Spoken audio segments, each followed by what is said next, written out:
See if we can make the... What's it called? Stream come back.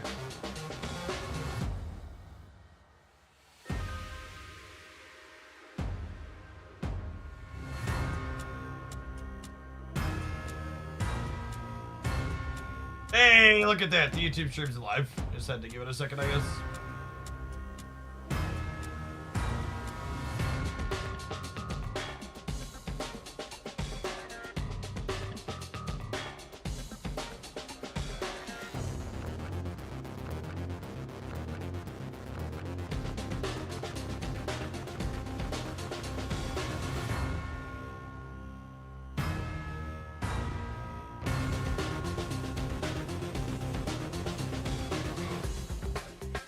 Hey, Rock. Thank you for the 64 months. Welcome back.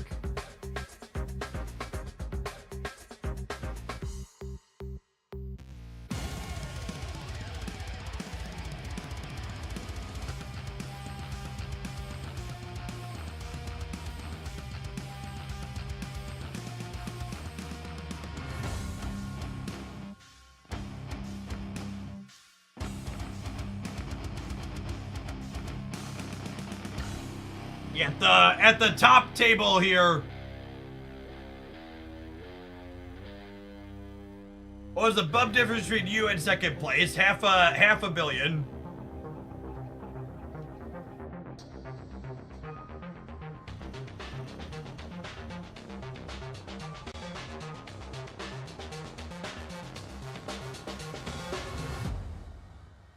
Yeah, Darkhawk and Theta stuff being the most popular. That tracks with my expectations / experience.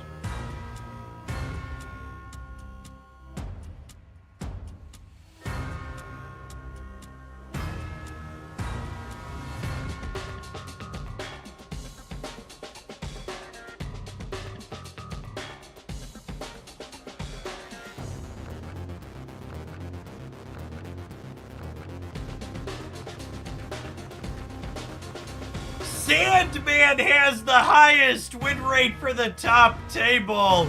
Oh no.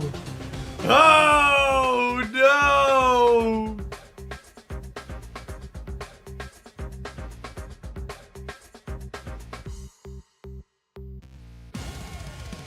Oh boy. Oh boy, I'm gonna go cry.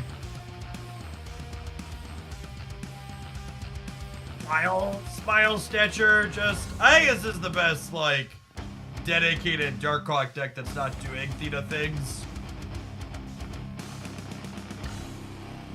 But if I cut Theta and show Darkhawk, is that true? Oh, there's bouncy stuff that's a little bit above it.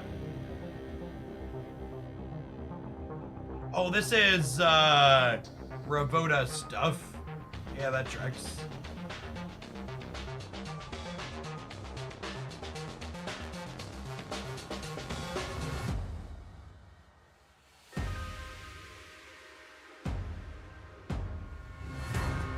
There's so many Hawks, chat.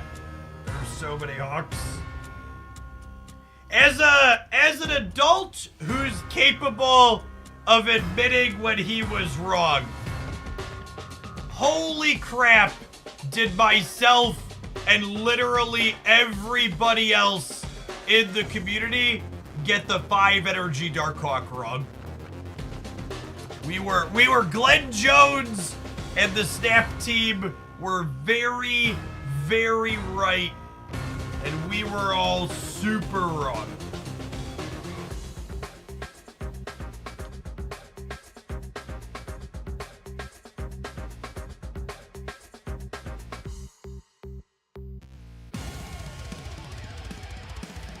Or are there matchup tables? I'm pretty sure Darkhawk is generically good.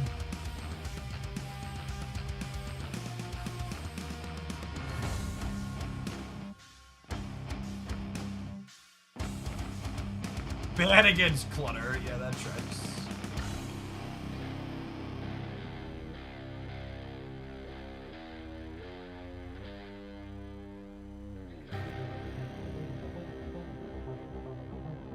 Why does last 7... Okay, now I'm skeptical that this data isn't broken. Because saying latest patch gives me nothing, but checking 7 days gives me something?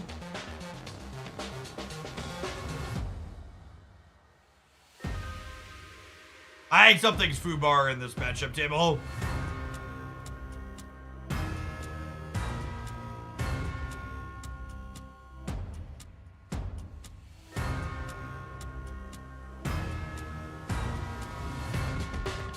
Yeah, it's worth noting in there that the exact win rates are also a little fudged by bots, and there's people like auto retreating and other stuff.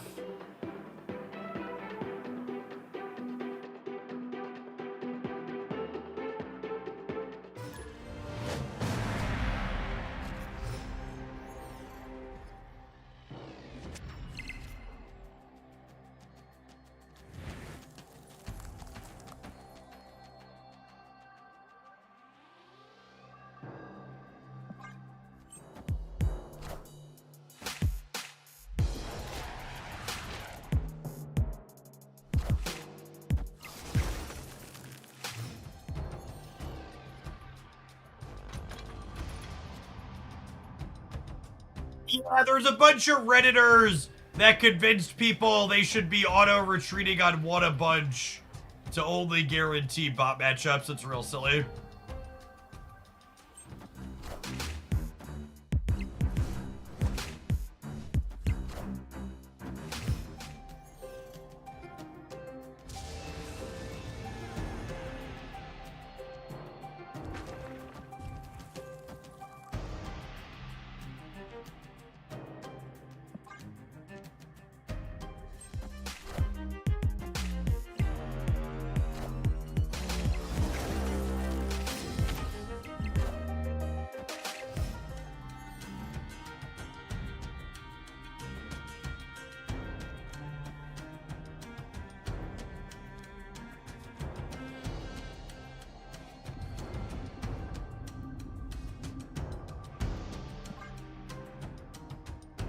If you retreat 9 times in a row, the 10th bot match is always a bot. Sure.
If I go here, then here. I think I want to Sage here and end Wolf here. I could do that easily, though. I think I have to miss... I think I have to miss a Wolf jump to do that. I think it's still the line.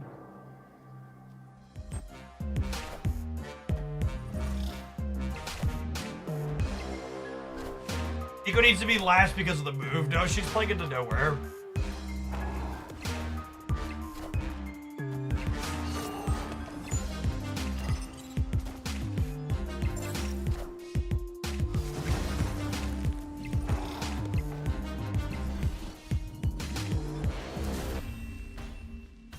I will say, playing werewolf decks this morning has 100% convinced me that even when this card is playable, it's probably not worth the extra brain power you have to exert to make it remotely optimal. Werewolf is easily just the most brain melting card in the game, and it's not particularly close.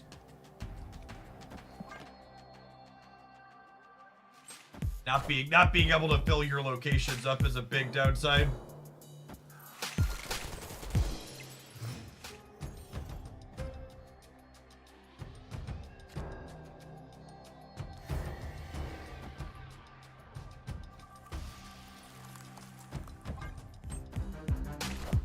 More brain melting than Titania. Truly, and I mean this as nicely as I possibly can. If you think Titania is a brain-melting card, you don't understand Titania.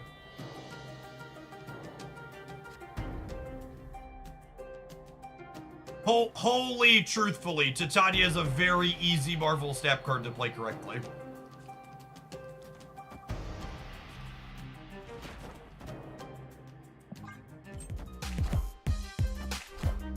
It's literally just you don't play her if you have priority before the last turn, unless you deterministically know what she's going to do.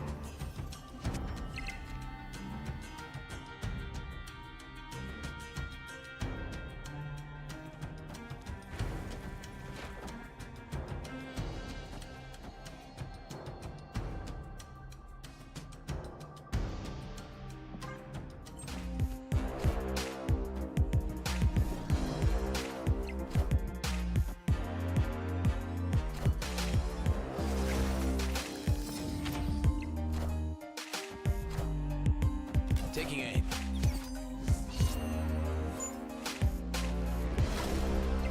Clear for takeoff.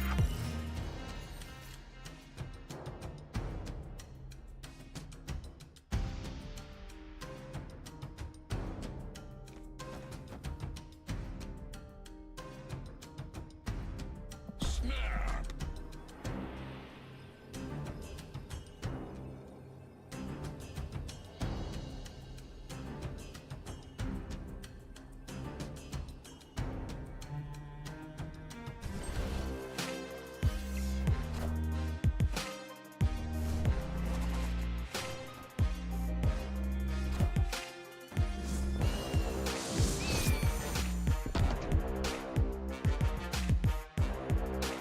The pre-Beast Surf days, if you had reduced a 1-drop to 0, it's still 0 after Falcon returns its hand. Yeah.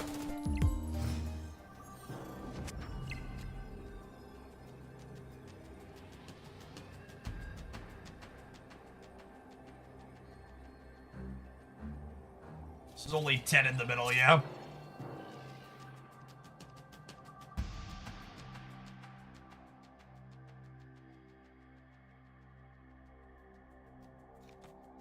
Their Darkhawk is 13, so you go to 22 over here.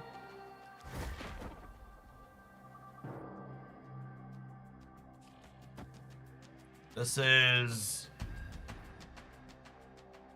8, 16, 22. So I had flip a coin on where they Darkhawk here, basically, yeah? I put this in the wrong order. This needed to go before my thing. Hey, I found a rook. I'll lose the game because of it.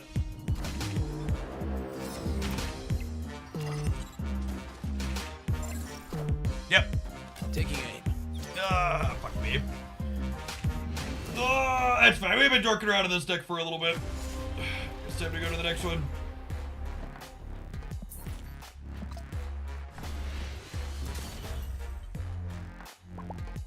I think Grandmaster is my one big takeaway from playing this that kind of felt like shit. I think Grandmaster's pretty mediocre inside of decks that have this high density, of on reveals. I also just don't think this deck proportionally has enough power level to be like really worth playing over the other builds of like Black Swan Bounce that are more popular and more established, but at a minimum, I'd get Grandmaster out of here. I probably want some other card that could like be a bigger stat stick at the end of the game. Like only having Sage, Werewolf, and Collector, I felt like I was short on a scaler. Probably some Grandmaster for Bishop is the best thing. I think would be the one improvement I'd recommend making. I definitely felt short in terms of raw number of cards that made numbers. So I'd want another stat stick that scales and also works well with Bast. Any ideas for the win allocation with one card quest? I just play Marvel Snap until I incidentally do it.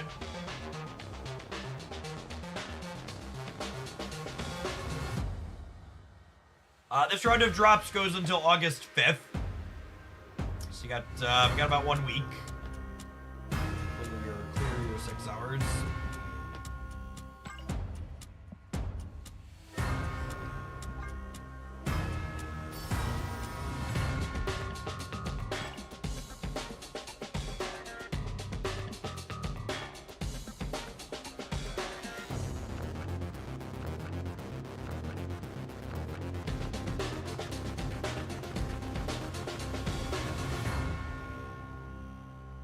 What's going on, Trolling Panda? Thank you for the 21 months. Will they pay out the people who picked you? Unfortunately, Second Dinner has said every time someone asks when they'll get the Electra variant, they're gonna reset the timer. So we were getting close to everybody getting the Electra variant, but then you asked, and now they reset it again. So hopefully they we get that under control. We get it out to everybody eventually. It's not looking good though, based on average chat behavior. Rage quit. Thank you for the 51 months. I appreciate that. Welcome back.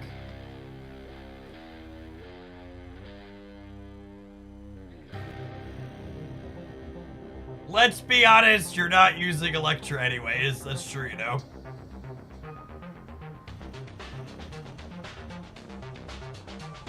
Or Drops Live. Yeah, Drops went live on Friday. Alright, we had a funky/amusing request to grab a deck list that at least a year old and give it a try. To revisit an oldie. And I'll be honest, I don't remember what that entails. Let's go back and look. Dr. Diggity, thank you for the 11 months.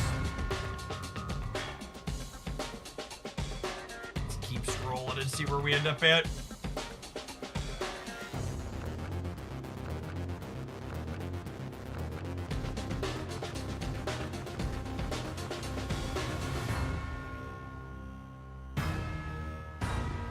Legion good stuff. Oh god, I forgot how bad.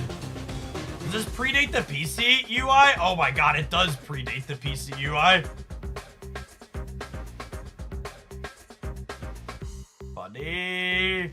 Zabu! This is a Dark Hawk deck. We're not gonna play this. 4 Energy Rock Slide. This is a name I haven't heard in a long time.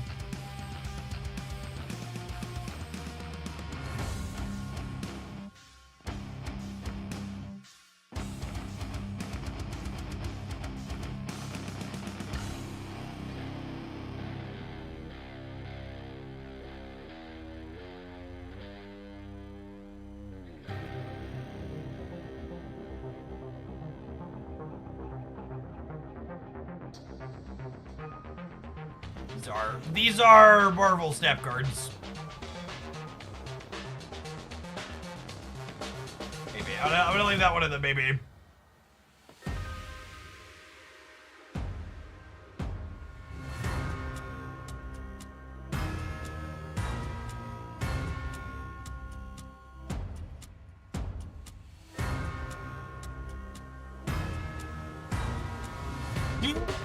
Bounce!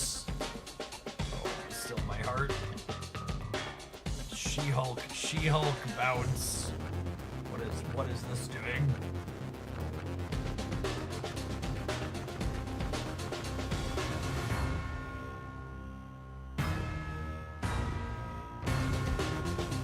3-4 Beast Gamers. 2-0 Hit Monkey. Golly. I'm gonna put that one at the top of the list.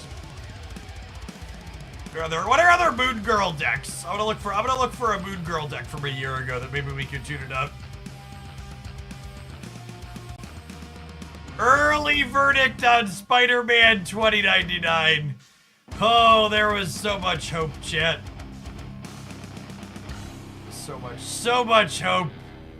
My top Spider-Man 2099 decks. Oh, Jeff from a year ago.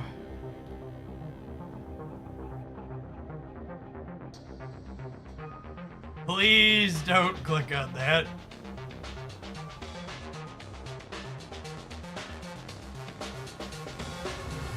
Is this the winner? Thanos hella Lockjaw Surfer. Oh, I guess Lockjaw doesn't get Surfered anymore.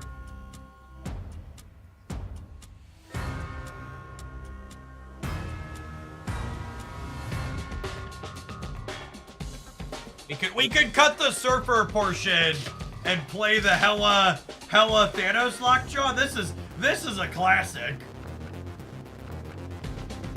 Any advice on how to optimize your gold and in-game currency? You should check out my economy video, where I talk about how to min-max as a free-to-play small and large spender.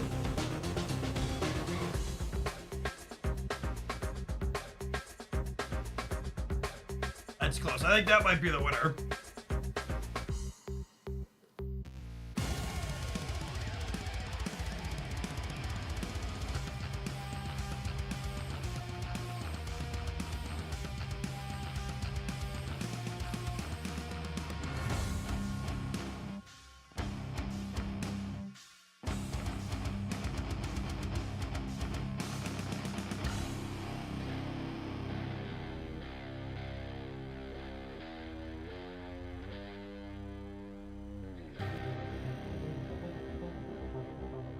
I liked this core.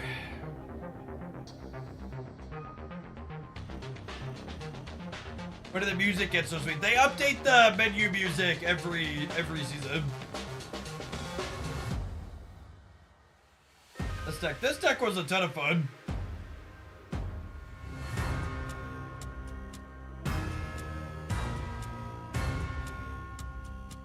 I don't miss the old layout. In fact, I'm a little shocked every time I open a Twitch stream and someone still has their layout super cut up like we used to do a year ago. The native PC UI was one of the best changes that ever happened.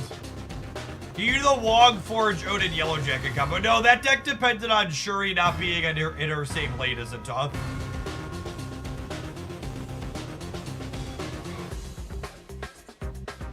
Oh yeah, this is Spider-Man was a lockout card, right? That's funny. All right, let's do this one. I think this sounds fun.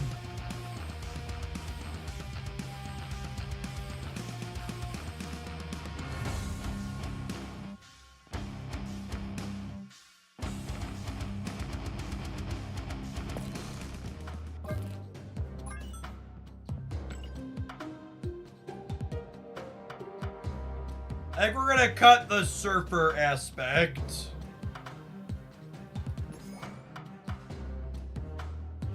Maybe we'll put in like Psylocke to get to Lockjaw faster.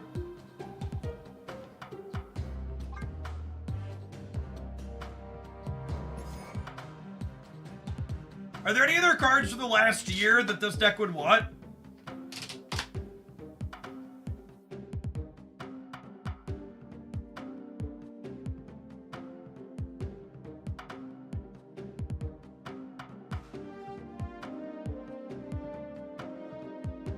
Corvus and Blade. Yeah, that's not bad. Corvus is a good shout.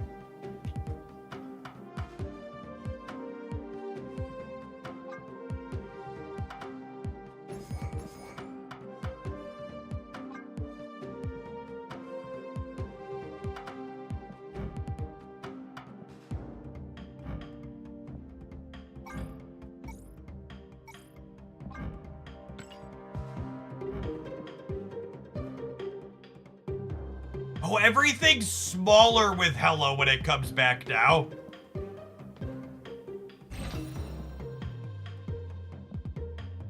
Yikes, I forgot about the Hella nerf because she just hasn't been played. I think I'm gonna do the bounce stick, actually.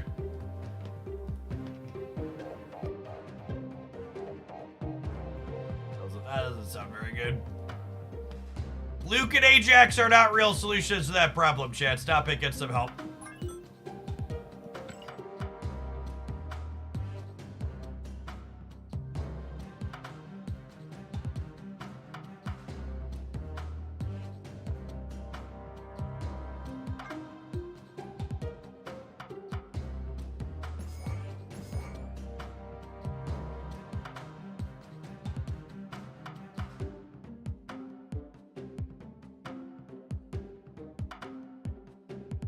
Does this want Mockingbird? Yeah, probably.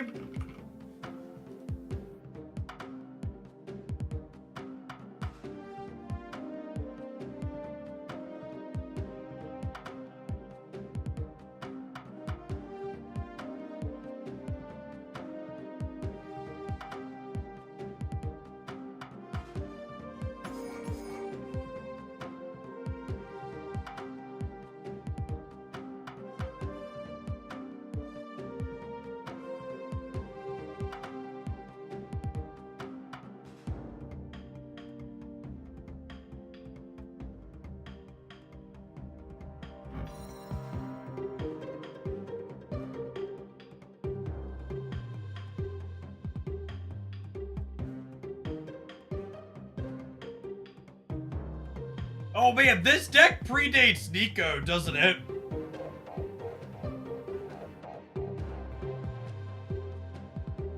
It does, doesn't it?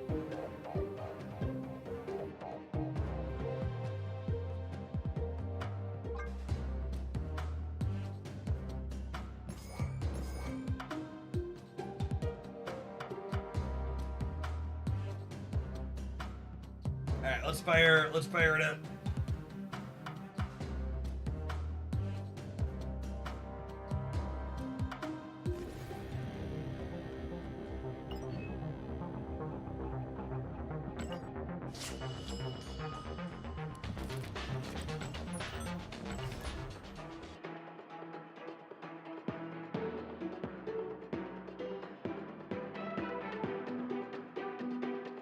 Oh, you know what? I should run some adverts before we start. Have some ads, chat. I'm gonna run to the bathroom. Thanks for hanging out. Don't go anywhere. To everybody asking me 800 other fucking cards I should put in my deck, I can only play 12 cards in my Marvel Snap deck. So maybe your suggestions are good, maybe they suck, but I can't play all of them. And I'm not telling you all why I'm not playing them.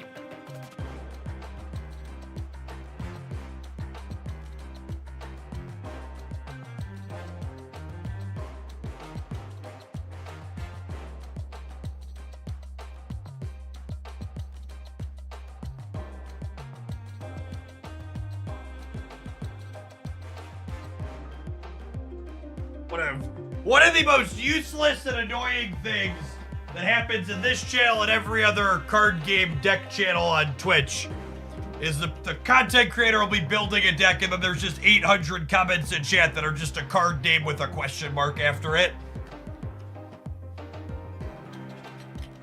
If you wanna offer a reasonable card suggestion, you should follow the card rec command. Especially in Snap, there's always lots of cards you could be playing. You gotta narrow it down to 12. You gotta start somewhere. Snapcaster Mage. This deck definitely wants the Snapcaster Mage.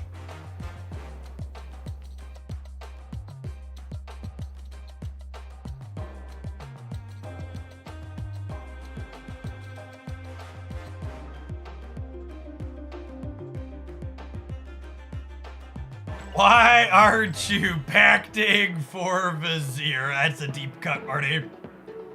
The Big Fudge, thank you for the almost 4 years. Welcome back. Took us about an hour to build back up to where we were when the stream died. It's not too bad. This land is always changing.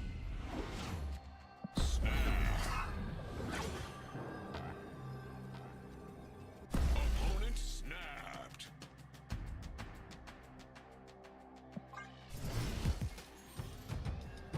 How did I find Deadpool's Diner? I liked the Deadpool's Diner game mode a lot.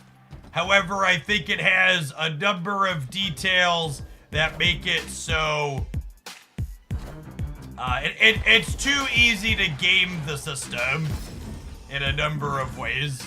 Both explicitly by buying currency and by, like, people randomly retreating and shit.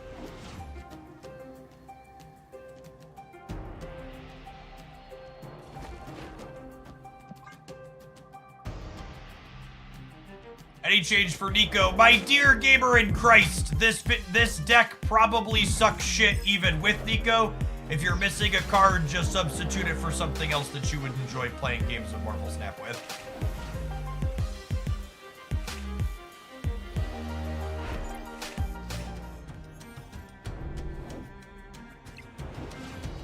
Also, you should make sure to save your Spotlight keys here for tomorrow. Nico's gonna be in Spotlights tomorrow.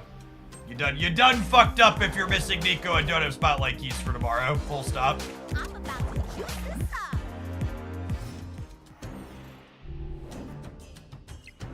I want to go out on a limb and say Cassandraing the deck I'm drawing from is a bad idea.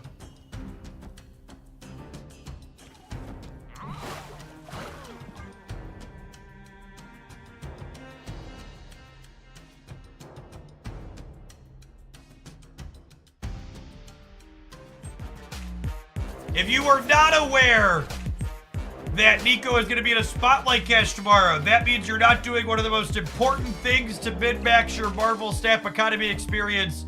You are not making sure you are aware of what's in upcoming Spotlights. My video here dives into July, August, and September data mines. Check that out.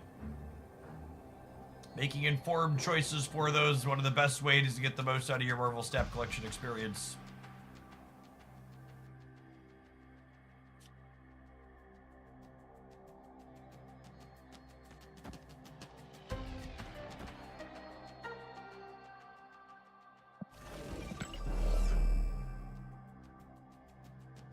If you're here and you're new and you're asking me to min-max your Spotlight caches and your card acquisition for you, I'd really encourage you to check out my cache review or my tier list. The answer to all of the questions, is X, Y, or Z worth me picking up, as always, it depends, video gamer. Marvel Snap's economy is designed in a very explicit and intentional manner, so there is not one easy, one-size-fits-all. This is the best thing to be doing with your resources. It depends on what decks you're interested in playing, what cards are already in your collection, etc.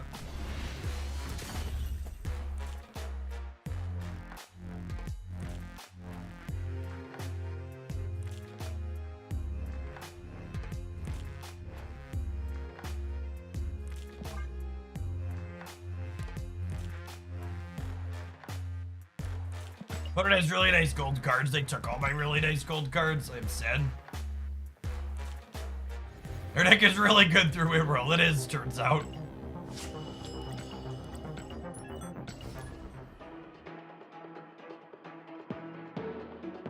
Funny that.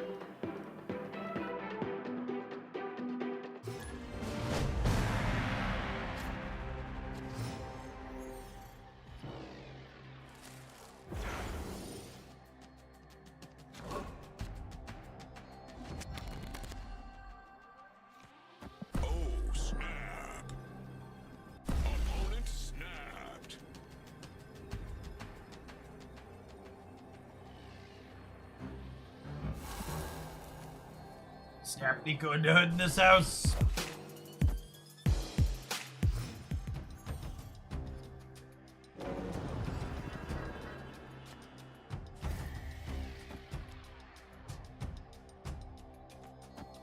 early draw.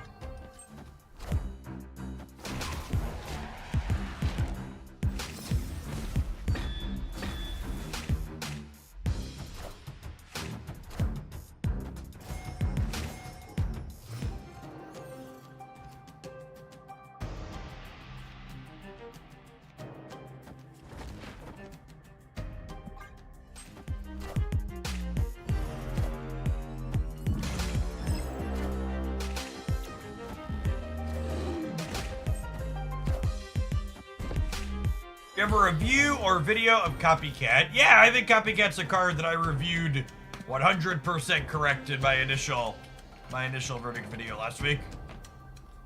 Check out my quick 4-minute review here. Jeff, you seem to know a lot about the economy. Please help me balance my budget. My family is starving. $200 for food, $100 for internet, snap payments, $3,698. I think I understand what your problem is, but I'm gonna need to stew on it for a little bit just to be sure.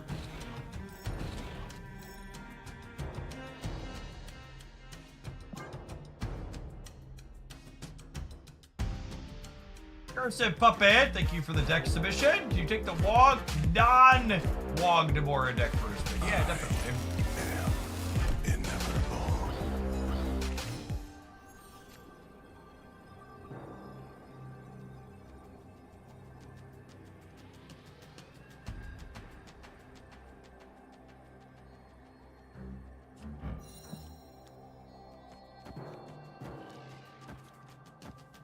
We can do this. My monkeys are 9. My bishop is getting +4, so I'm adding 13 on the right. I'm adding 7 in the middle. I'm adding 20 on the left. It's a pretty solid game. Kinda exactly how we drew it up.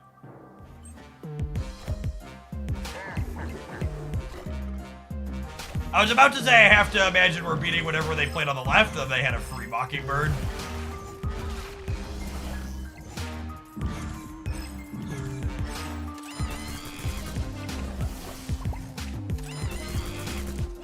And this is, unfortunately, this is kind of just like textbook why this deck stopped being, this for people that are newer, this was one of my favorite things to be doing forever ago in Marvel Snap.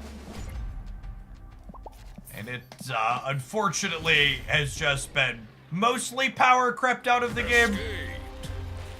Like, the numbers it produces are not nearly big enough to keep up with what other things are doing in the metagame. Yeah. Yeah, you can't, the way this deck archetype is designed, it can't afford to play tech cards to help it keep up with people that are going over the top of it, because they disrupt your Moon Girl plan. I really wonder if we could have 3 energy Moon Girl back. She was a 3/3 in the closed beta. Wonder if the game breaks if they gave that back to us. Are there any good Cassandra decks? So again, this is true for Cassandra and Copycats. This is important for you to understand. There aren't Cassandra decks and there aren't Copycat decks, just like there aren't Red Guardian decks or Shang-Chi decks or Killmonger decks. These are 3 energy cards that are just like generically good and also have a handful of good matchups.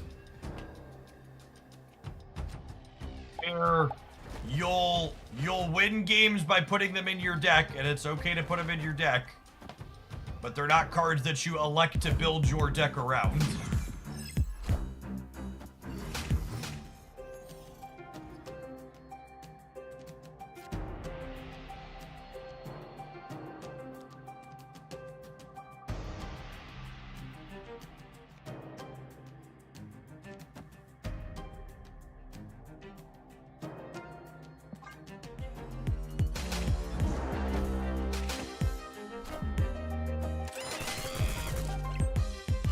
Oh, my monkey is on.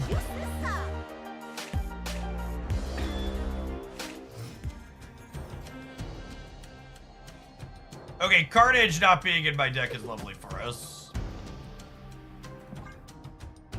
Play out the Mockingbird here. Crimson Cosmos in the center sucks. I really would have loved to like double Mysterio and then Carnage here.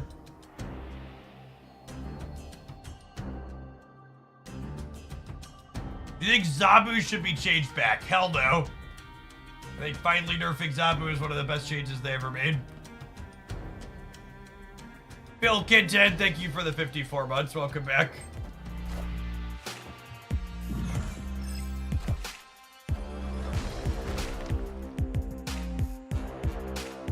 Hey man, I'm cool. I don't think it's remotely coped to say that there's going to be a Zabu rework someday. 100% a Zabu rework is something that's going to be in the cards.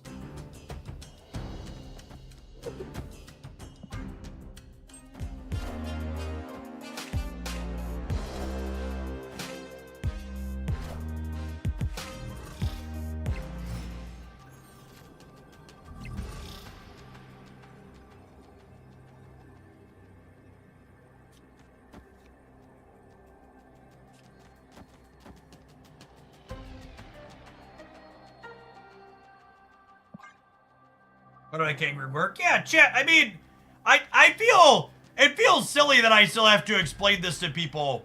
But Second Dinner's eventual goal is to have all of the series 3, 4, and 5 cards be playable.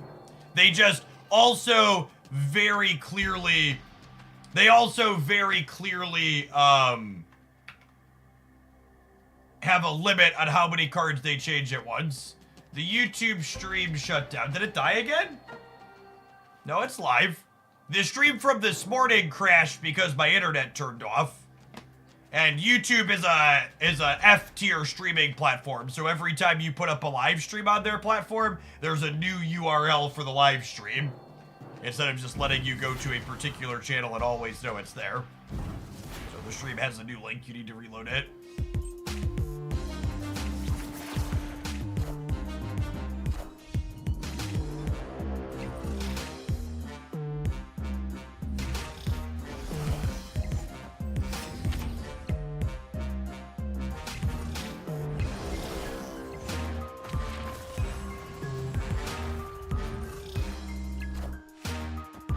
Is Sunspot right more power than Bishop?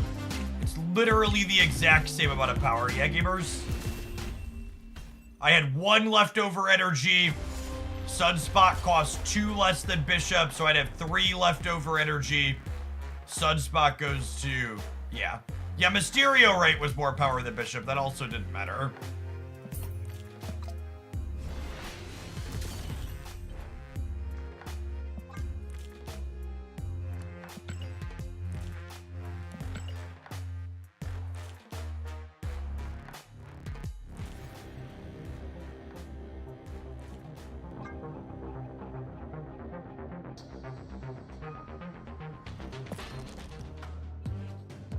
What's up? It's in the. It should be in the. Should be in the case. Yep.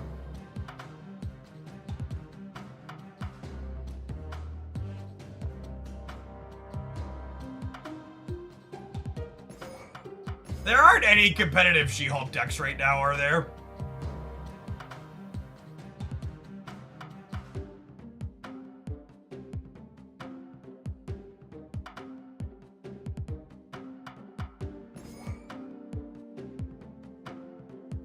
No. Yeah. It's one of my favorite cards. This variant's one of my favorite pieces of art in the game. She's just not. Old gal ain't what she used to be.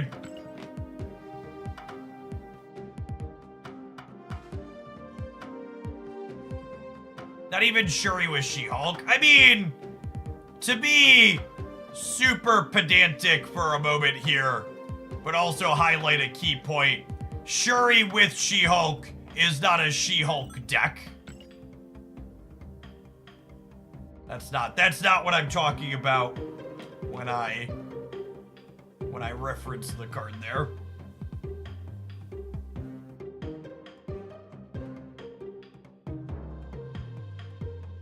Also, like, Shuri's like B minus at absolute best.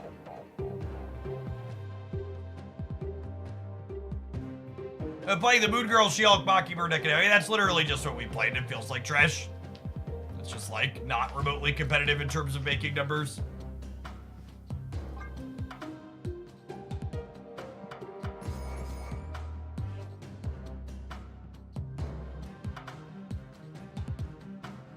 I was gonna move on to the next thing. I don't think any of these really poke in. Oh, I'd seen this one. How do you feel about this pile of cards? Hulkbuster's cute with Gladiator, I guess. Can anybody explain to me why Hulkbuster is in this deck? 'Cause I'm not sure that I understand it.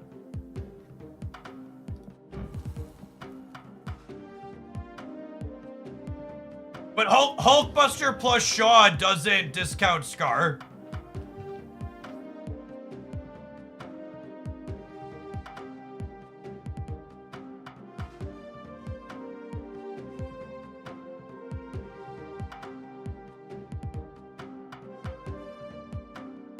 It helps you activate Namora.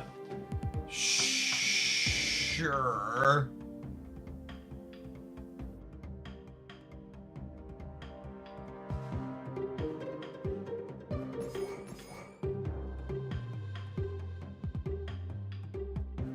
You can put it on Jeff and then Namora. Okay, let's try it, but I'm skeptical this is better than Forge.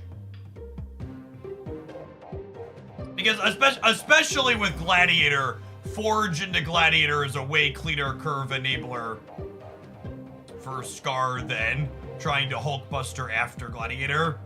It does buff Shaw, but Shaw is still not big enough to enable Scar on his own with that. Okay, yeah, I'm gonna make just a couple of small changes then. I'm gonna swap Red Guardian for Nocturne. I'm gonna swap Hulkbuster for Forge.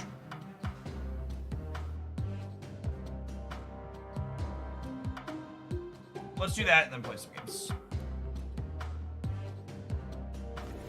This list with Hulkbuster does have solid stats on untap, but I feel like it must have been a content creator special. It really doesn't make sense to me from a what any of the curve looks like perspective.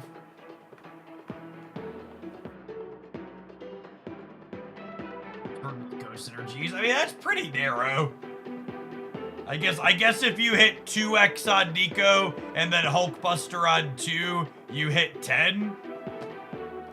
But that's like really specific. It's 2 cards and you have to have the 1 in 7.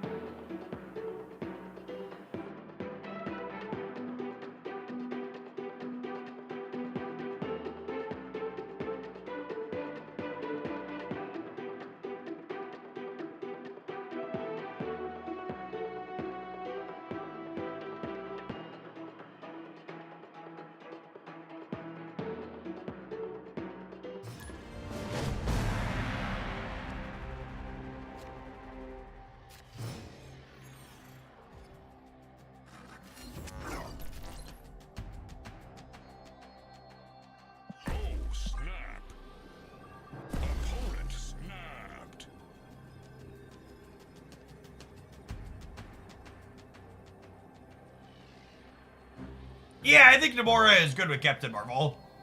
Bigger Captain Marvel is an interaction I've been impressed with in other decks that we've played.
One without playing a card wins per cards played infinite. Yep. It's just the math, chat. Don't argue with the numbers.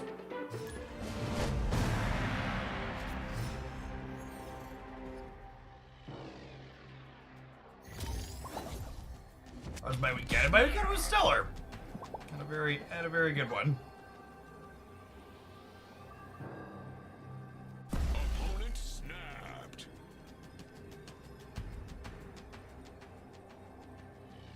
Also curious to see how Eliath feels in this core. I played Nomura's Scar before, but not with that card. You found a rook. Found a rock.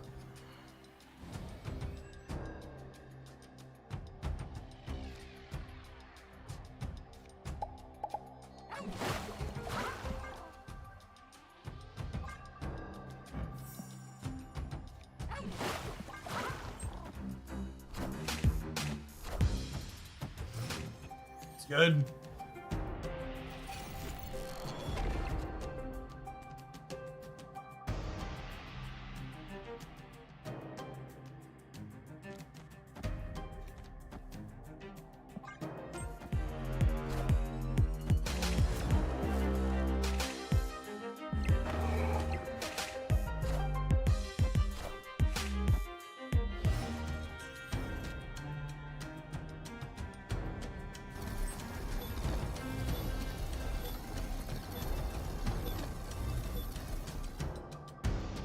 I think we're torch gamers.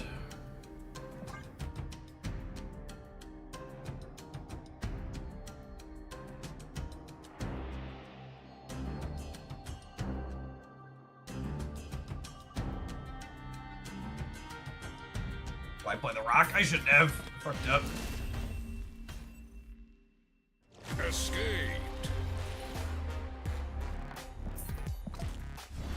I'm gonna be honest, between the disconnect this morning being frustrating and chat's been on one, I'm gonna go ahead and put chat in sub only mode. Feeling a little annoyed with people. Been plenty of opportunities for people to claim free subs on the channel recently. Just gonna filter out some of the noise a little bit.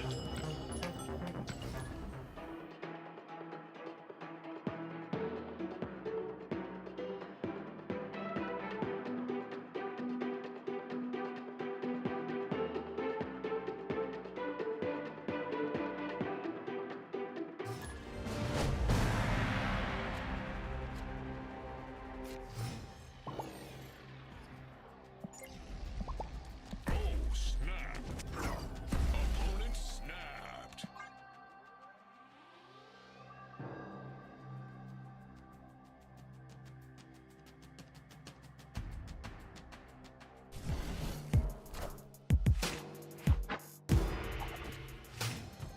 But I'm annoying and to some. I find it more tolerable and less frustrating when people who pay me money are annoying versus people who do not pay me money, believe it or not.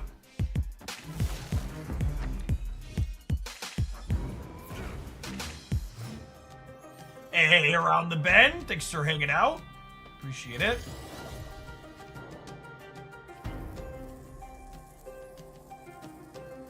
Unfortunately, because this is Morag, I can't Sebastian Shaw and be able to Nomura on curve. I'm gonna need to Nocturne into here and like Captain Marvel here and then Nomura into one of these and tag the other two. But we are gonna have a 2 energy scar on the last turn, which is nice.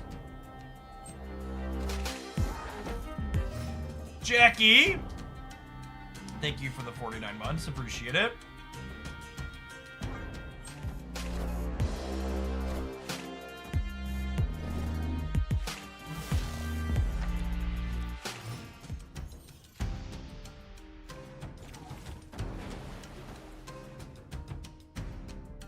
And this is another part of the reason, like, I wanted to see how Eliath feels in here. Because in my, God bless America. In my experience, I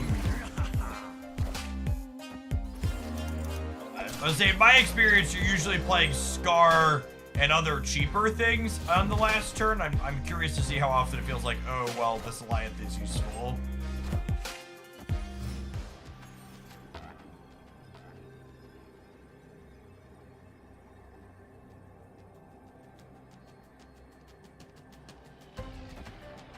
Well, they're a Shang deck, so I think I just cleared the Eliath here. This is a spot, right? Like, I'd rather Eliath than Scar.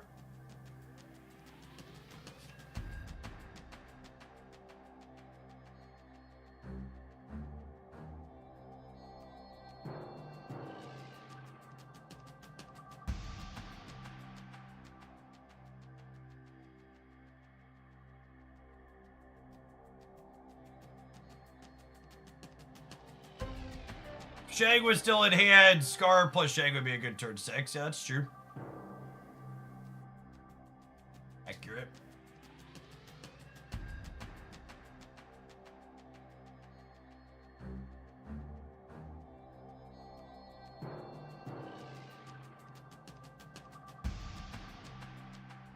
What are good decks to beat the Dark Hawk package? You're definitely correct that anti-Airship stuff is more popular than Airship, but I also think it's important to point out, like, Dark Hawk stuff isn't just strictly anti-Airship. Dark Hawk is just like generically good stuff.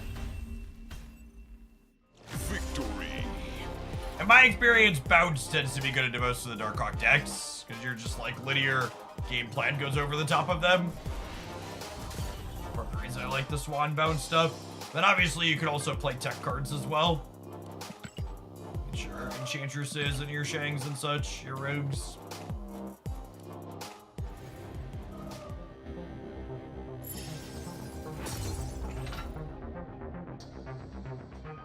Yeah, Juggernaut's a very good Marvel Step card. It's one of the cards I tooted the horn of. This one's underappreciated for a long time. Nice to see him finally getting his day in the sun.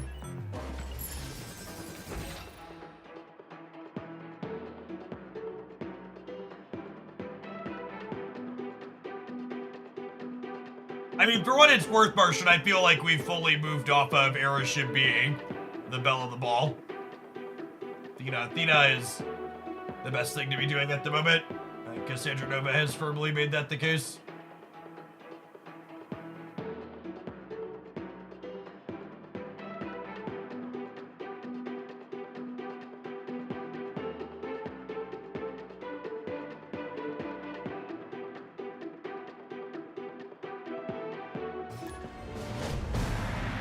Why Cassandra and Theta? Because Theta's just a generically good thing that you could be doing, and Cass is a generically good 3 energy card that happens to also give you extra play against Airship.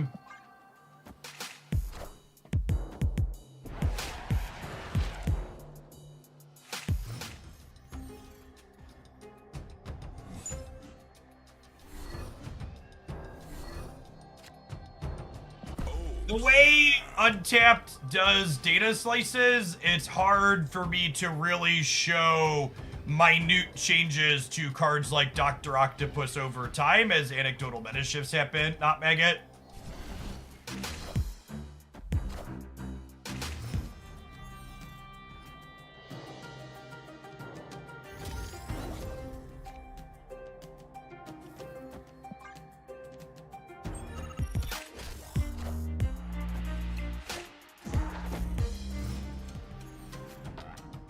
What deck and archetype are best to counter Kitty and Theta? Well, that's part of the reason why Kitty and Theta are good, you need to understand.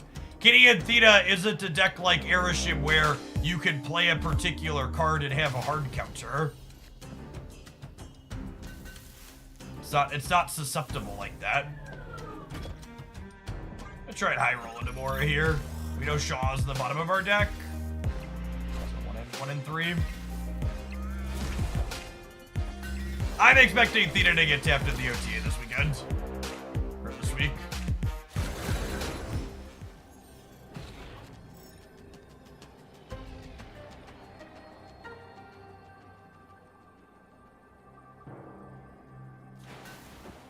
Or Kitty. I'd be pretty sad if they tapped Kitty.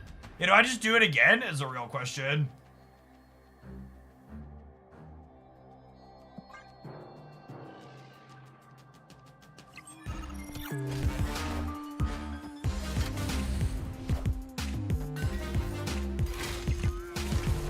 This one is definitely a legal play they can make.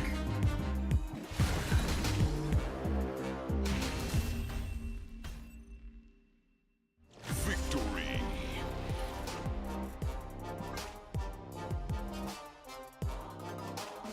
Ajax go play. Oh.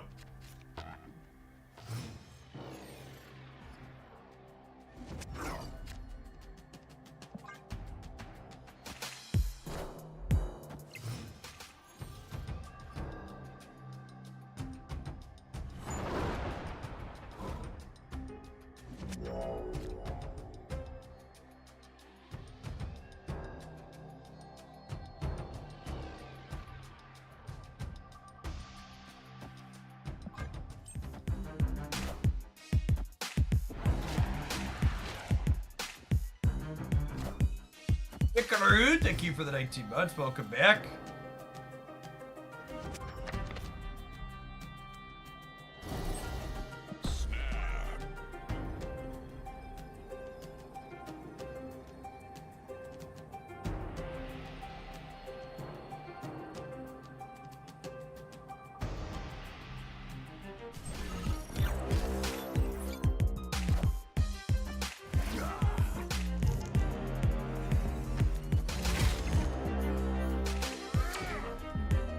Fun.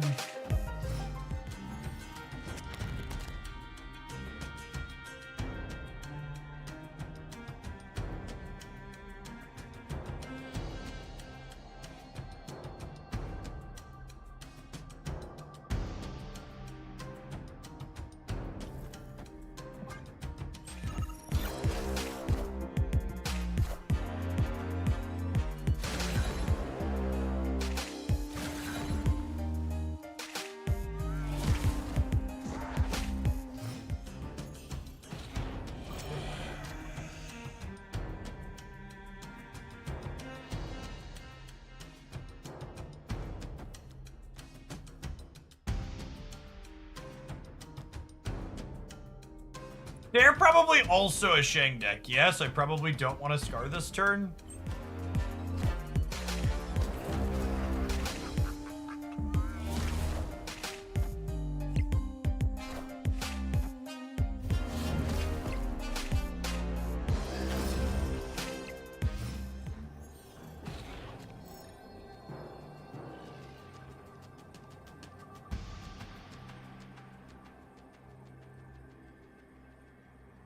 In range.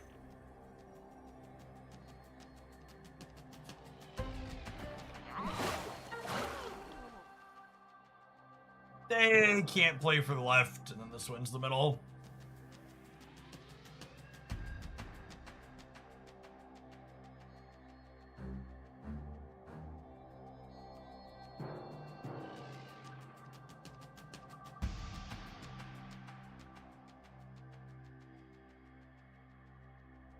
Iron Lad does get a benefit against opposing copycats because copycat tells you what's on the bottom of your deck, yes.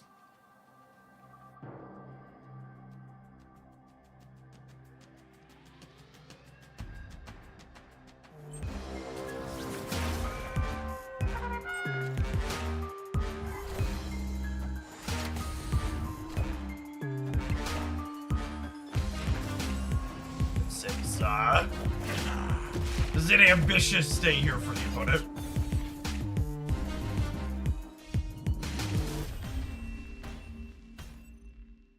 Victory.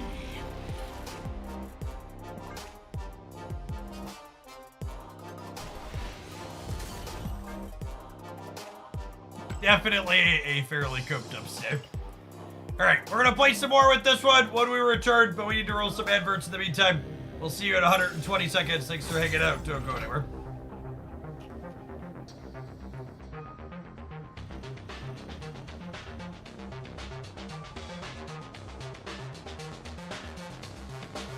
What's going on, Dark Ray? Thank you for the 3/4 of a year. Welcome back. Is the copycat sound cue a bug? It is, yeah. It's been confirmed by Second Dinner. They'll be fixing that here. You're not supposed to have an audio cue when your opponent draws copycat.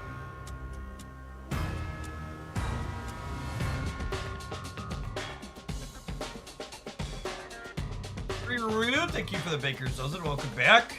Right, out to requirements for my clan.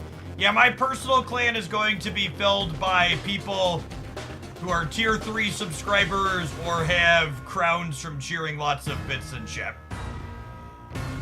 And then other Hoaglandia clans past that will have an Alliances channel up. I'll put that up today, actually, so I don't forget for tomorrow.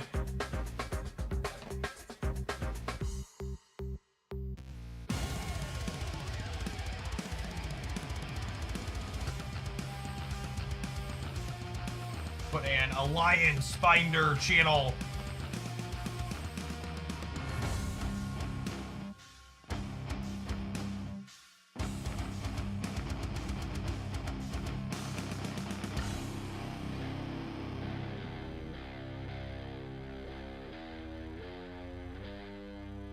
people that want to coordinate.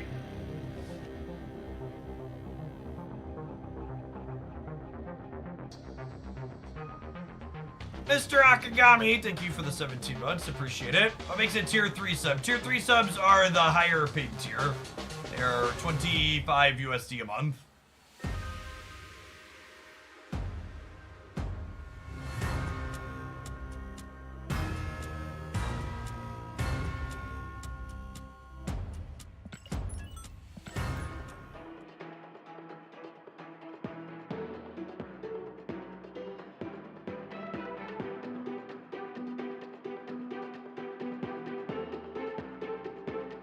Venice! I think there's a chance that link is too long, so it's got a whole deck code in it. I actually talked to Untap about that in the past. Yeah, I'll need you. Could you DM it to me? Are you on Discord, Venice? Was there an announcement about clans? Yeah, clans go live tomorrow with the patch, JVL. We've done that for a little bit now.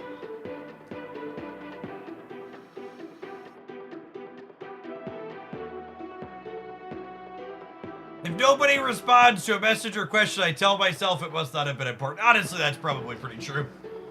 I see most things in chat, and certain ones I'm like, nah, it doesn't need to be run out.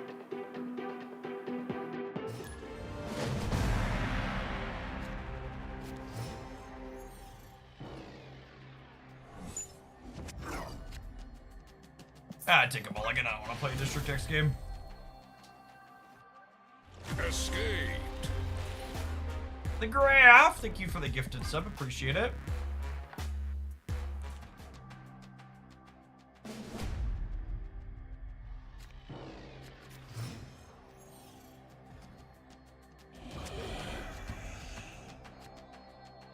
It's a nice pickup, especially with Jeff and Shaw here too. Oh, snap.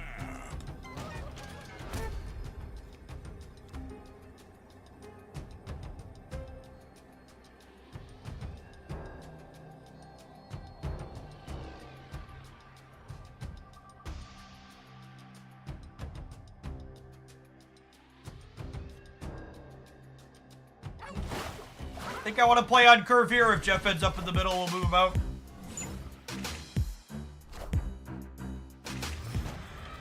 How many Hoaglandia clans do you expect in the first week? I don't know, actually. So there's enough people in the Discord server that we could need double digit of them. But I'm also expecting some amount of people that are in the server will like have other groups that they want to group up with, so we'll see.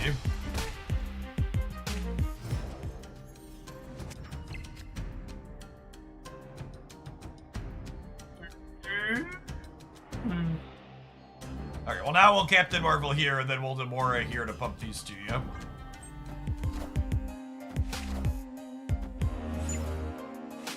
Man Hacker, thanks for the 2/3 of a year, welcome back. Yeah, however people want to divvy up the other Hoaglandia clans, the Alliance channel can hopefully help people coordinate that, find like-minded individuals. To start, they've said there aren't going to be any, like, clan versus clan things, but I would expect that'll eventually be something that happens in the future. A lot of times games like this want to pit whales into each other, basically. Does this win the game every time? I feel like this wins the game a lot of the time.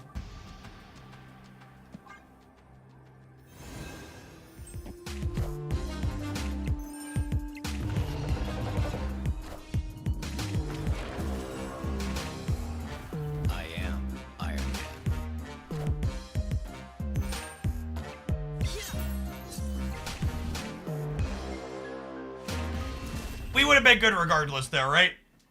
The Wolfsbane would have been +4, which would have been +8, and then Captain Marvel would have covered here. Even if she had text.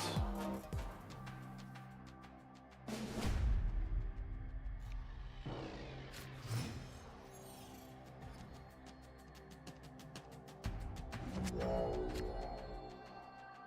snap.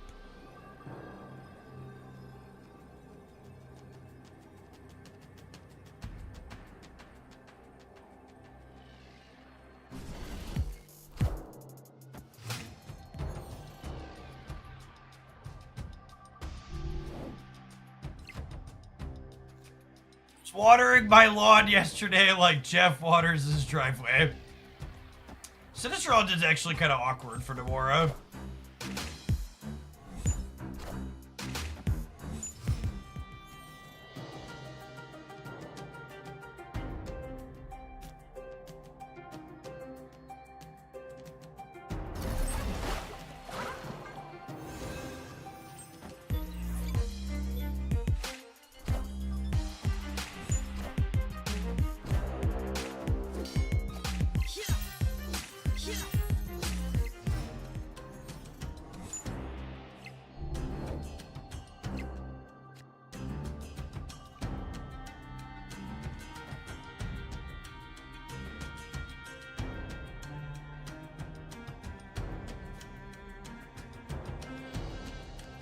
I got it there.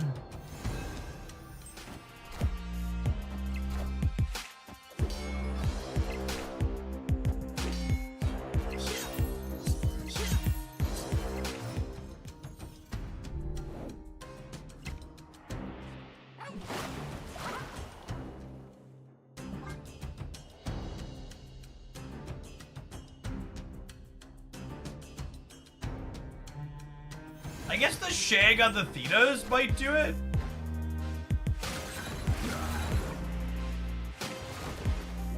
Excuse me, Namora? I'm sorry, what?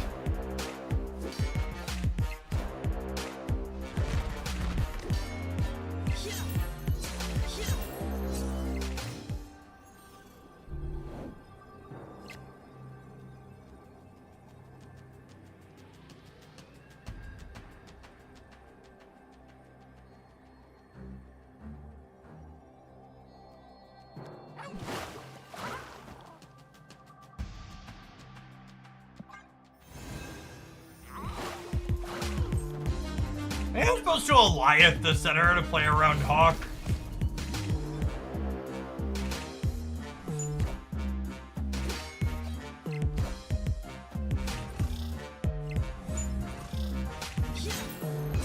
Higher, further, faster, baby.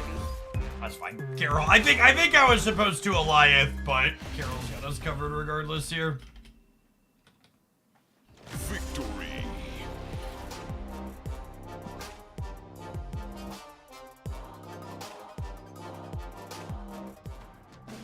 Big Marvel consistently is good.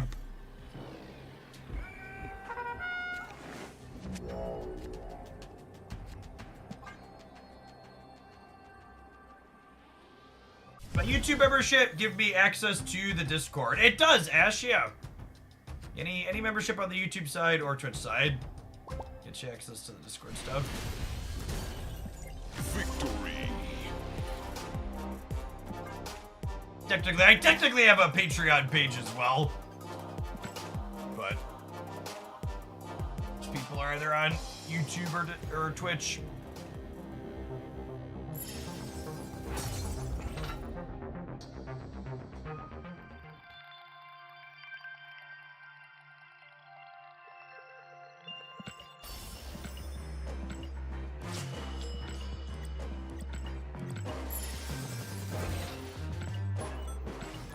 I wish Namor was a real card. Poor Namor. Doomed ever to Series 1 obscurity.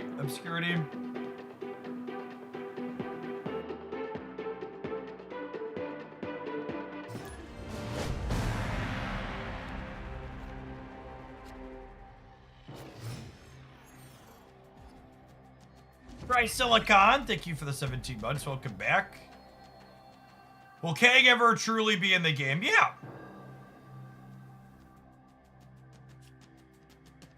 Definitely be a card that gets a full release at some point. How do I feel about the Nico Minaru in this deck? She might be a substitute.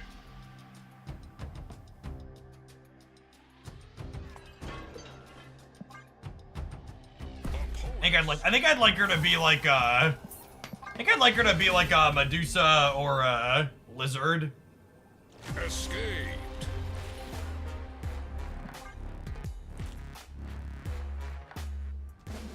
Some kind of 2-drop that Can pump up to make Scar big. Opponent snapped.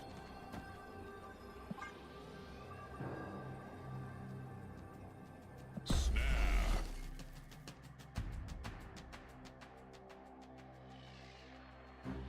Nico can put Gladiator to 10. It's so specific for Nico to put Gladiator to 10.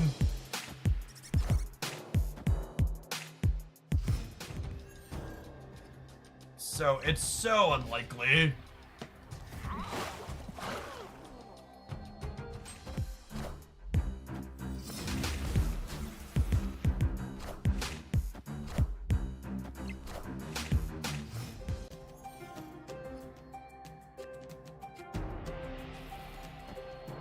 A Nocturne here so we can get rid of Necrotia.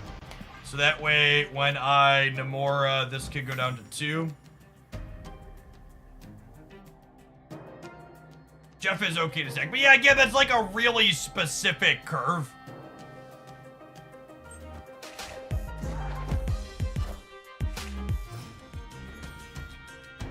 Tried Renslayer in C2. No, I don't know that she really solves problems that Archetype has. Stacking Jeff leaving no value behind is not great. Alright, they are definitely a death deck.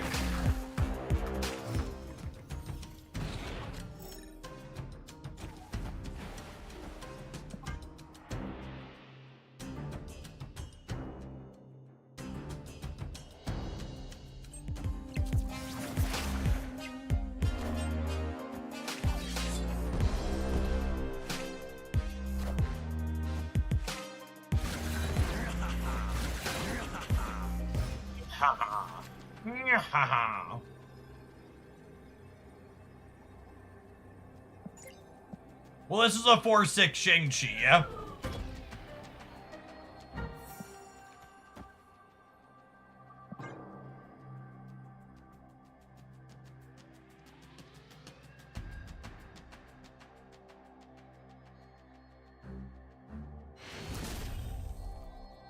Victory.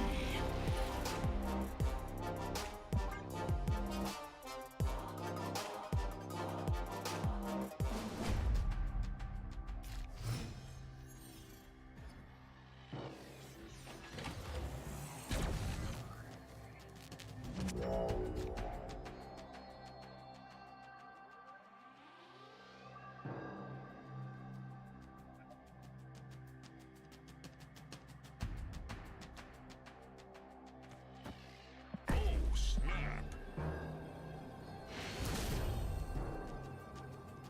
Victory.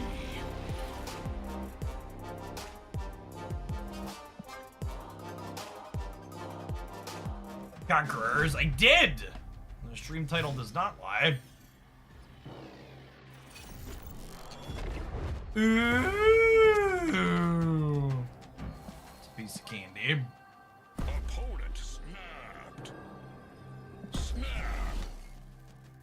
They could have hit their Mysterio, I guess, but it's a solid one for us, so we'll snap back to reality. Oh, there goes gravity.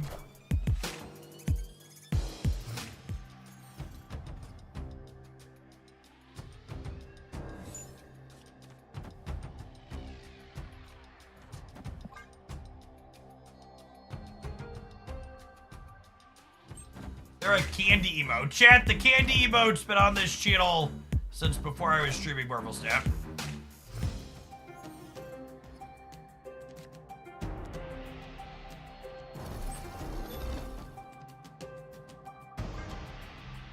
Alright, well, we're no longer Namora Gaming. We're just gonna make a bunch of Shaws, so.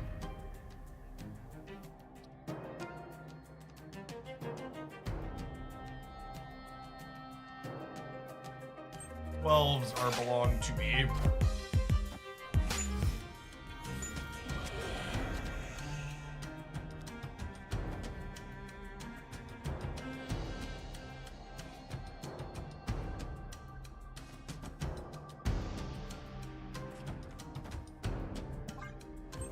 Maybe I do this, and then if I top deck Namora, it could be okay.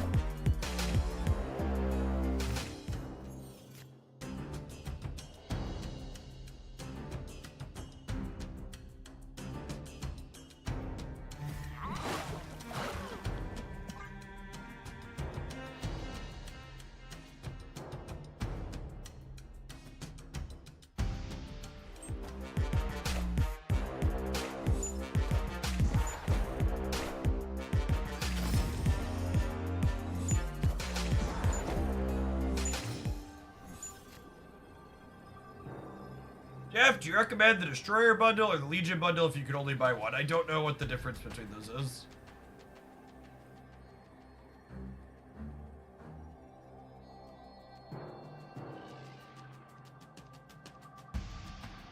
Just dead. Do a follow-up, Shang.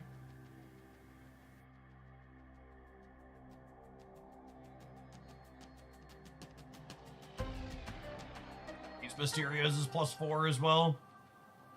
I don't think it's worth giving them one more cube. Yeah, they have second Mockingbird as well. Retreat here so you can play the next one 5-5. Escaped.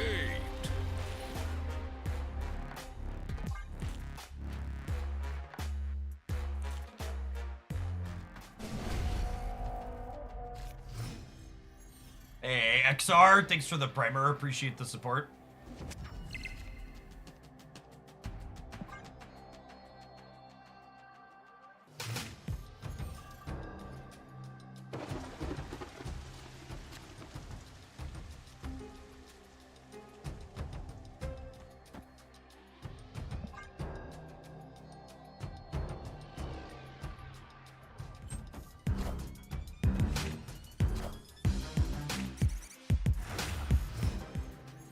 I feel like Gladiator is a little scuffed in this matchup.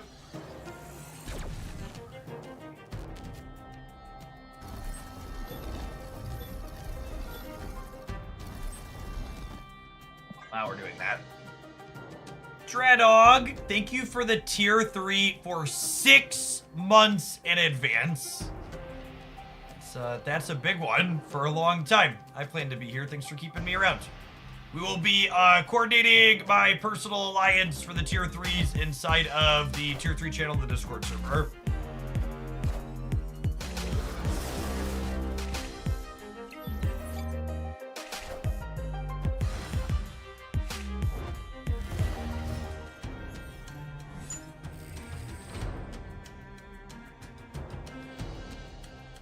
Yeah, clans go live tomorrow.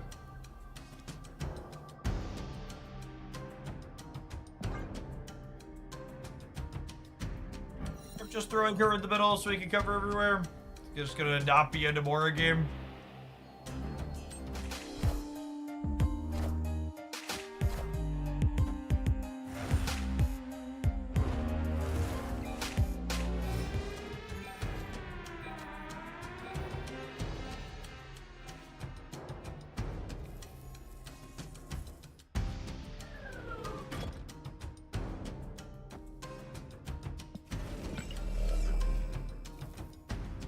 This. Now we even have a reasonable shot to have priority with Eliath.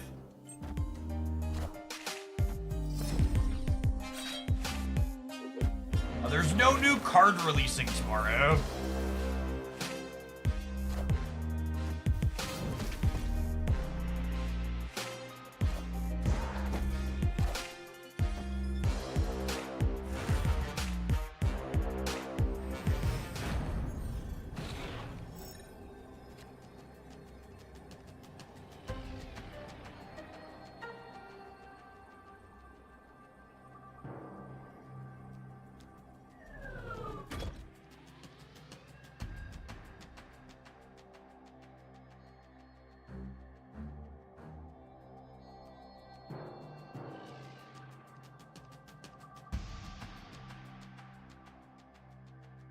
Dead here, yeah.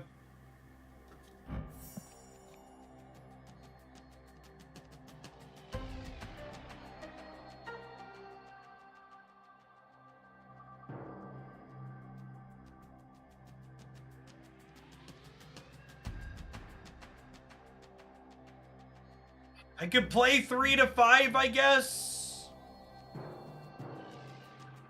Trying to decide if I want to retreat. I probably do.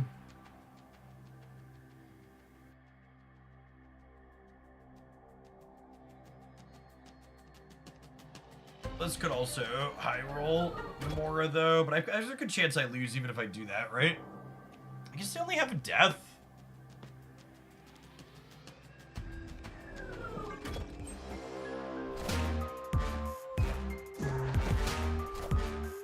I really wish I had a counter that showed me.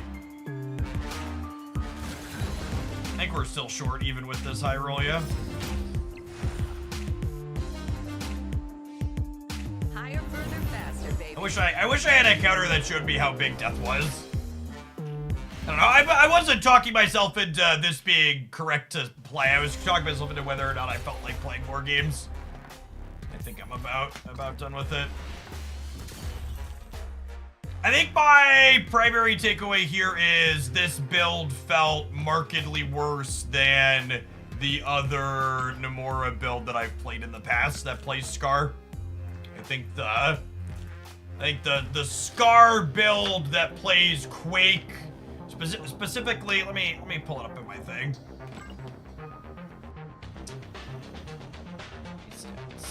Conquest. Nomura is objectively one of the best cards in the game. She's very, very good. Trying to say that Nomura is bad while I'm going to sit here and talk about how this deck's misbuilt is very silly. And it's something gamers do a lot, right? They're gonna take a card and write it off rather than make better deck building decisions.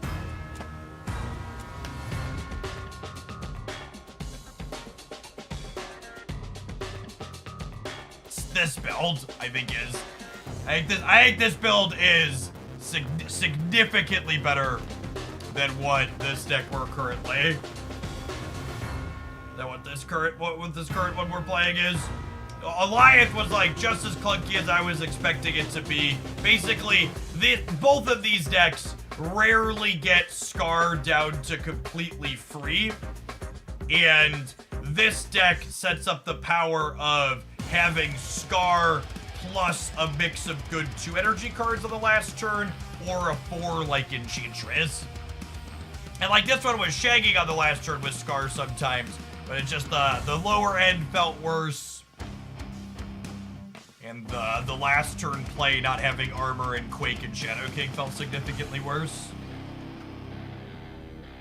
Did you read Biden's opinion piece yet? It's based. I mean, Joe Biden is the most progressive president our country has ever had, so I think there's a lot of bias against him because he's really fucking old. But he's had a lot of good policies, so I'm not surprised to hear an opinion piece is something people align with.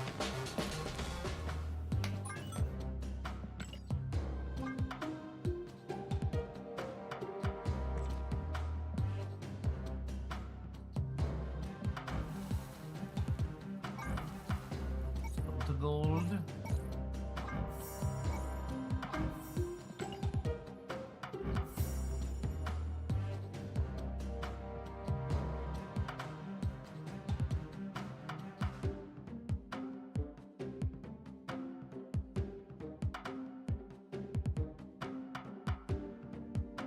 It's American president in modern history to go to a picket line. Yep, very, very pro-labor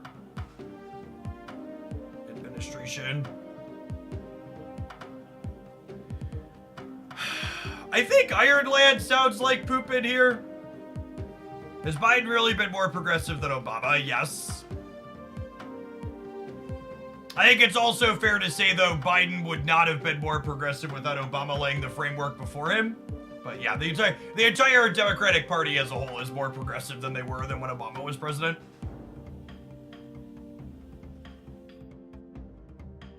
You just want Copycat and Black Bull Censure. Okay, I think I'm gonna put Cassandra Nova in the Iron Lad slot. Other than that, the rest of this looks fine.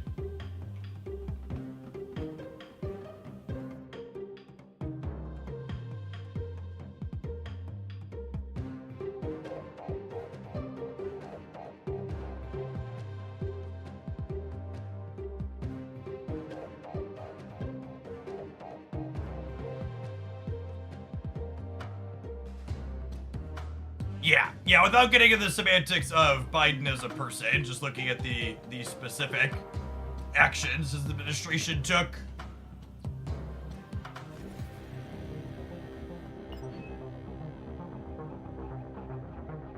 Hand pump o'clock. Sounds good, Dance.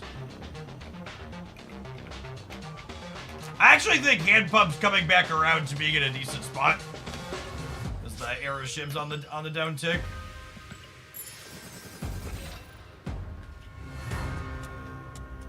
As a Brazilian who knows little about U.S. politics, I've been surprised at Harris's speeches. She's incredibly progressive based on the videos I saw. She literally has one of the most progressive voting records that any Democrat has ever had in the U.S. Senate.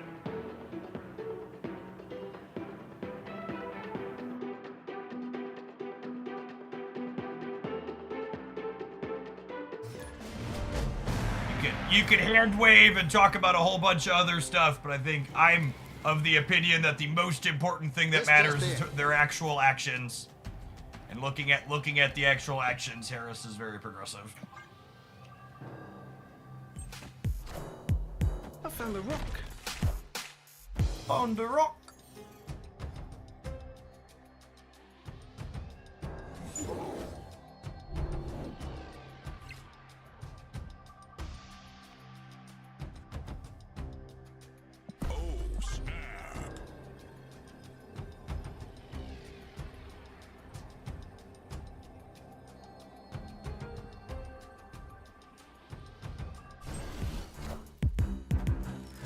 Yeah, the problem with, I wish Untapped would give us like a last 3 days tracker, because looking at last 7 days or last patch doesn't really give you like minute detail on like how things are changing in key spots.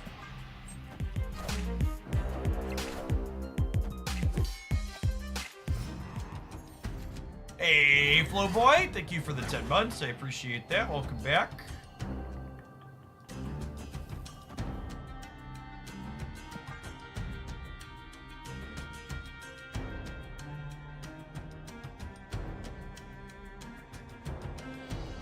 We have second baby Nocturne. They shaking me this turn. Hey man, I'm cool. Hey man, I'm cooked. Clear for takeoff. Meow.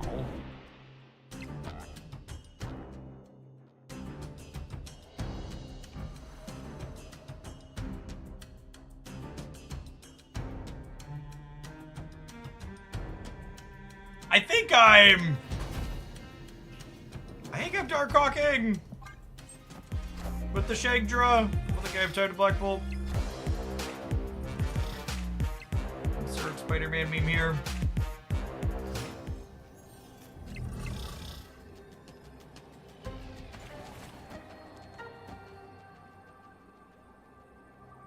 I guess they could be shagging me back.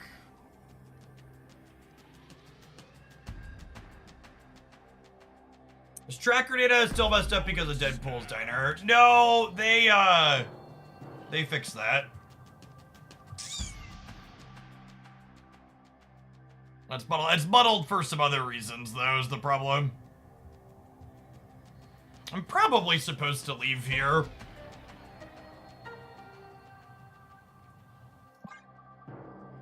I just got so many gold tickets to burn. Come on, Nocturne, violence! Violence, Nocturne!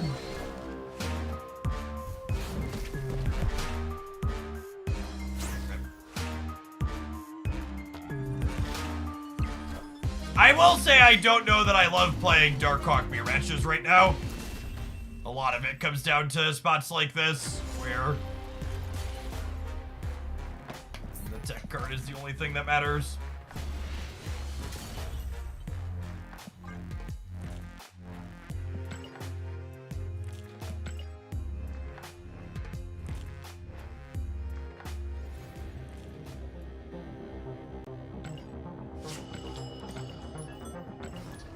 Yes, my copycat was there, Nocturne.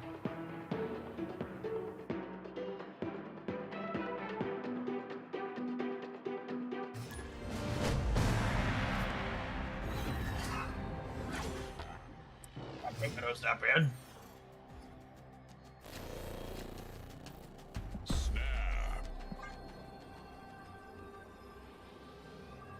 How did the content creator Deadpool's diner thing go? I won!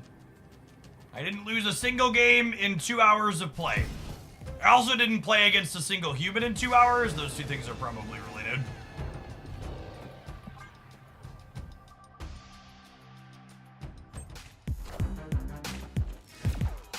Although, to my credit, a couple of the other content creators also didn't play against any humans, and they managed to lose some games, so to toot my own horn a little bit.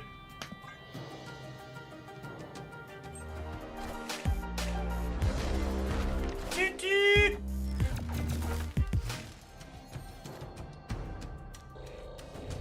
I haven't received the variant yet, as it been said. Unfortunately, Second Dinner said they were only going to send the variant after everybody stopped asking when they were going to send the variant, so you just reset the timer. Unlucky, really. Dara got Ego as one of his locations. Dara also lost a game where he didn't get Ego as one of his locations too, though, right? And he drew a third. So, like, don't try and make excuses for Mr. Grifter and his inability to beat the bots.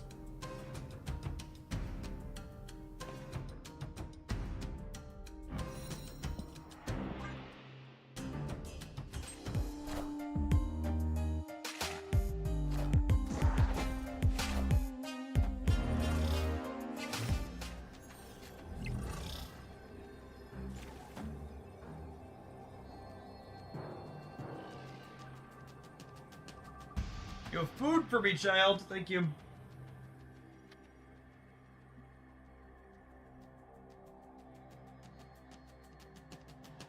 This is technically winning the center.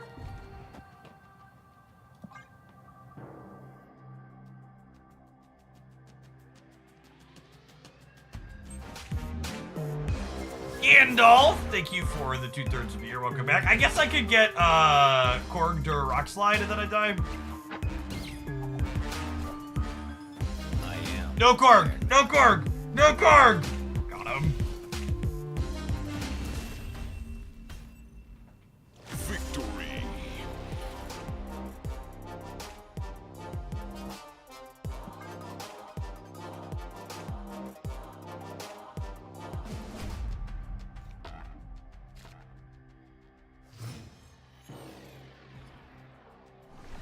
White Widow is a very good Marvel Sap card, yes.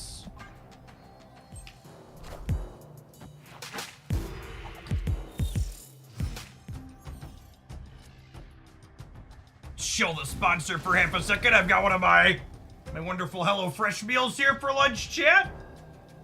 Salad with some homemade croutons, a fresh mixed dressing, some chickpeas, tomatoes, a little bit of cheese on top. I like delicious food. And if you like delicious food and you want an easy way to support my content, consider checking out HelloFresh. If you're someone that's currently subscribed to the channel, or you were thinking about subscribing and you haven't tried HelloFresh before, consider checking them out. Instead of subbing directly, you sign up for a meal plan with them and check them out. I'll hook you up with a 6-month sub gift to the channel as a thank you.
Like we're in kind of a mid spot.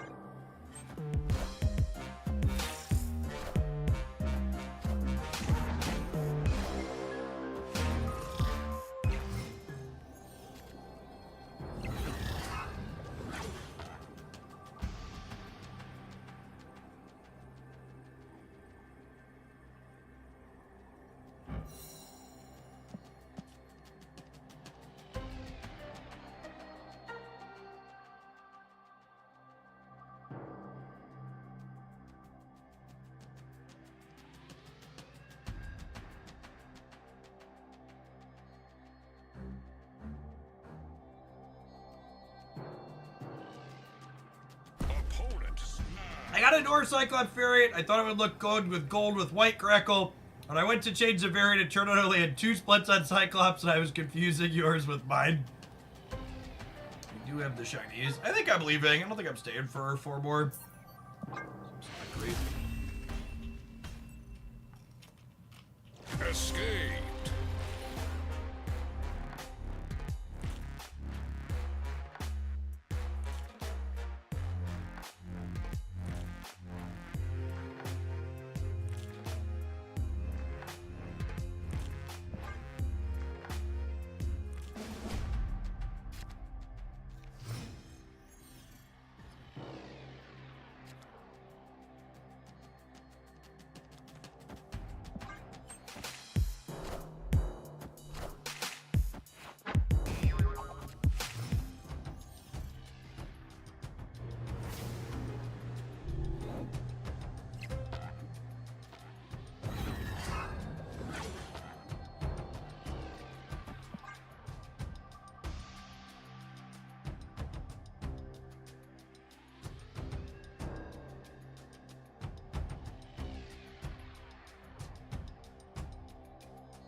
Hey, Illuminella, thanks for the 7 months. Welcome back.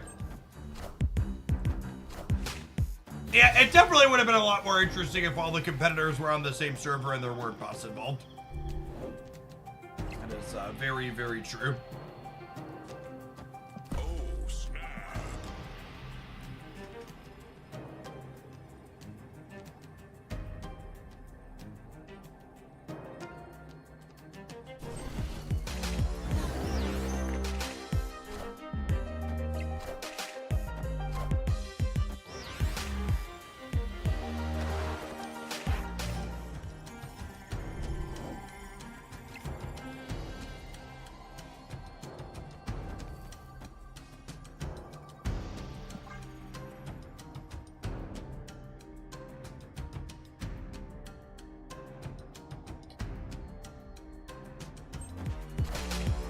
Hey man, I'm cool.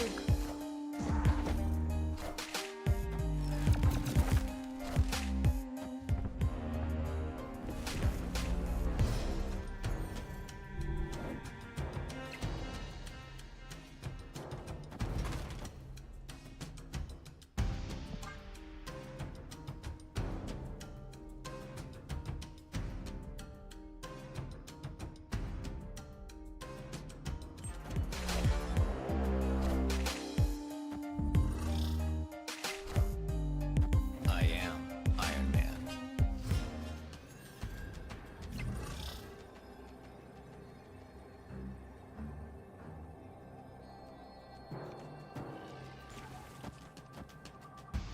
It's just this. I think it's just this. Well, may I put Nocturne center? Because this is 6-9 over here, up to 10. I think I like this.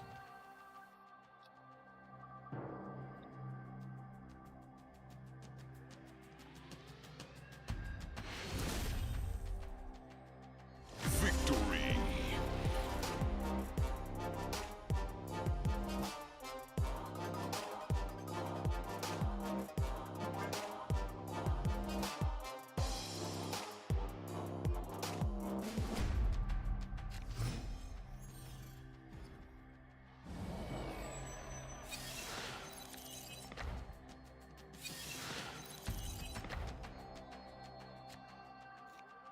It's hard to know how Second Dinner could make it more fair. Well, it's a good thing you're not a game designer and it wouldn't have been up to you to try and figure out how to make it more fair. And I don't know how hard this is from their programming programming backend, but like literally all you need to do is this is let's say if you have to be like, Jeff, how do you structure the last Conquerors tournament so it's not just all bots? Well, first you put all the competitors on the same server, and then you set them all to like a mid-tier MMR, so they're very likely to queue into both other human beings and each other. And then 2, you disable bots directly on their accounts. You make it so the bots aren't just going to happen.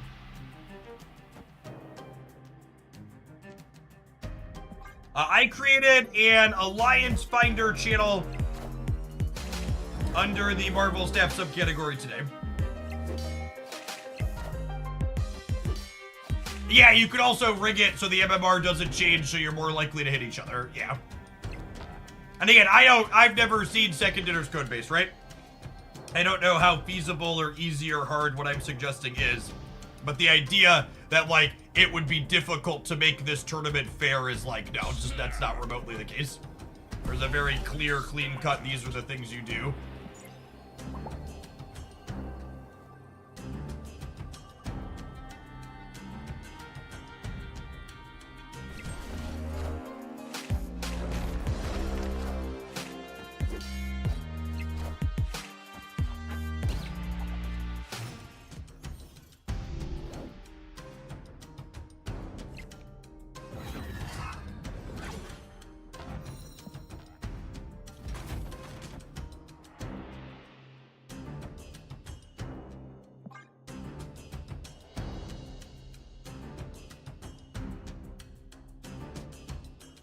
Yeah, we were getting all bots because they were fresh accounts, and fresh accounts typically get some bots.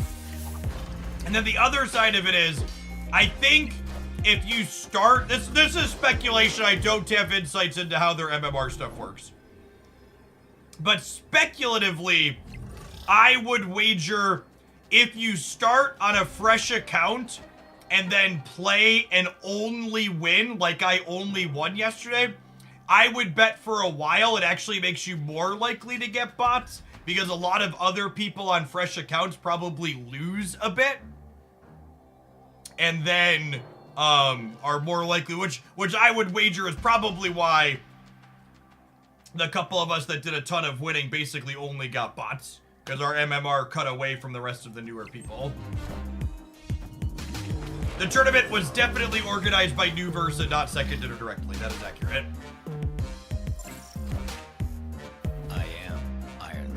Which that isn't to say that Second Dinner has no control over it, but they're not handling everything. Victory.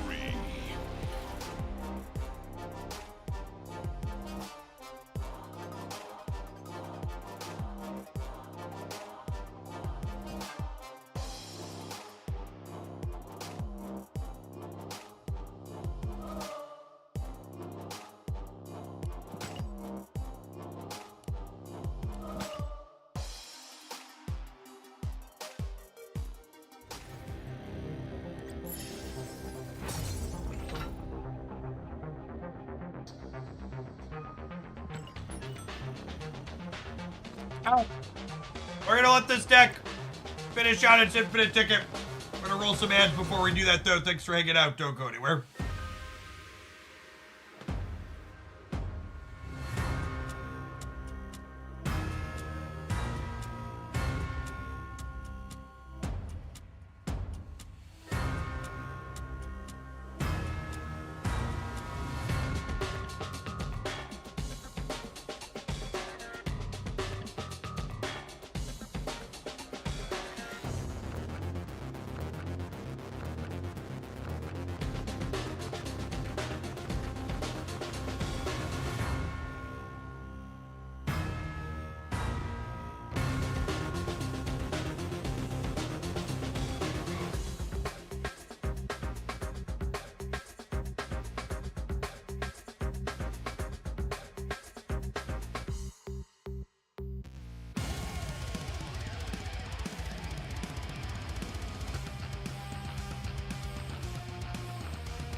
Scatter, thank you for support. I appreciate it. And Planned Obsolescence, thanks for ripping for the second month. Welcome back.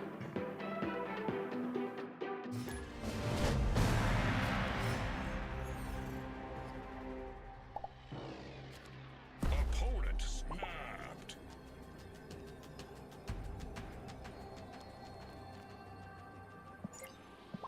Oh, snap.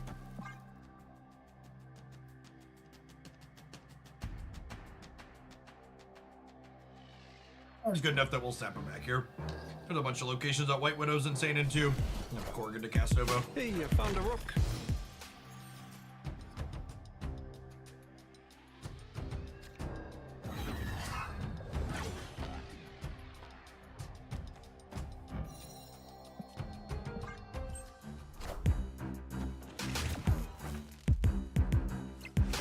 That's definitely a downgrade.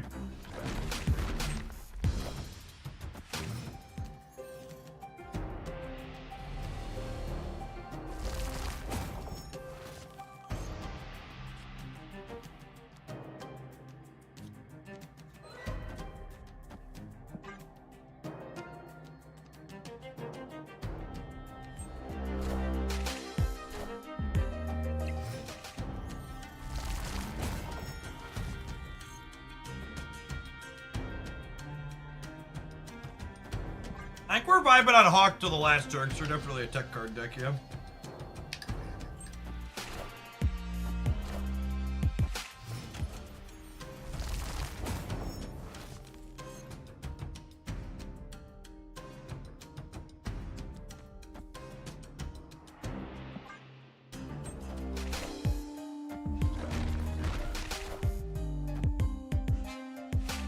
All systems go. Yeah.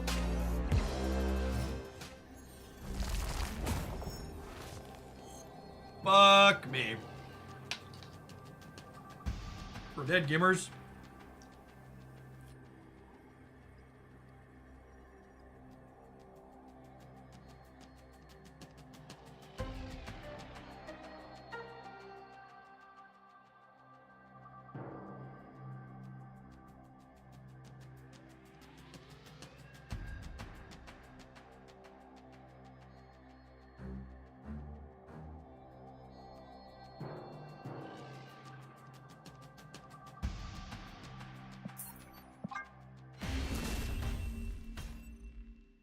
Escaped.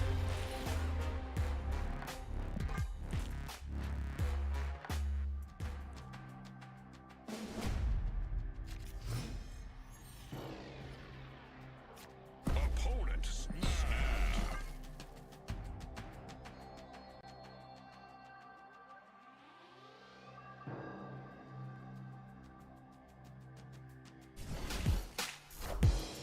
Hey man, I'm cool.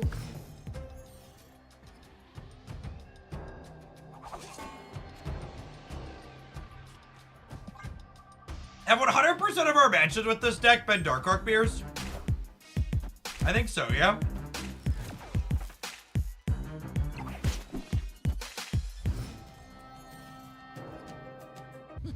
This land can never be fully known.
Dude.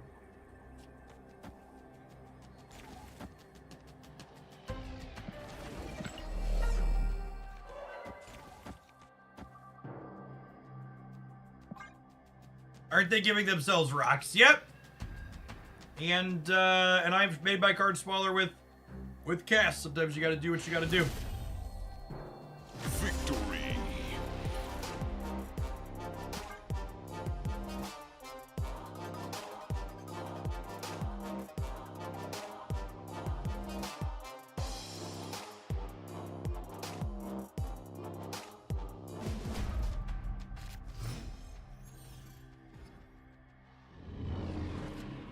It was in fact a very weird world. Holy!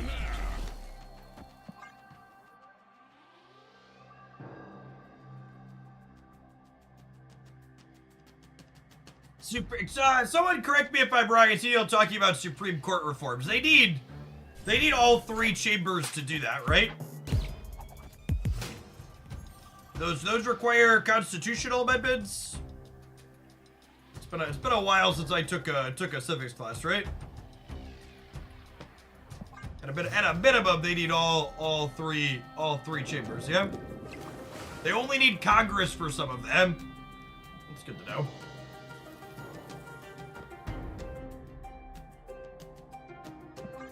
You have to change the Constitution. Yeah, that was my understanding.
Thank you for the absurdly generous tier 3 and for the over 6 years at that.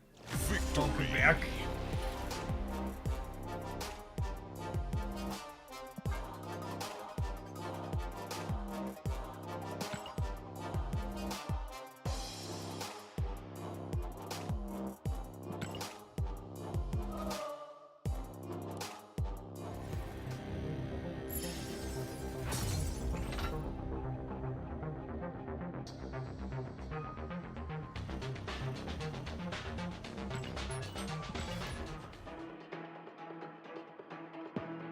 Just posting to see my Jester cap. God bless.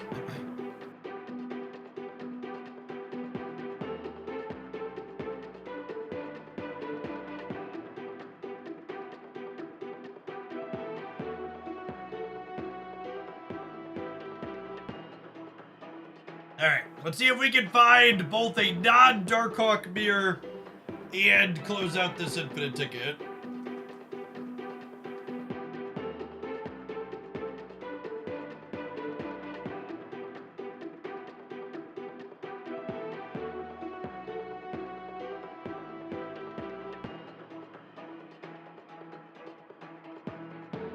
Feel better after lunch. We're gonna set the chat free.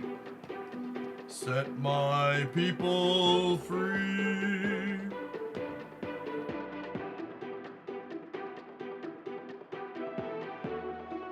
I have a full belly and I'm feeling happier. Don't fuck it up.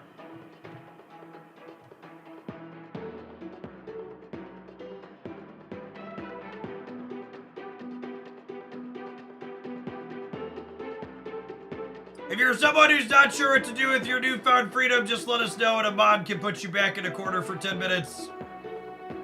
We aim to please and live to serve here at Hoaglandia.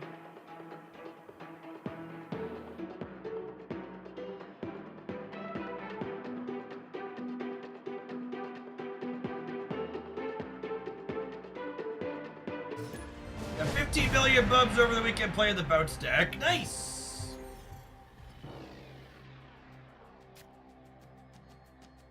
Congrats on your Casanova. Cass ended up being a lot more accessible than I was expecting her to be on day one, which is great. Do you have a favorite variant artist in staff? I really like Justina Dura's stuff. What will you do with Kate Bishop? I am looking forward to trying to build Nico good stuff with her. Maybe revisit Collector Bounce. I assume most everybody else is gonna shove her in Loki. I'm leaving. We spider-hammed a Hulkbuster, which means they're destroyed when they snap on Death's Domain. Hey, Daddy. What kind of strategy are you doing today? And strategy are we doing? This deck that I'm playing puts rocks into my opponent's deck to make it bigger, and then plays cards that are better when my opponent's deck is bigger. What do you mean? Holy snippity snappity. Now I get it. The rocks don't count as things. The rocks, it says that's useless. The rocks say that's useless, but it's actually useful also more to It's you. useful to us. Yes, exactly. Because the rocks Hey, do you found nothing, a rock. but it doesn't matter if it's from you, if you put it on that side. It just helps you, and it's technically on their side. That's exactly right. PD Lacara, thank you for the third of a year. Welcome back. Are they destroy playing Casanova? Ooh, Spider Pig destroyed They are destroy playing Cassandra Nova. Our copycat's gotta be absurd here, huh?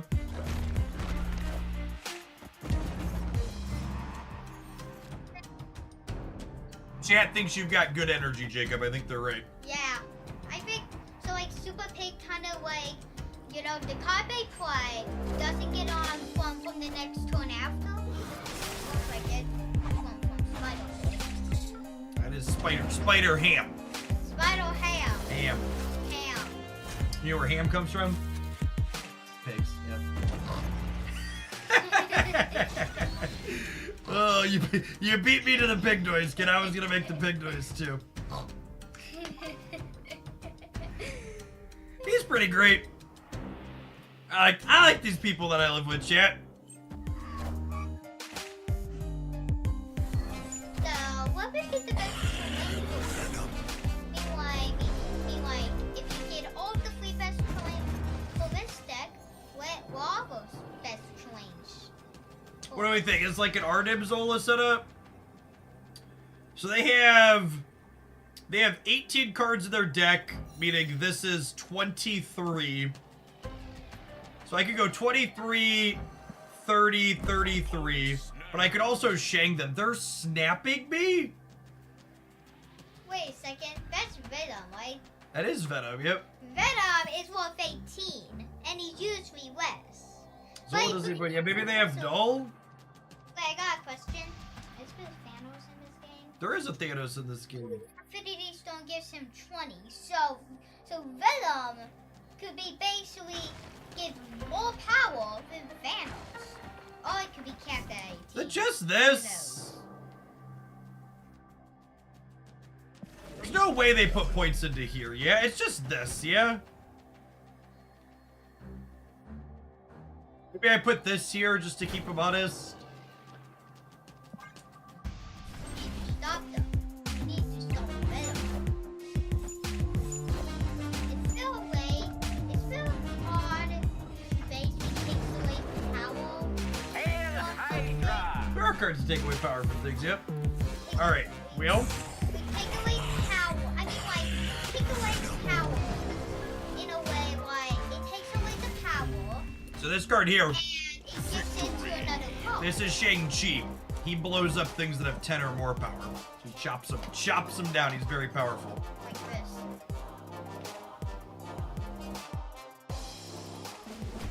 Classic destroy game. I mean, they made 36 power, chat. What just? How could they lose? What just happened?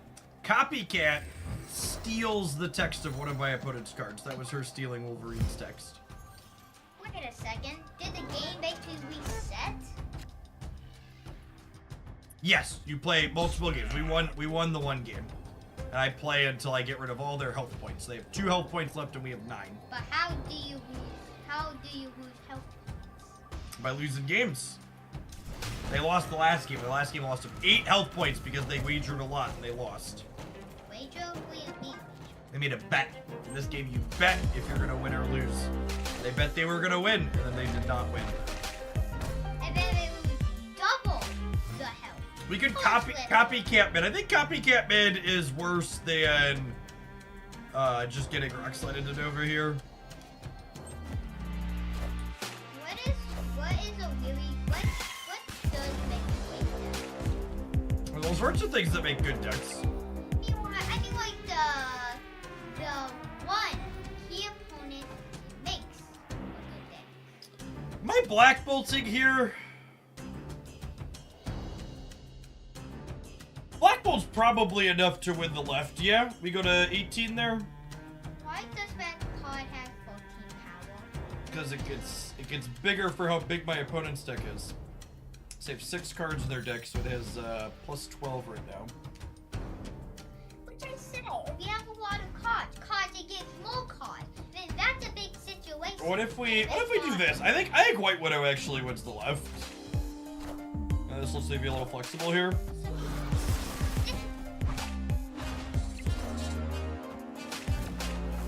So there's multiple ways to make a good deck. Annoying the player, giving a Jewel a lot of buffs. In Jewel, gave Thanos double the thing, like 20 is always powerful because the So they blew up 2 things here. They killed a rock and they killed Winter Soldier. So death is 6. If they play death middle, we tie and then we win the breaker. They lost the card, so that's why that's card 12 instead of 14. Yep, we drew a card. Yep. Just like we drew it out. Oh, the less cards. Victory. Like the more power. I thought it was the more cards. How's your day going? What have you been playing? Just watching shows? What shows are you watching right now? Doesn't matter. What have you? Are you watching something you're not supposed to watch? No. Okay. That was a very quick. It doesn't matter, gamers. Really quick game. Really quick game. Really quick. This is a lot of redirection here, What do you my mean? son. What do you mean we do it? I mean, I asked you what you've been watching, and you very quickly tried to post back to something else. Chat thinks you're busted. Are you busted? What have you been watching? Do I need to go look? Am I opening profiles? Oh, you've been watching Minecraft videos. That's fine. You can watch Minecraft videos. I told you. You don't need to be. I told you you can watch those. He knows I know how to find out. Yeah, he knows. He really knows a lot.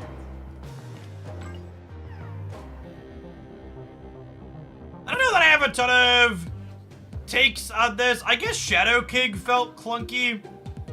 One thing that feels like it's super true right now is that it feels hard to play Darkhawk out before the last turn of the game, just because of how much Shang and Rogue and stuff there's been. I almost wonder if this deck could get away with playing a copy of Armor.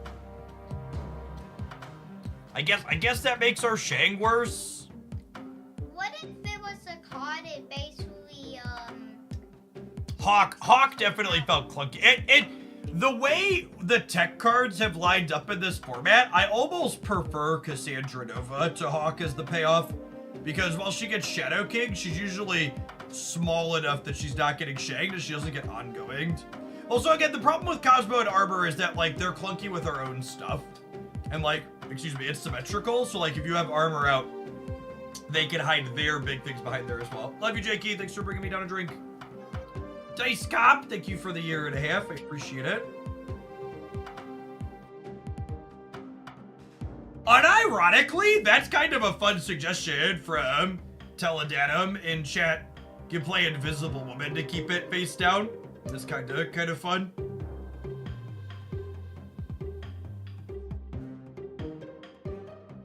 That. All right, we have a request to play some Hand Pump, so we're gonna Gwen and Makari and Okoye when we get back. I'm gonna roll some adverts in the meantime. Thanks for hanging out. Don't go anywhere, gamers. Thoughts on Copycat as you played her more throughout? I think I 100% nailed my Copycat review on day one, and she is exactly what I expected her to be.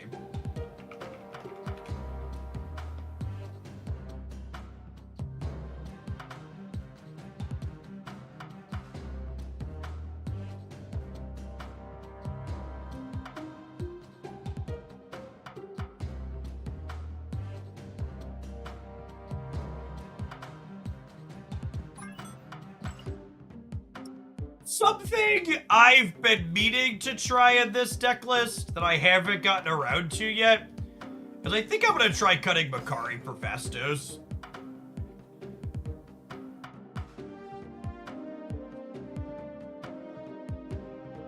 How much did we spend on the cast split? It's $25 per split. So 1, 2, 3, 4, 5, 6, 7, 8, 9, 10, 11, almost 300. Maybe we had boosters for one. Let's call it 250. Let's call it 250.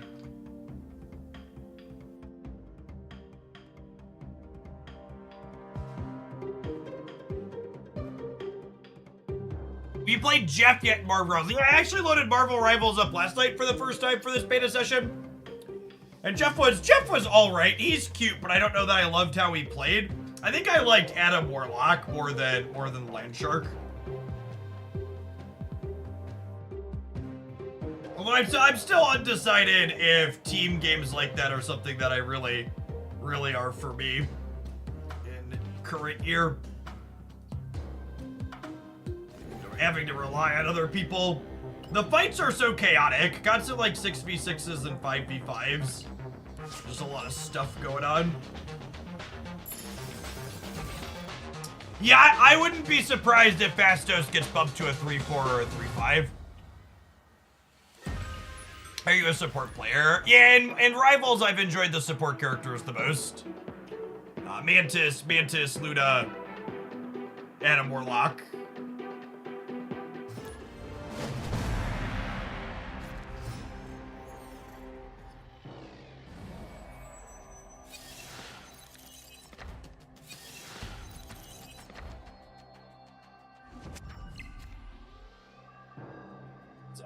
So we'll start for us.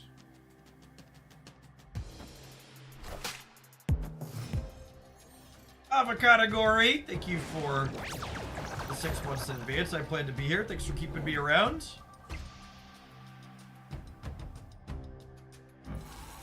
Stereo is considerably worse.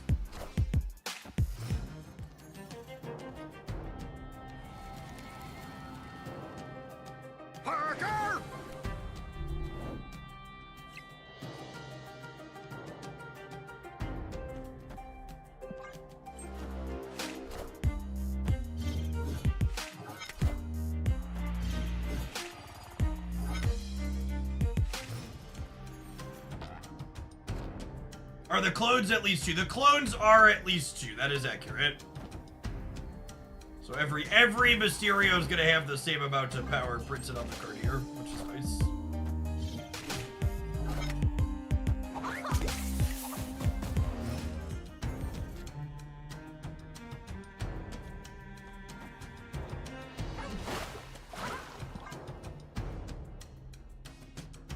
Magic Man, thank you for the 22 months. I appreciate that.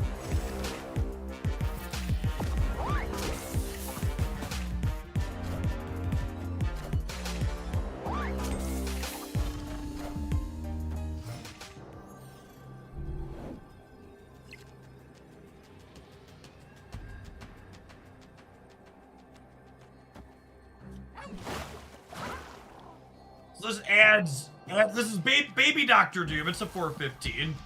And this adds another 12 over here. This gives me 20, 15, and 10.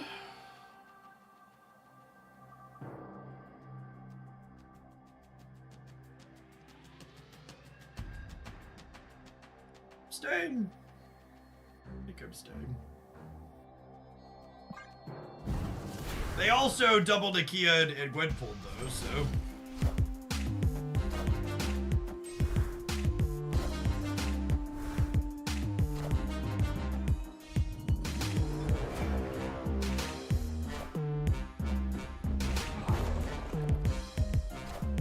Fun!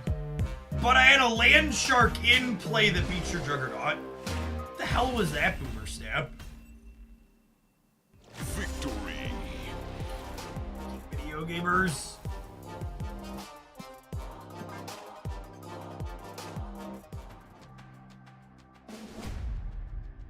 Yeah, I think the Cassandra Darkhawk Theta stuff is the best thing in the game at the moment. Oh, snap. I think I want to save my Sinister London spots. Play out Chavez though, for sure. Did their play lose to you passing? It did.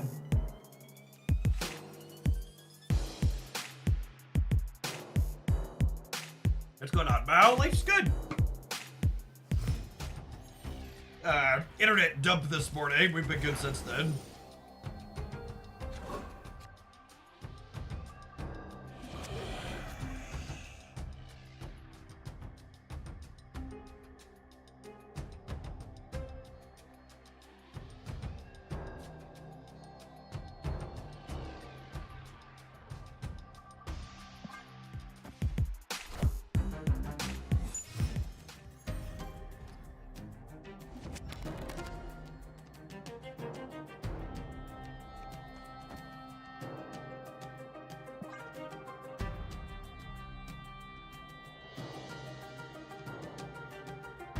Could be looking like a fill the center angle. We're also going to want to try and have priority going into the last turn, so that way we don't get Juggernaut on a Sinister London. I did not see the second dinner post about farming bots in the diner. Yeah, if you got a link, I'd appreciate it.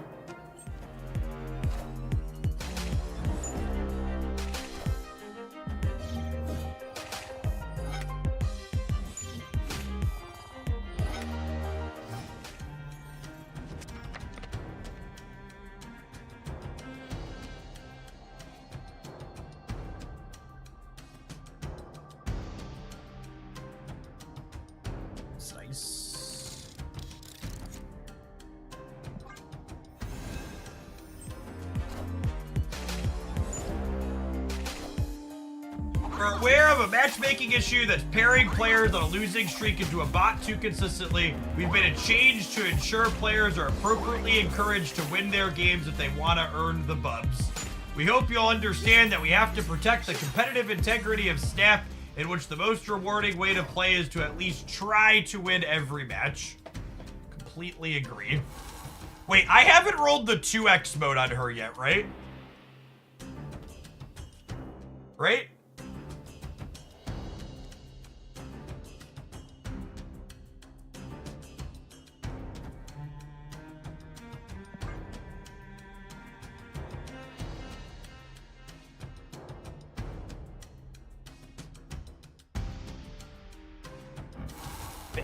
Thick lady Nico.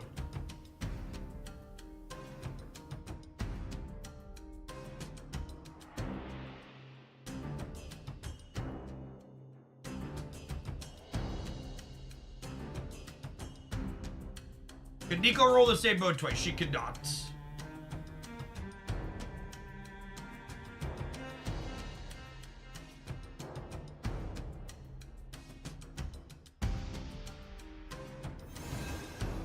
Oh yeah, maybe I'm supposed to play the Fastos on London because of priority. It's a good take.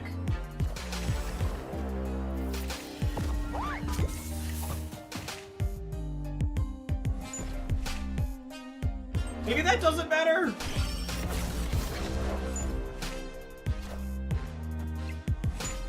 Oh no! They took 1 point of power away from my thing!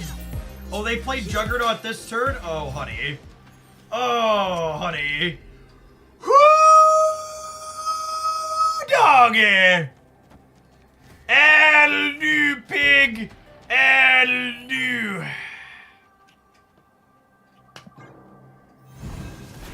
Let's do the hand pump again. Oh no! Oh no! Oh no!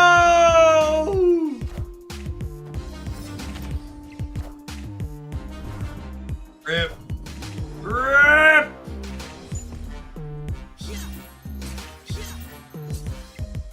I am listen.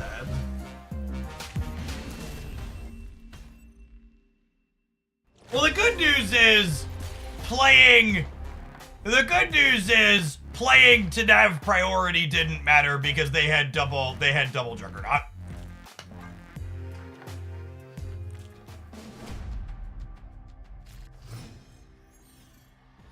So my choices were irrelevant. Snap.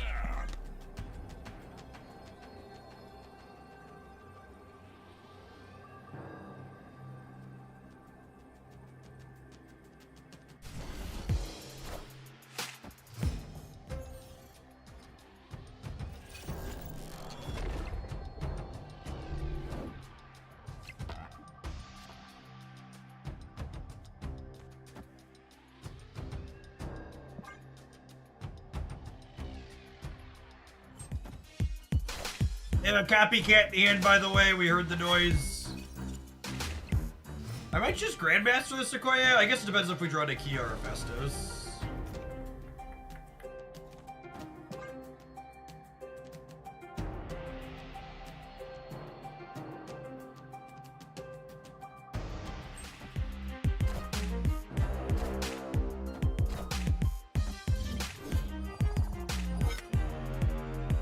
Alright, if 13 wins here next turn, we'll be able to absorb Big Man and Grandmaster, and it'll be insane.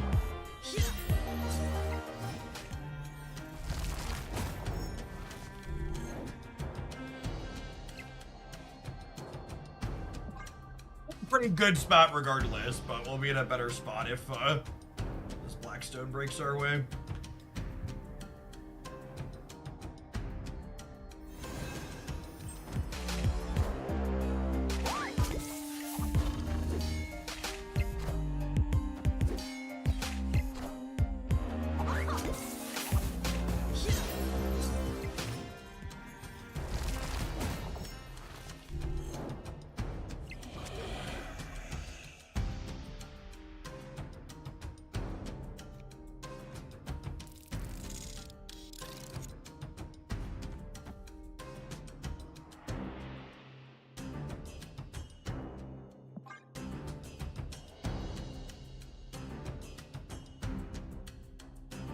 And again, here, I'm playing the Wasp out because I want as many of the Gwenpool triggers as possible to land on Mr. Mysterio.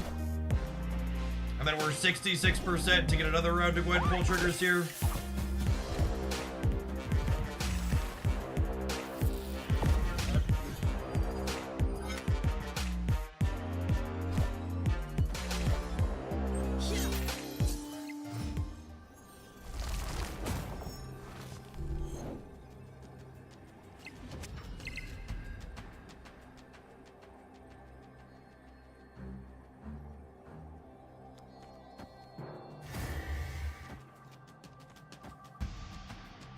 Juggernaut ain't do shit, bitch.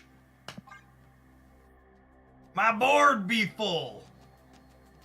Nico constantly rolling 2x on turn 6, though, is some wonderful, wonderful stuff.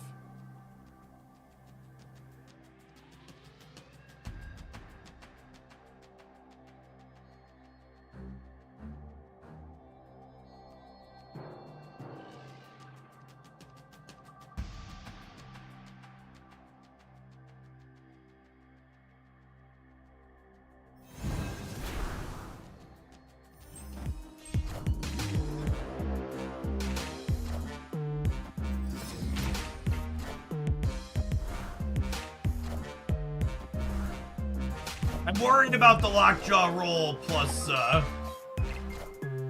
marble.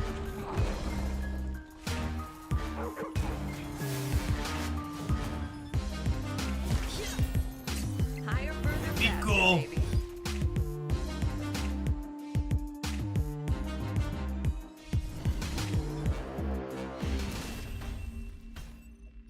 3 shots to take their last 2 Cuberities. I bet this deck is a pretty solid matchup against this pile of cards. GG opponent. Little itty bitty baby 120.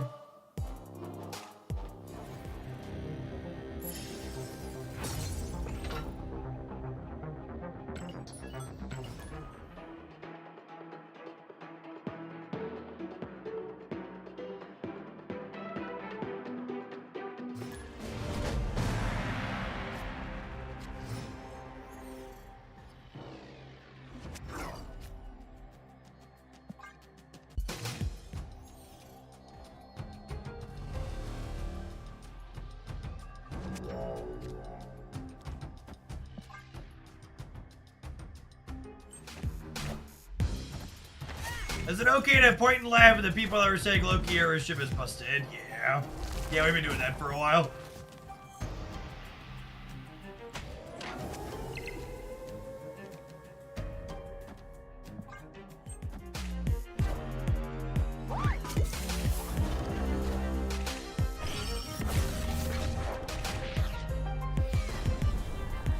This is an ideal outcome for us here.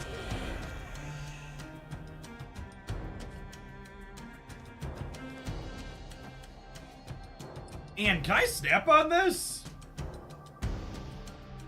Oh, snap. So.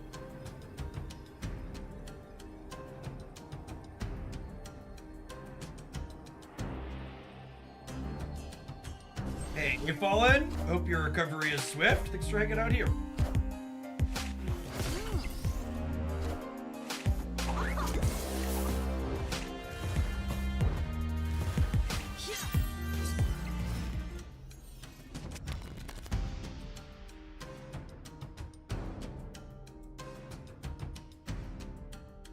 Mother of God. Wait, do I eat the wasp to draw cards?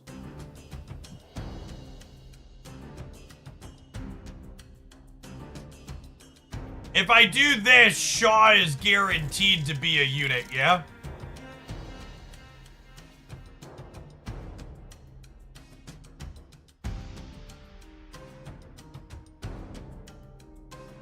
I think I like it. I think we eat the wasp.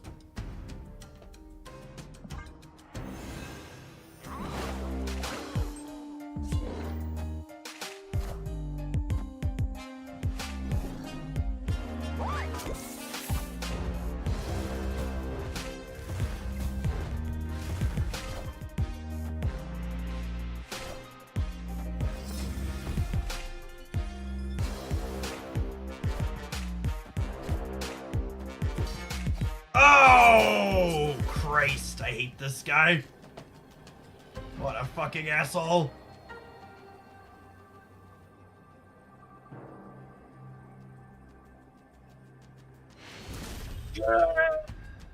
Get out of here.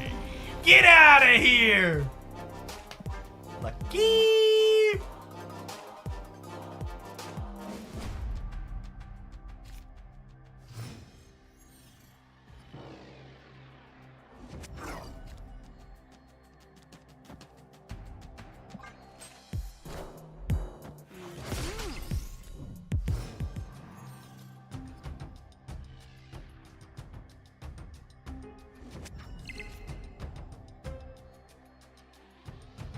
I think I'm vibing for now. I could be right, just get my hand empty though. I think the answer is no.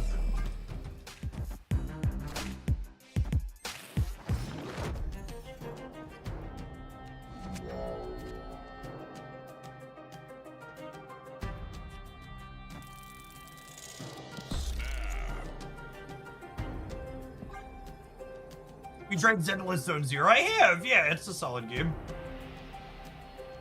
Hoyoverse is very good at what they do.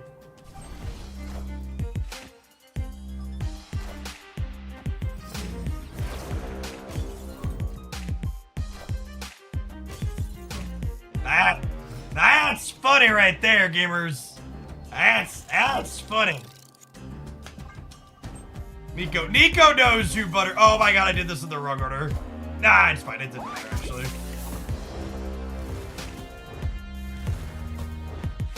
Gwenpool! Gwenpool, my lovely! Wow, can you believe how unlucky we are? Only 5 of my 6 Gwenpool triggers hit Sebastian Shaw. Fuck this game. That's ridiculous. Only 5 out of 6 hit Sebastian Shaw. Rigged. But wait! There's more!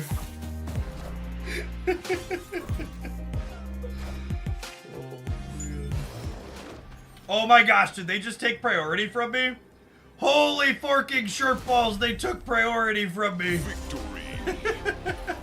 It is a 332 good, chat. Is a 332 good? If so, why? Please explain.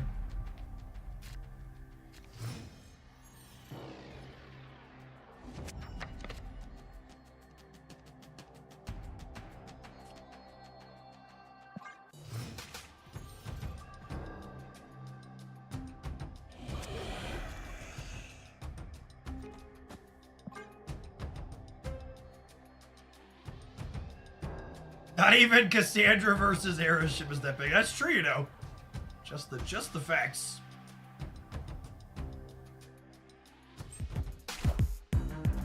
How do you get the drops? You just watch channels streaming Marvel Snap on Twitch like this one for a total of 6 hours between now and next Monday. And then you check into your inventory here at your Twitch link, and you'll be able to claim your stuff after you link your accounts up. And it's also noteworthy you don't have to do all of your watching on one channel.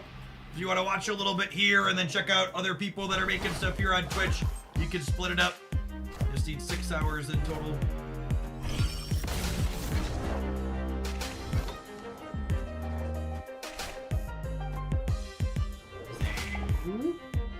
Good for us. Oh my gosh, that makes my Mysterios bigger, gamers. Lovely.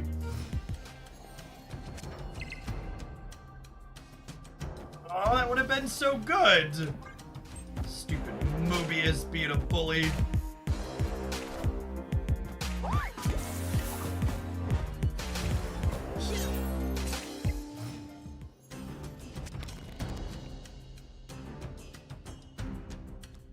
That's the good stuff right there, Vinci gamers. Unfortunately, Nico has already rolled her 2x mode.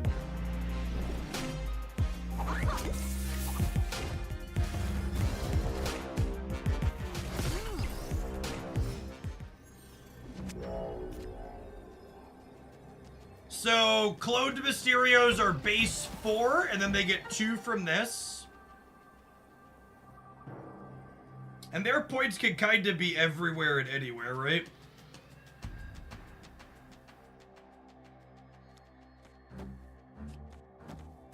I do this. This gives me plus 12 over here up to 18, which beats Vision sliding over. Actually, they probably don't. Do... If I put this here, and this is beating Vision in the center, I think it's this, because they're least likely to compete for here, I think. It just depends on how big their hand is. They have an expensive thing, they might compete there. They bailed mid. I have to imagine we're winning the left though, yeah?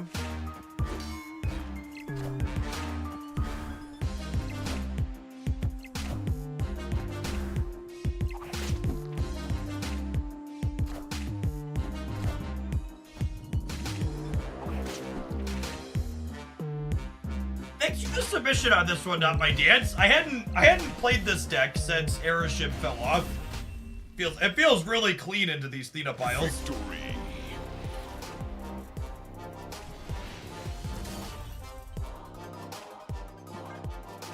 I think I like Fastos over Bakari as well.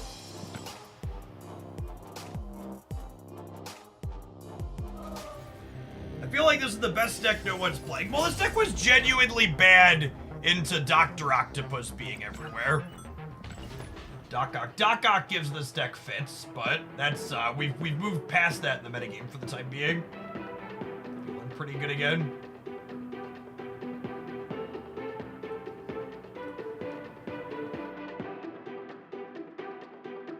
If you're missing any of the cards in this deck, Forge is the first best replacement, I would wager.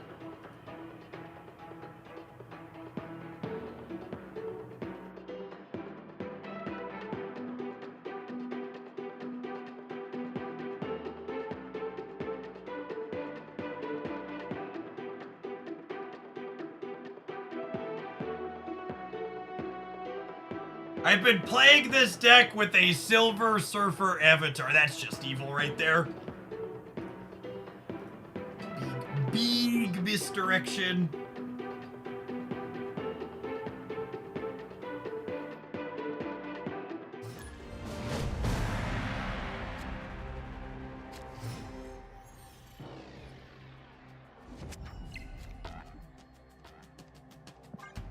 Opponent drew a copycat. You think it's another Theta deck, chat? Most of the copycat decks have been Theta decks.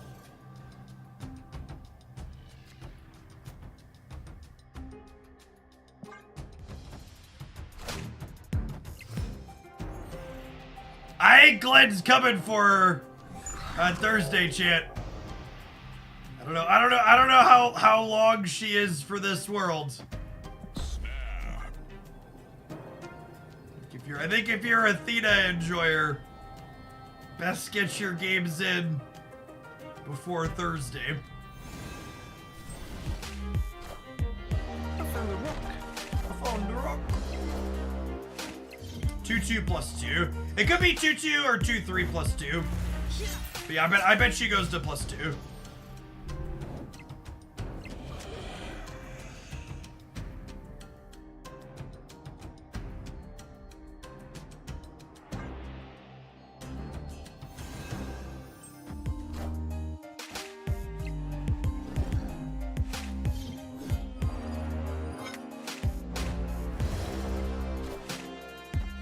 I'm only speculating on a Theta nerf and not a Kitty Pryde nerf because my heart can't handle a Kitty Pryde nerf. Glenn would never dream of doing that to me. His favorite content creator, right? Assuredly my Kitty Pryde is safe, yes?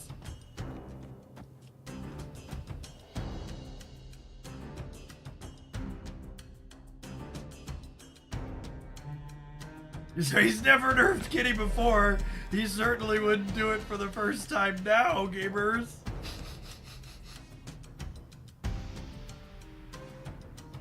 Oh, actually, you know what?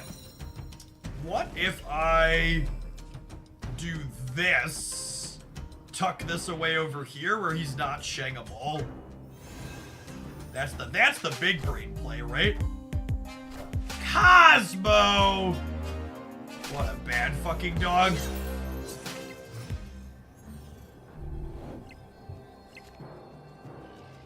Fuck's sake. Man, this game was so winnable too. Hopefully that means I don't have to play around Shang-Chi long term. Knowing the average Marvel stepper, they're probably a Cosmo Shang-Chi deck.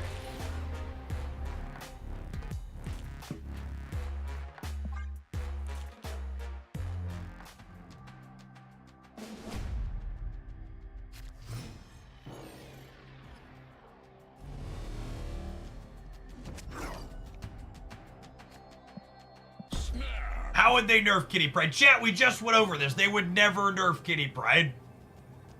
She is my baby and I love her.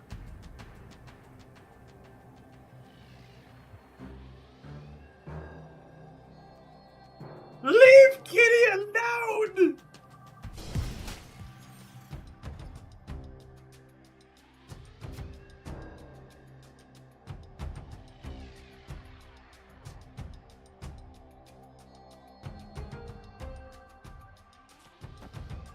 Is it this? I think it's this. Is it? Or do I just Fastos on curve? I think I just Fastos on curve. Alright, they had Angela anyways. Perfect.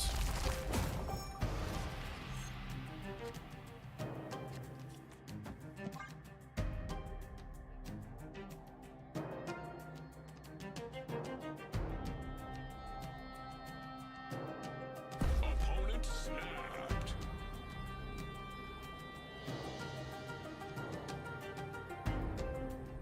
Cosmo is a concern.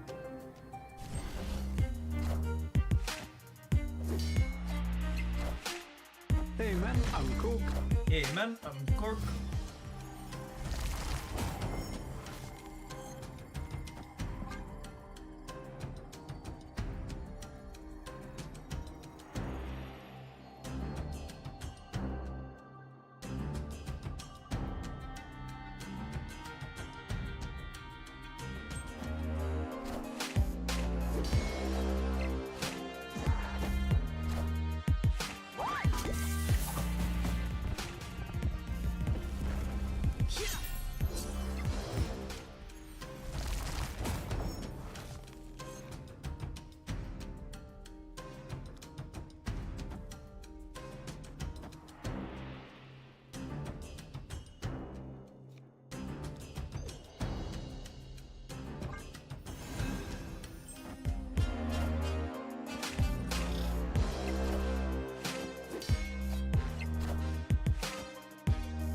Alright, all of them on Mysterio, please.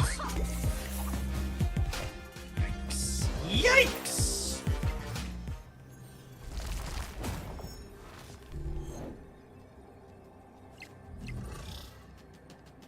I think we're dead.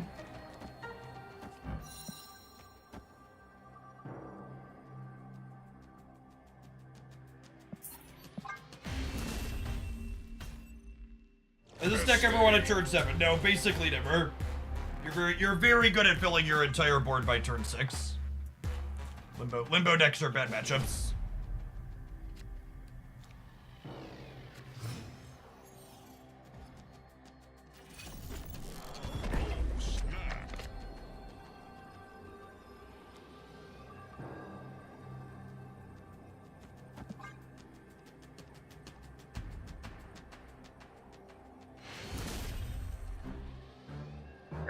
Victory.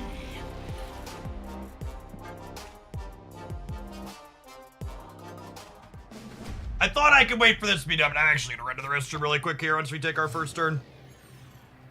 Come on, opponent. Come on, game. BRB.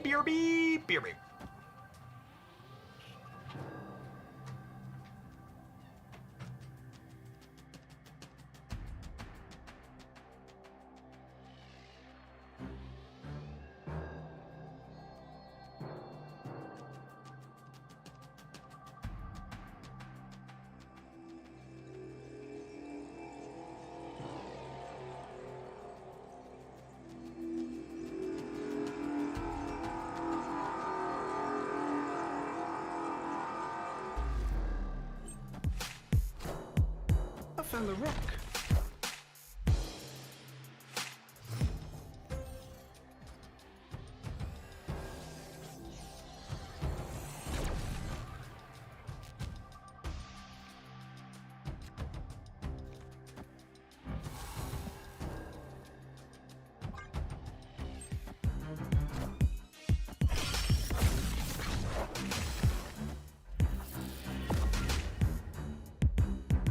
If none of the cards next week do I pull for all, at the minimum you should get Nico and Hope. Proxima's pretty good too, though.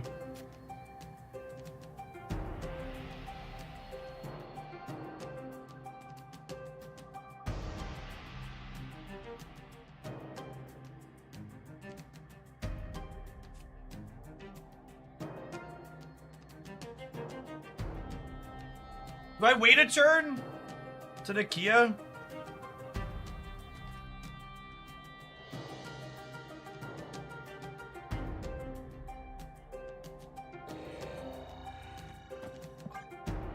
I don't need the extra energy, and if I draw Absorbing Man, I'm gonna want to have kept her in play.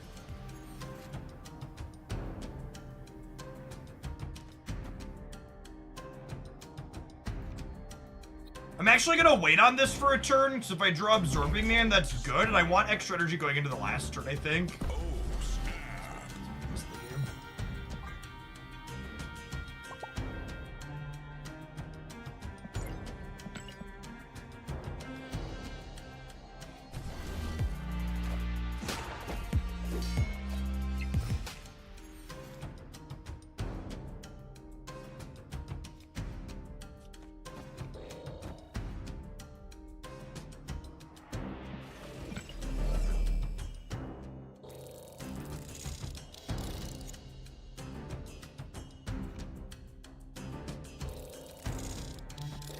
I think they moved Nocturne this turn.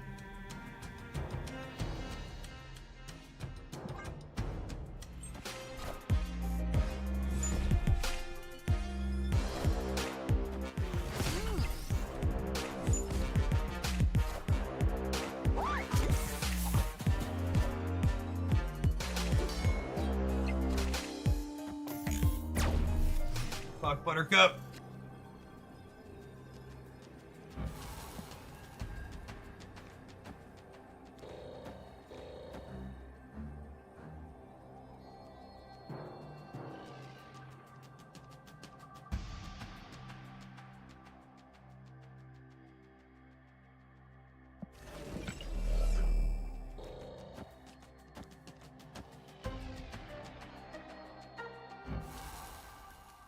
It's 9, 11, I go to 17 here.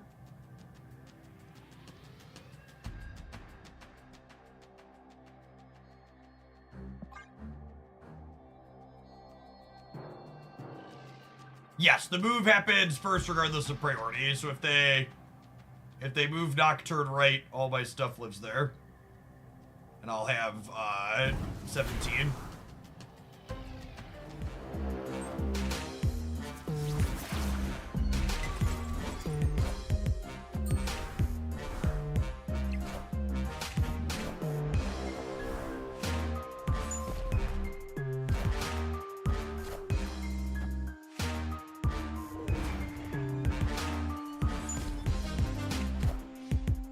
I am Iron Man.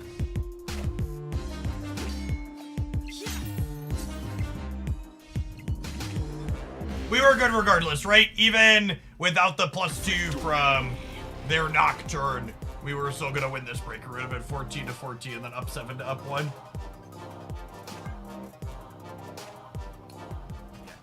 Casual 20 plus power, Mysterio. Dr. Doom, eat your heart out. Sorry, Tony Stark, we can do better than you.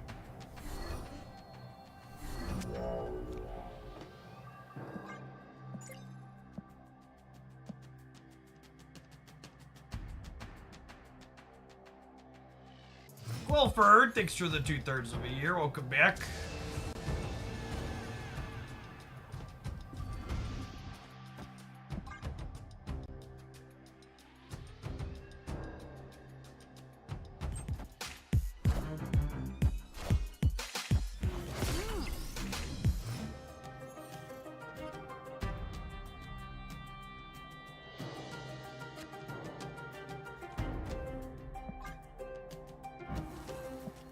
Textless Grandmaster.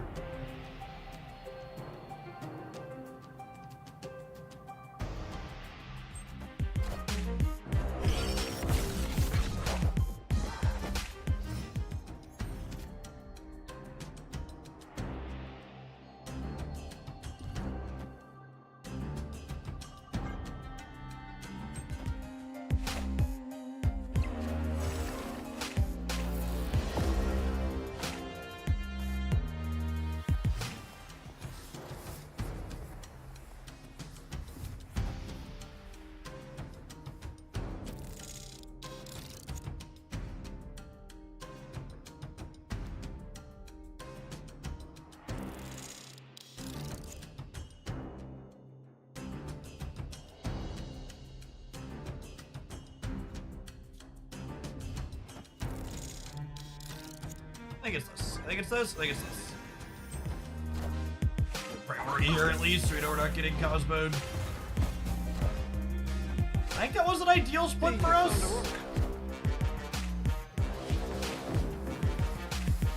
Their Nocturne can move here is noteworthy.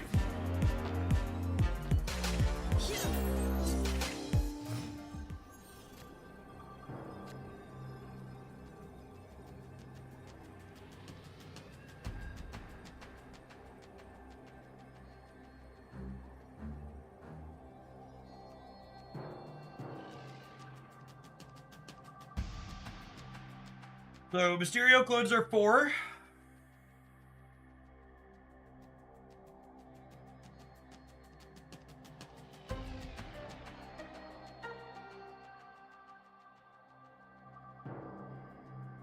Think of this. Think I'm into it, I think I'm into it. Or leave in. Sweet. Victory.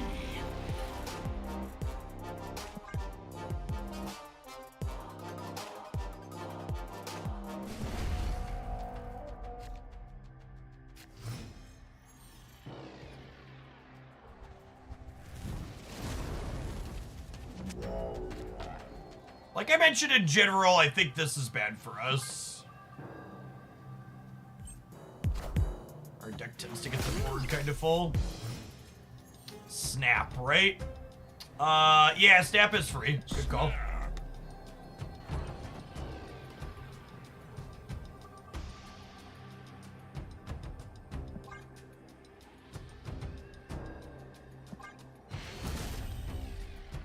Victory.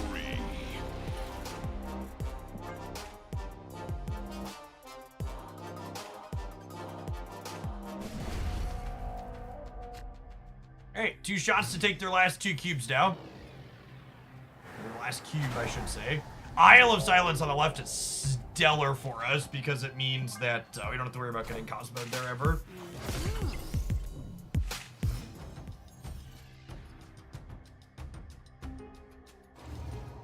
That's less stellar for us.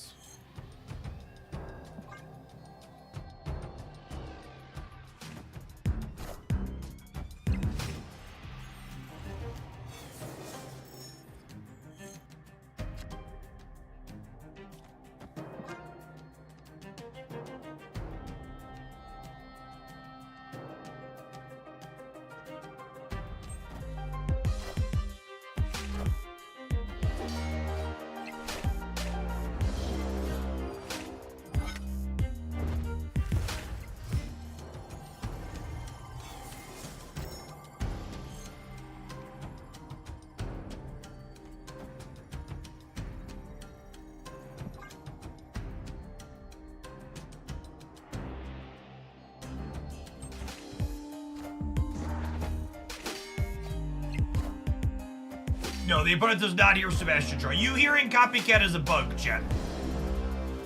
Gonna be fixing it hopefully tomorrow. If not tomorrow, then the next one. But it's confirmed by second that it'll get adjusted.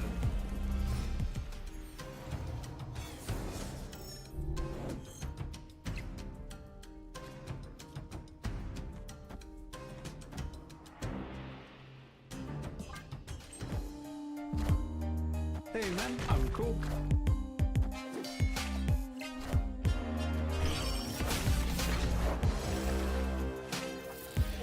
Disgusted? Thanks for hanging out. Glad you're having fun and finding success with the bounce deck.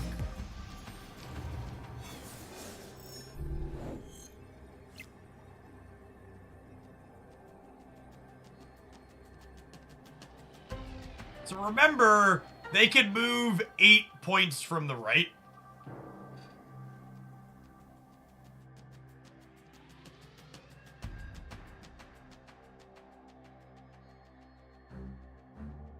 What is the hand buff deck you've referenced on and off stream? Are you looking at your screen right now? Or are you currently only listening with audio?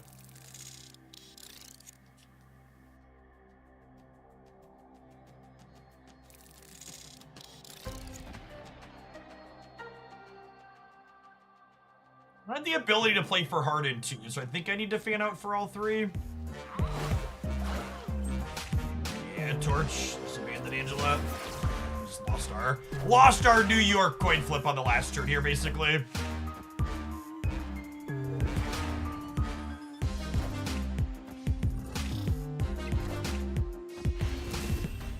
Alright, rubber band game for an infinite, okay?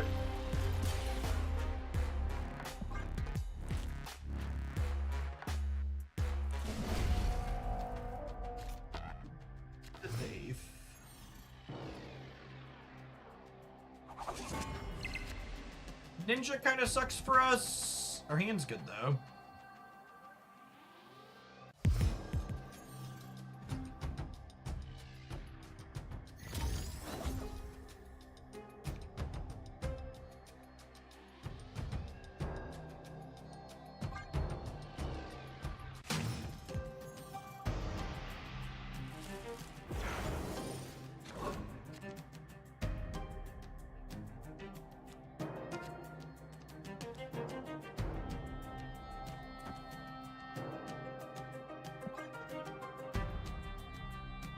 The Deadpool event has made me even more radicalized because having 500 million bubs I struggle to give away makes me hate millionaires. Mood.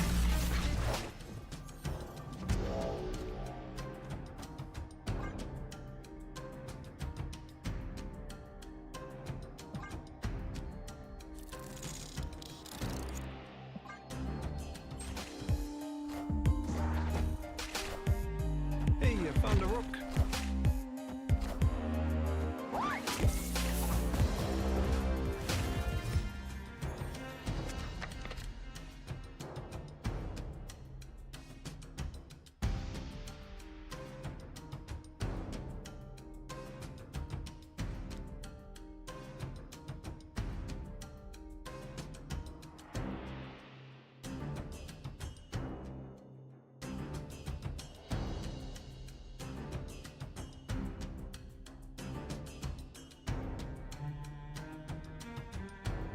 Think it's absorbing mana, Koye.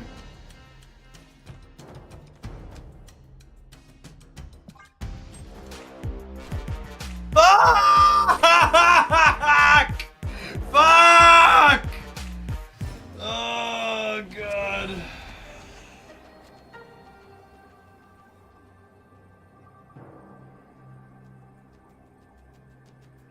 Yeah, they were playing around Grandmaster. They were playing around Grandmaster and I walked into it. That's on me.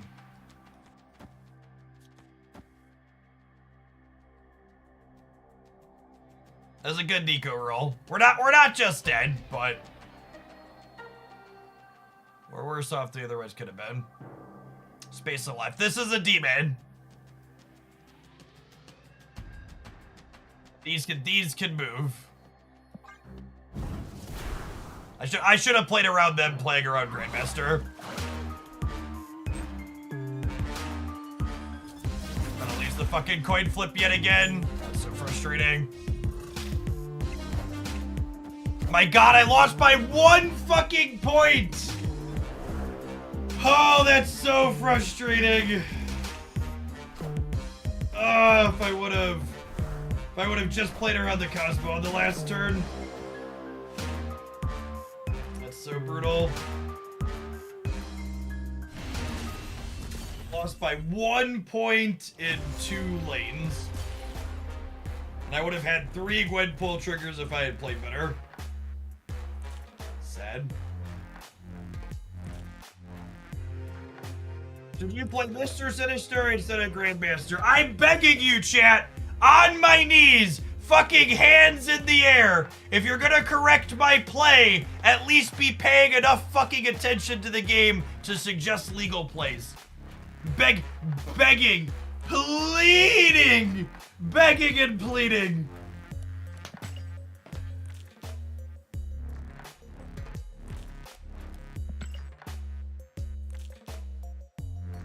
I'm gonna play some more of this deck. This deck's been fun. We also like only lost that game because of a mistake, and we crushed 2 other Athena decks that didn't have Cosmo. Cosmo seems really good against us. Could have played around it better there. All right, have some ads. I'll see you in 120 seconds. We're gonna play some more hand pump when we get back. Thanks for hanging out. Don't go anywhere. Imagine paying attention as a video gamer, not even once.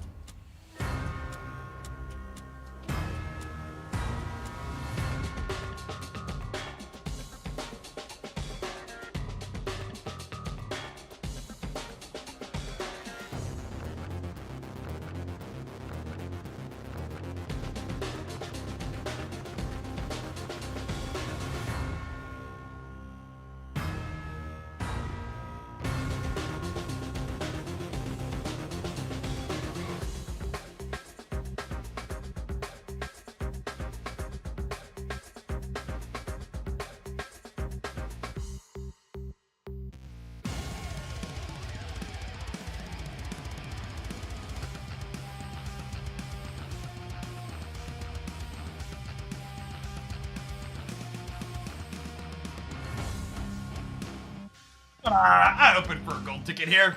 Take another. Gold Conquest is all Theta decks. This deck seems to eat up the Theta decks, so dive in for another one of those.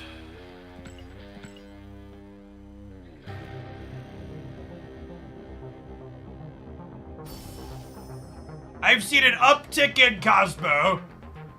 Twitch chat suggests a tech card that I've seen for the first time today in 5 hours of gameplay has become more popular. Challenge level impossible. Thanks for the 2/3 of a year, P-side. Talk about how a tech card feels good against the deck that I'm playing.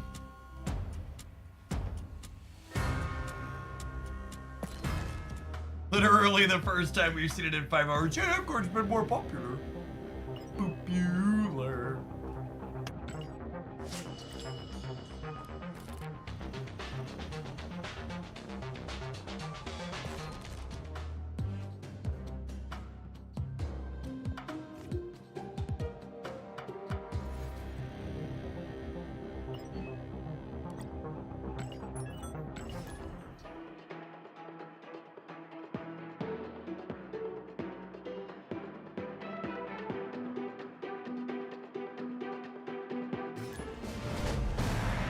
I don't know, Jeff. I've been watching for 15 minutes in every game at a Cosmo. That's fair, you know? Oh, snap. Our hand is more than good. Oh, it's great. Oh, our opponents. This is actually our. Speaking of things that haven't happened in 5 hours, I think this is only our first or second Aeroshim in 5 hours. The Aeroshim matchup with this deck's a little scuffed. Doc Ock specifically gives us fits.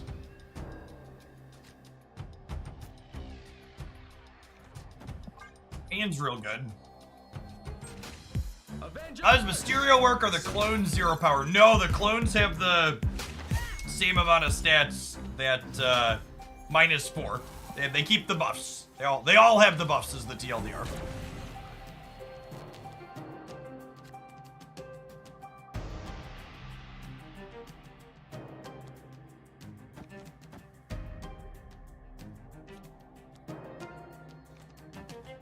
I'm missing for the lack of Sarah tech in this meta, just because having a bunch of answers isn't particularly good.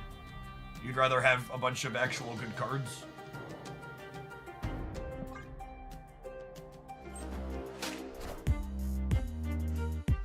Oh, that's unfortunate. We are the future.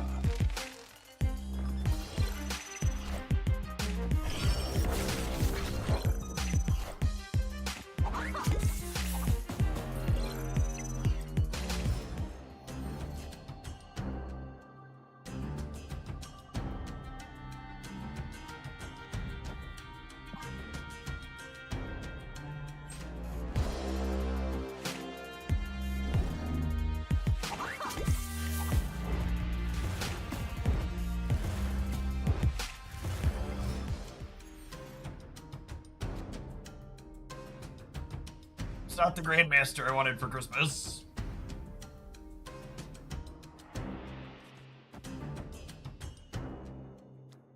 I'm gonna put this here to make sure I throw priority.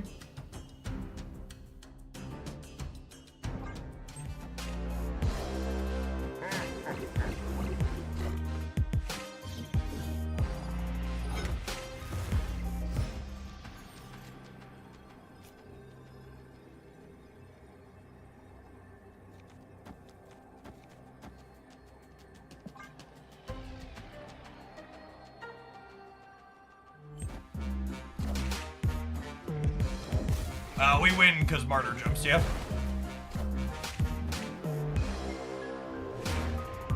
We actually don't even need the Martyr jump. We just gotta beat outright.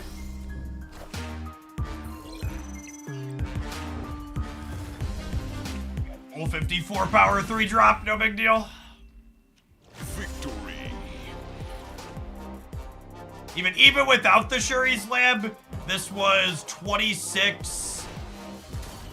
38, 40, 41 on the last turn, even without locations.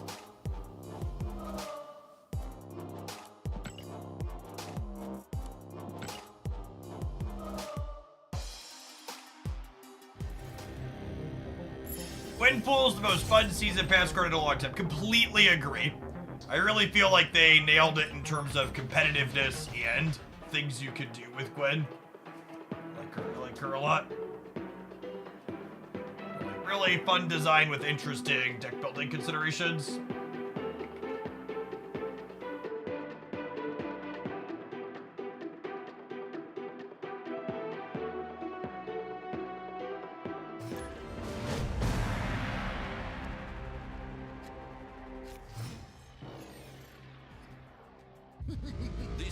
If you're missing Nico Banaru, just wait a day to play the deck.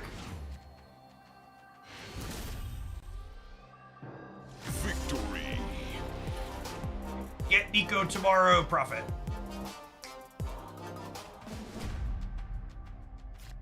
I think I've been liking Fastos better than Makari P-side, yeah.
They're gonna nail it back to back. I expect Kate to be the same. You know, I think there's some fanfic I heard of recently about nailing Gwenpool and Kate back to back.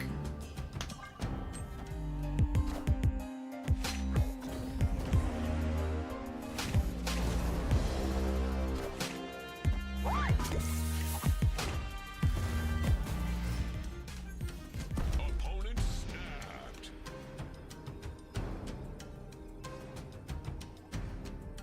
Is this a Dr. Octopus snap? My hand's pretty good. It could be a Shang-Chi snap, too. Probably a Dr. Octopus snap. This deck has such a terrible Doc Ock matchup.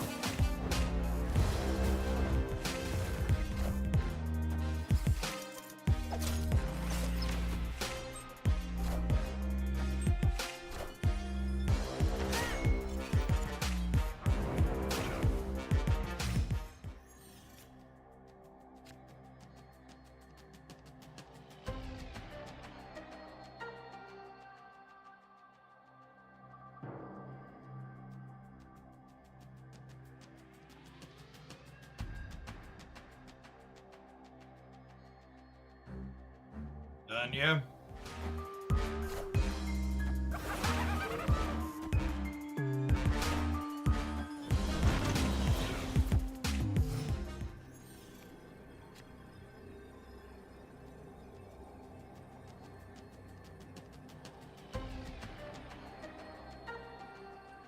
Huh.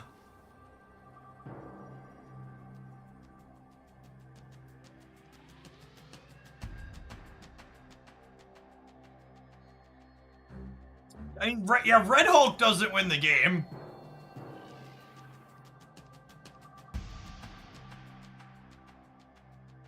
I'm adding 5, 6, I'm adding 11 here up to 13. You have to have Shang plus a 6? I guess they could have Gladiator? I'm gonna stay, because this matchup's atrocious for me, and, like, there's a chance they can't beat me from here. I think this match, they definitely have permutations of cards they could be playing that beat me here, but this matchup is bad, so we're supposed to risk it. When you're playing bad matchups in Conquest, you're supposed to take more risks, not less. I don't think they're a Mockingbird deck. I think, like, Gladiator plus Shang is what I would expect beating here.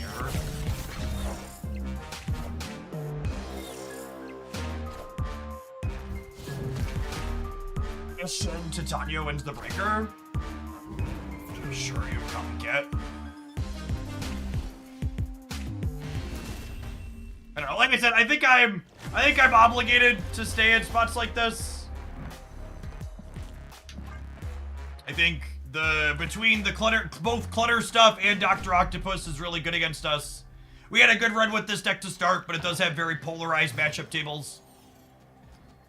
I think we're good into the good popular deck right now, but this matchup's like nigh impossible. Snapped. Oh, snap.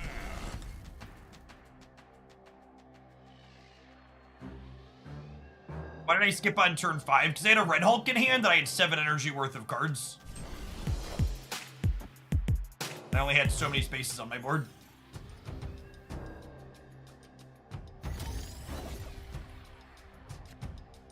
Looks like the Ajax clock deck. Could you articulate to me what my opponent is doing that makes you think they're playing Ajax just because they have Cassandra? I don't think Cassandra implies Ajax.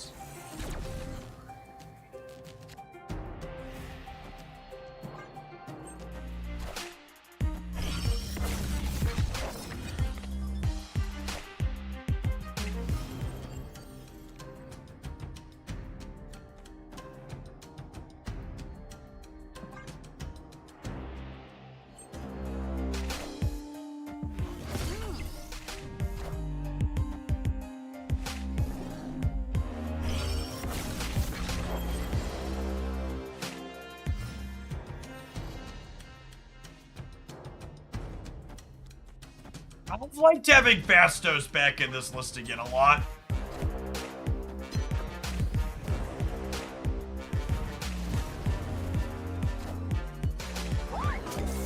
The person that said Magic usually helps with Ajax. The opponent's deck has always played Magic long before Ajax existed as a card.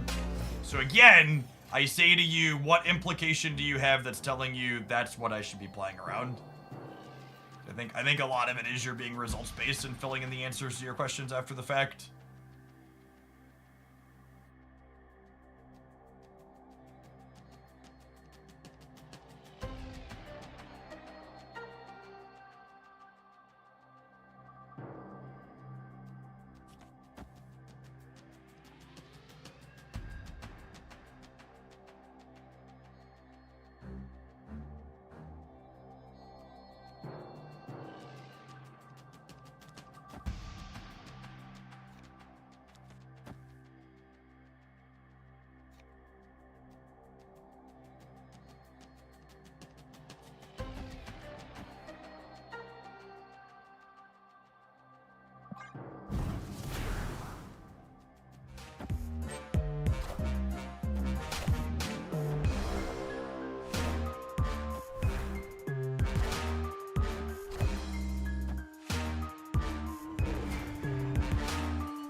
Real Mysterio's left, so it should be 0% here.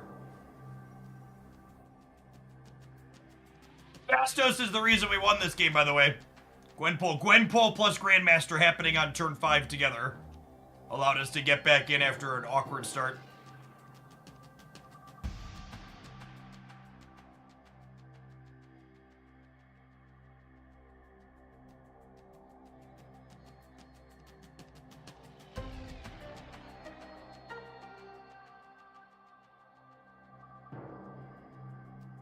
Man, Ajax does not remotely come close to beating us. They might talk themselves into a stay because they don't know where the real Mysterio is.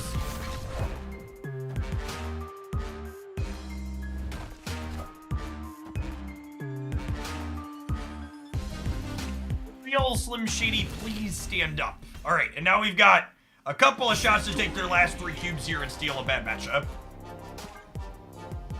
Which feels good.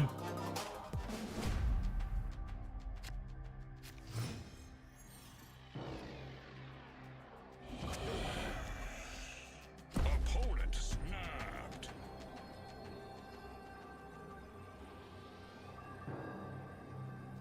I don't have any of my hand pumpers. Can I leave?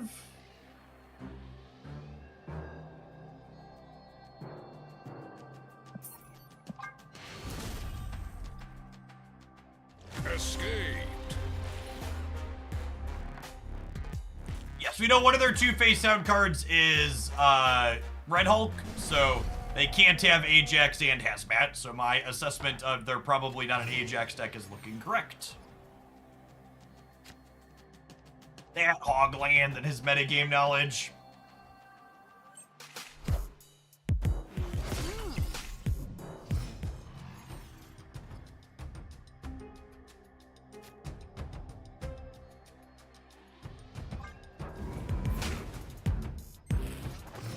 Yeah, I would expect White Widow to be the missing card. Is a good show. Opponent snapped.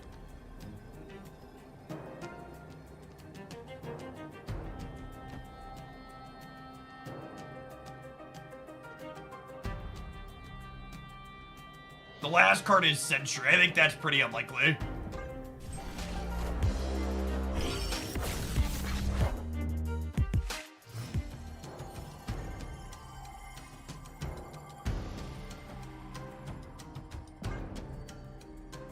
I guess throwing Nakia to the Wolves here is worse if I draw Absorbing Man.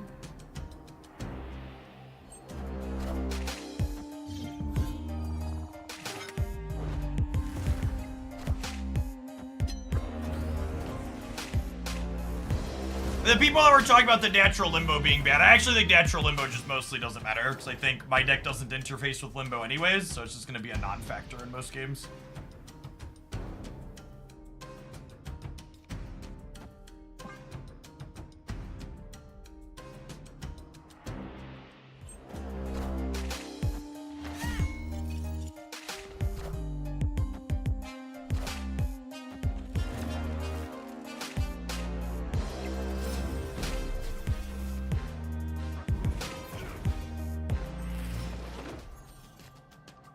Hey, look, it's the card we said it was.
It's just a flip on where their cannonball goes, right?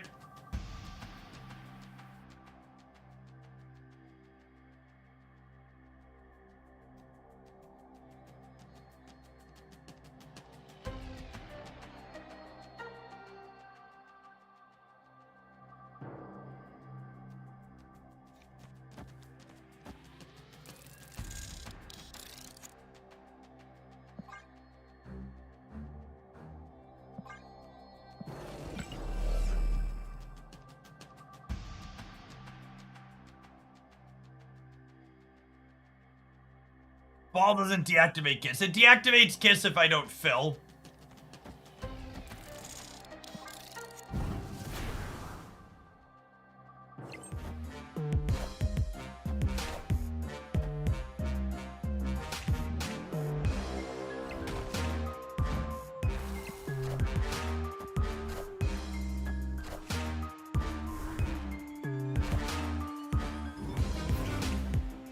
Real Slim Shady, please stand up.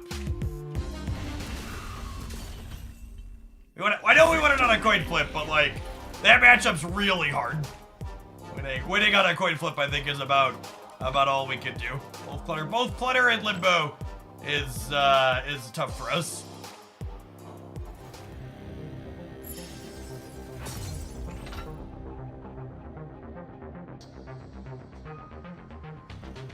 Alright, let's see if we can not punt my infinite ticket this time around, huh? Have some adverts. We'll see if we can close one out when we get back. It's been a good set with this deck. Don't go anywhere.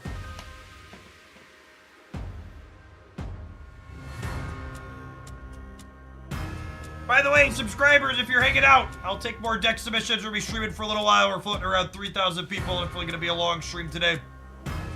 Appreciate the folks that are getting their drops in with us.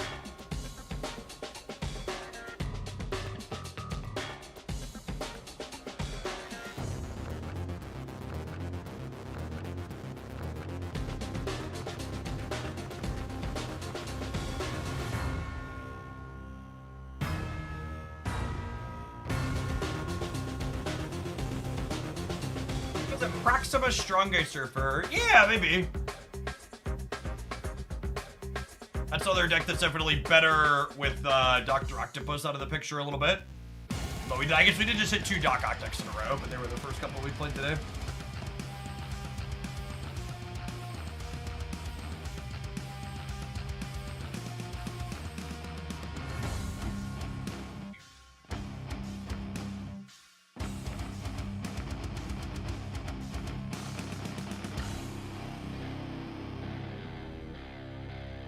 Imagine we could trade variants like Pokemon. There would be an incredibly gouged secondary market and series of third-party sites buying and selling them. That sounds awful.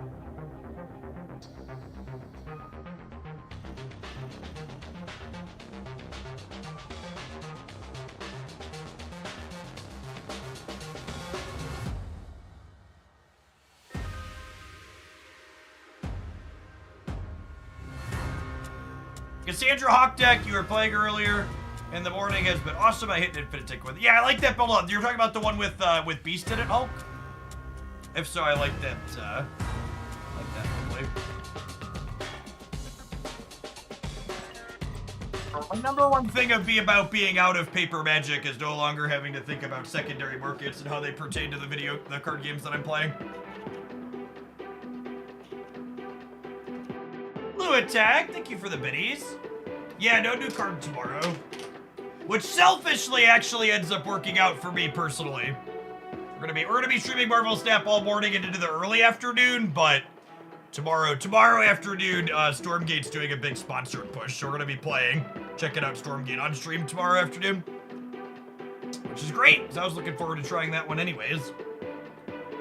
People that don't keep up on gaming news, Stormgate is the new RTS from a bunch of the folks that originally worked on StarCraft and forked off to their own studio.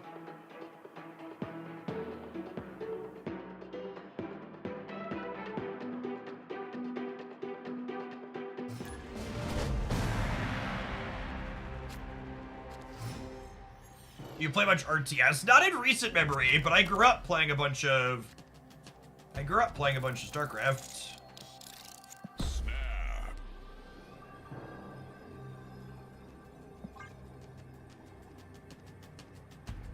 Alliances will also go live first app tomorrow. Yeah, no new cards, but alliances.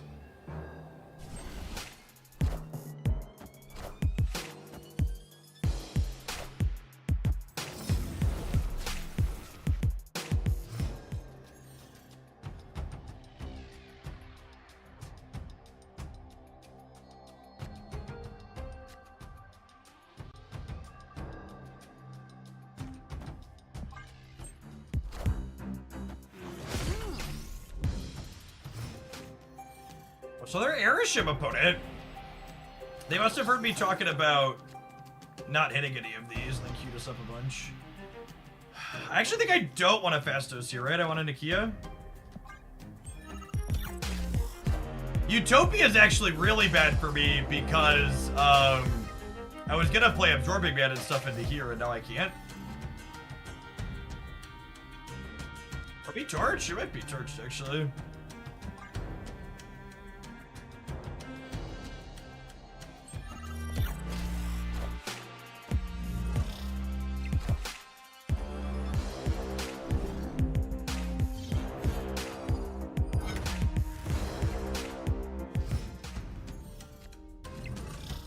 Opponent snapped.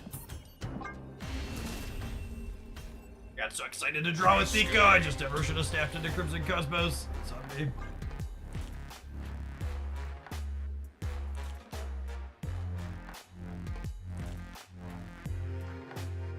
Glandy alliances will there be? I'm curious to see how that shakes out too. We've got a channel in the subs Discord, Alliance Finder, for people to help coordinate.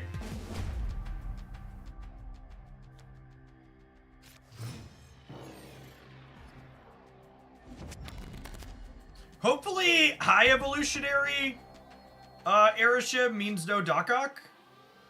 This hand's very good. Looking for Nikia's.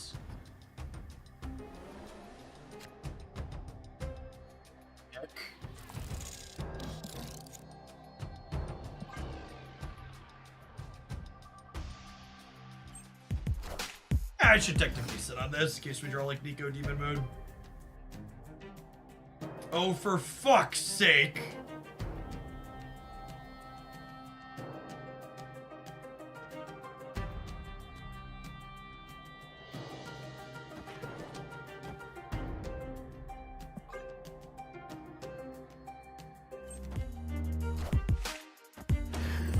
Who they dig up this time?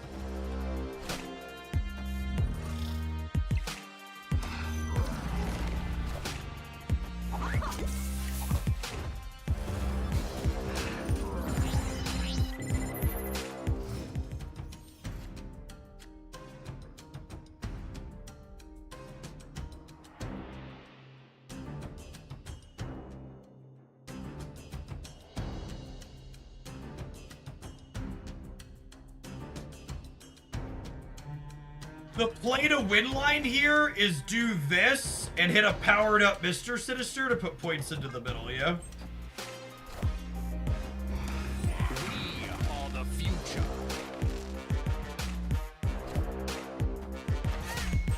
What? An RNG Fiesta. Holy shit.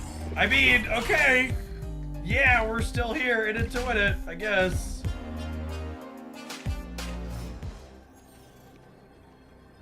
Opponent snapped.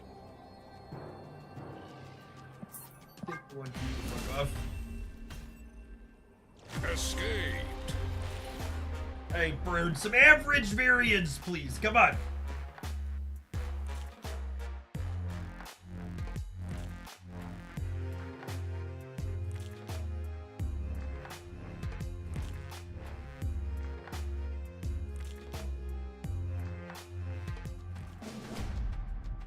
Storming Man hit Sinister if he's in your hands. No.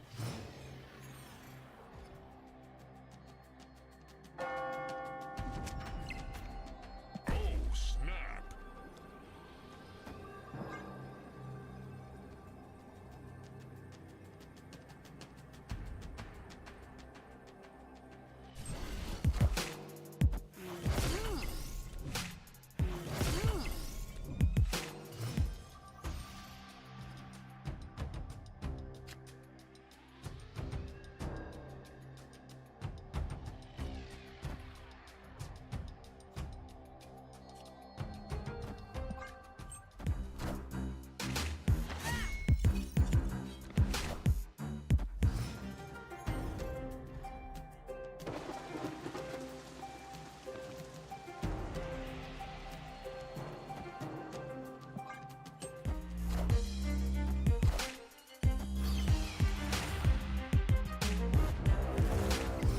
Chang to win the raid.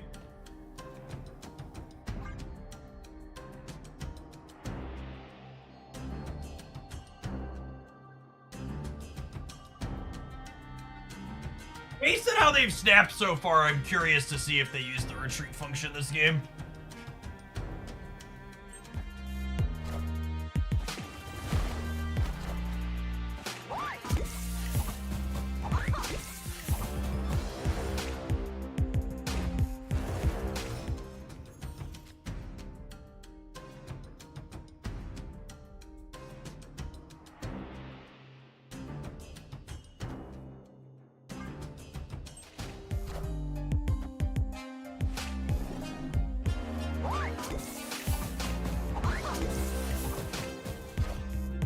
Kneel before Galactus.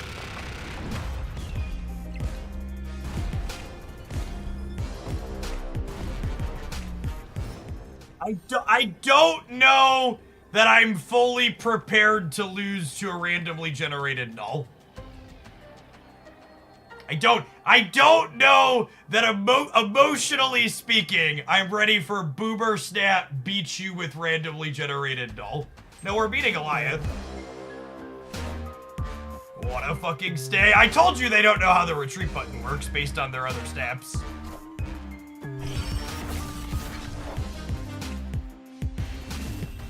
Dr. Huspin, thank you for the 2 months. I appreciate you re-upping. Glad I found this place. Love the dry humor and good gameplay, and I've learned a lot already. Thanks for keeping me around.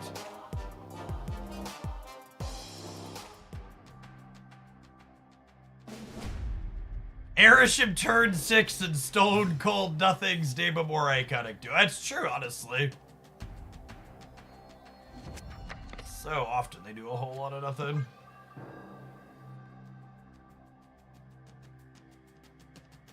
Oh, maybe they thought Ghost was gonna let their Shang flip up after? Yeah, I could see that.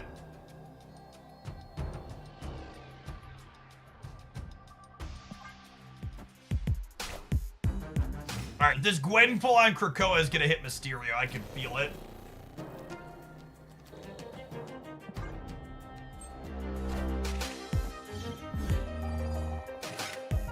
Come on, Danger Room! Come on, Danger Room! Woo! Danger Room! You snapped me back! Alrighty, if you insist. They're about to play something big on Krakoa, huh? Like a Darkhawk or something? Sure.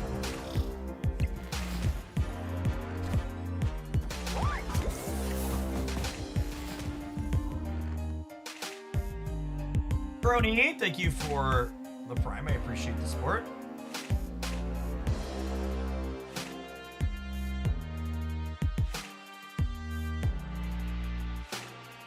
Hello!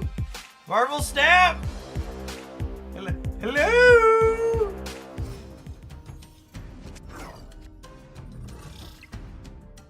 Mother of God. Mother of God.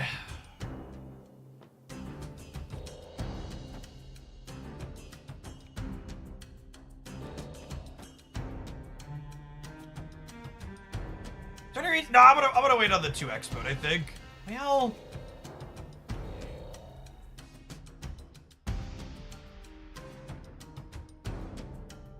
yeah, but I'm gonna hold her.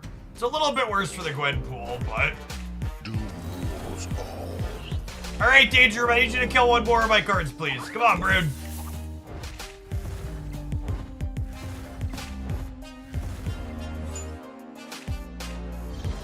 Oh, all my stuff lived. Unlucky.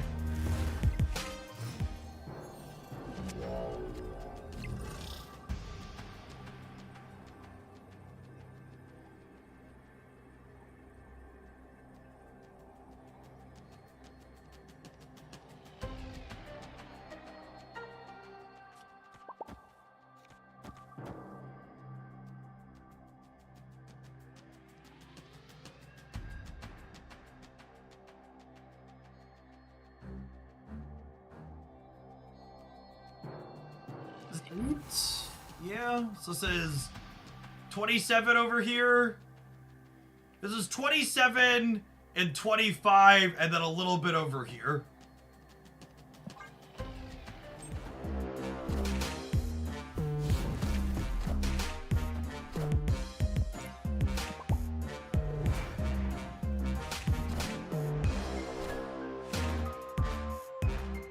I think one of the neatest things about this deck is simply its ability to have its entire setup be completely face up. Like, your opponent sees every Gwenpool and every Nakia and Okoye and Fastos that you do.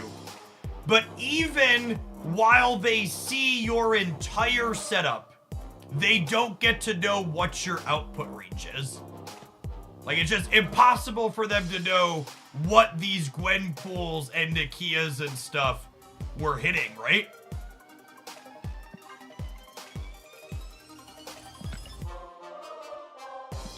I think I like, so this was our first time playing this build without Makari.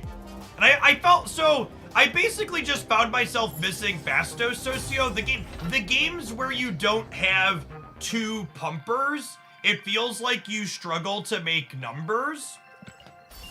So, I wanted to just like have Fastos as another thing, right? So like if we look at the deck and talk about how many enablers we have Chavez, Okoye, Nakia, Fastos, and Gwenpool.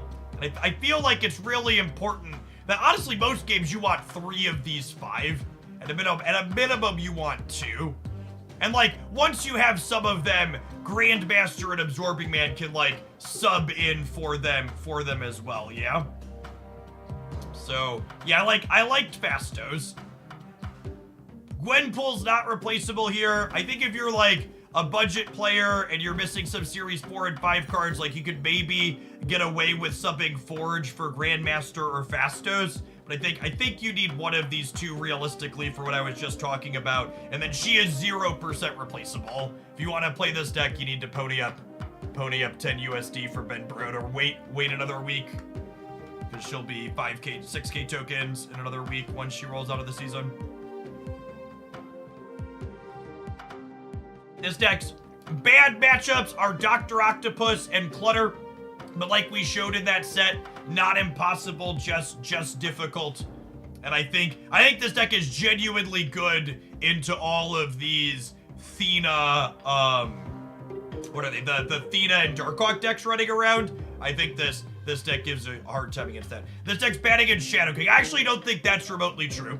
I think this deck is incredibly good at producing a big number in all 3 lanes. It's also pretty good at holding most of its power in hand until turn 6. So very, very regularly you're beating tech cards like Shang-Chi and Shadow King, both by managing priority appropriately and by playing for all 3 lanes. Doc Ock and Clutter are your bad matchups. The second nerd said anything about additional series downgrades. They said we would have a few series downgrades per year. We just had series downgrades in June, so I imagine end of the year / beginning of next year they'll happen again.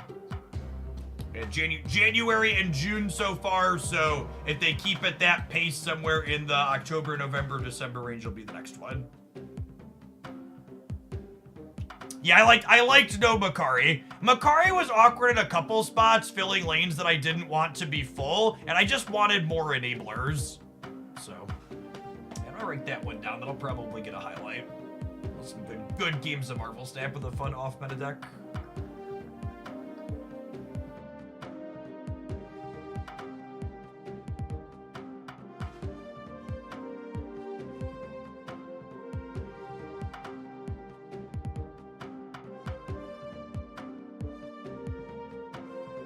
Luatek said we should play an all gold crackle or an all inked crackle deck. I actually updated the gold crackle deck the other day, so we added Cassandra Nova to it.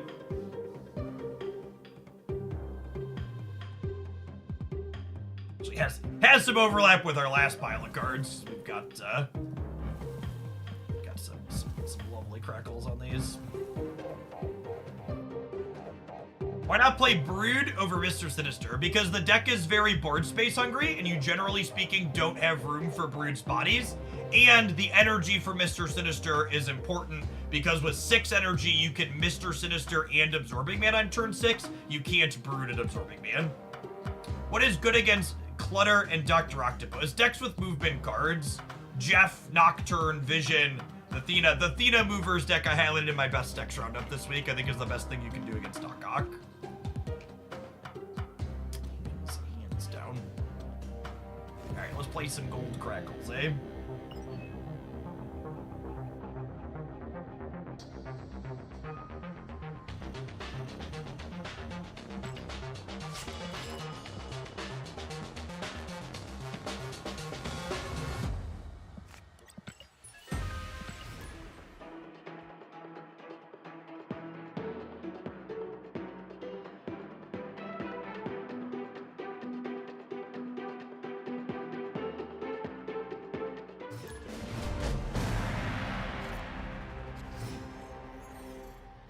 Is Shuri still any good? She's fine.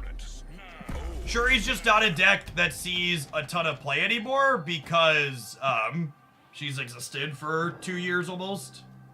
Has Destroyer ever been close to meta? Destroyer was actually nerfed once upon a time in Marvel Snap's early history.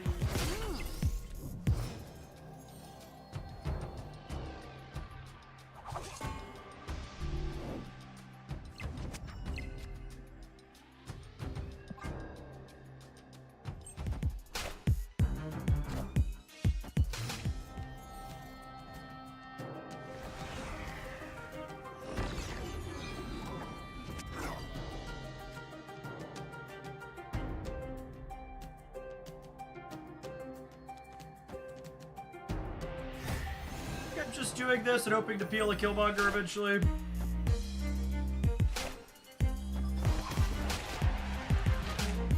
Spectrum Destroyer was probably the best deck at global release. Yeah, if not the best, it was in contention for it.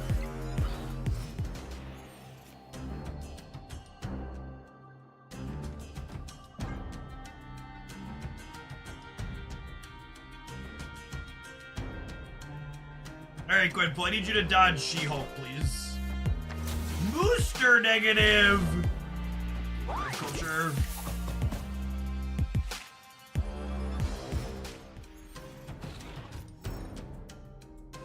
It's not the Kill Daddy I wanted for Christmas.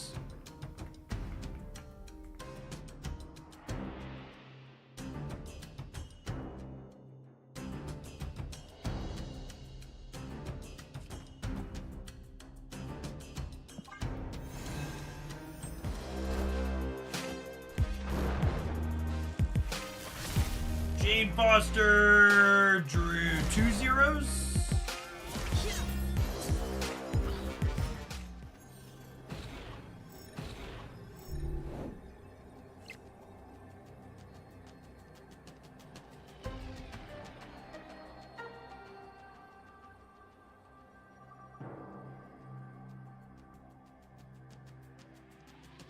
I think they Arnim Zola something on the left, which means I want to play for the center. I think we get the left for relatively free, and then we hope to win this way. And they're not going to play right because they're going to Arnim Zola something into it. I am Iron Man. Woo! Torched, video gamers.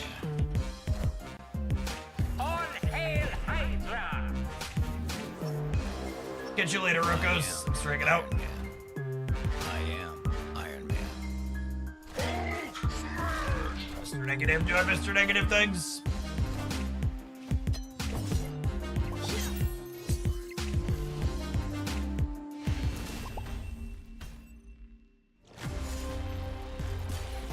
This was a Proving Grounds match, so just let our opponent do their thing.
Live from the Daily Bugle.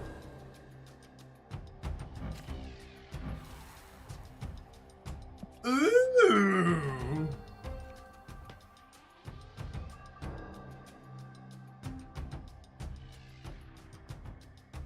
Am I beasting this now, actually? I think I'm beasting this now, actually, right? I found a rock.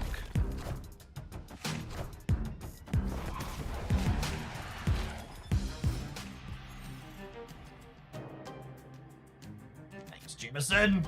Appreciate you.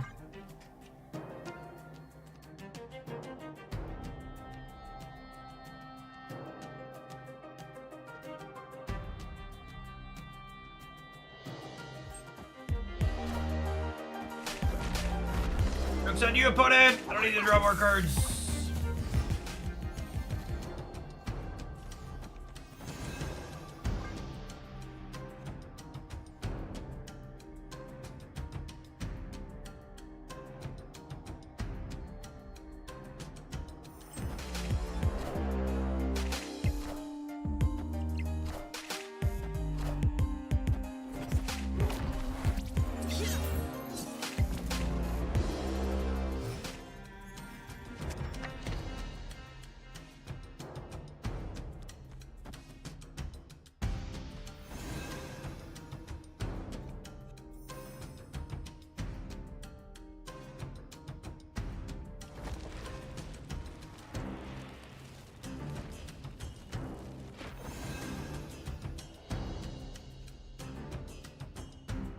Untapped's not showing up. Oh, am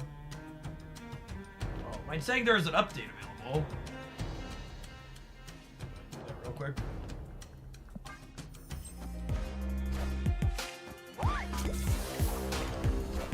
Alliances go live when the update happens tomorrow.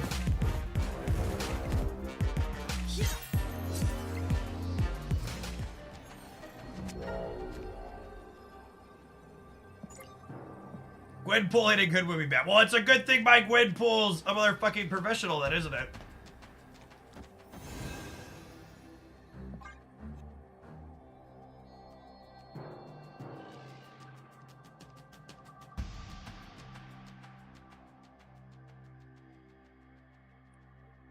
Both of these.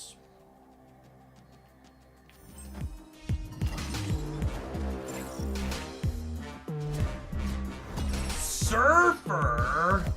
That's a name I haven't heard in a long time.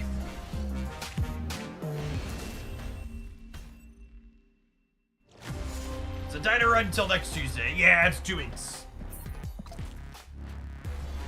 Infinite Conquest also opens tomorrow.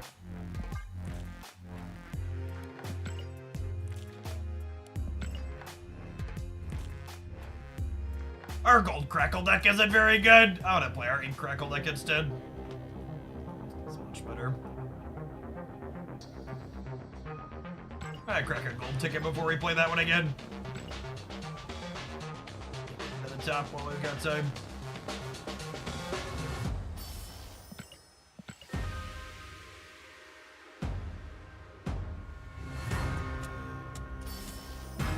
After finishing the 500 million a few days ago, it feels like the event turned out just about right. Yeah, I think a lot of the details are good. The core of the event is great. I think it'll get better as they go.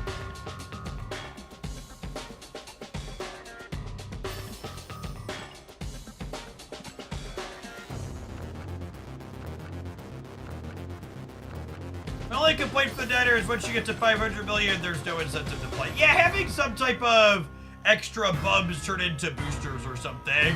Kind of like how Conquest lets you endlessly grind extra boosters on top would be nice.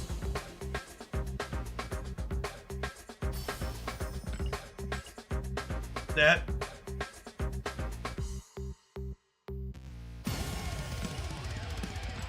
Where's my gold ticket at, bro?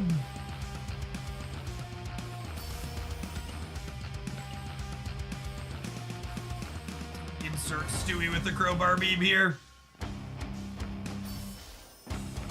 Ooh! That'll probably be the first one we go for an infinite border on this season.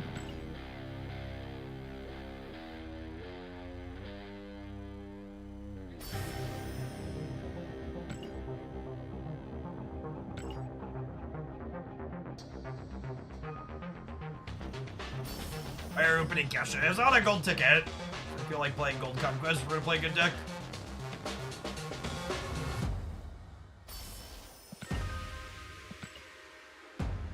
Airship meta was annoying, but at least it wasn't something intolerable like Leech Litter. I mean, the very end of the airship meta was like Doc Ock Leech, which that got pretty bad. I agree it's self-corrected to a place that's reasonable. The Thena Darkhawk stuff is super fine.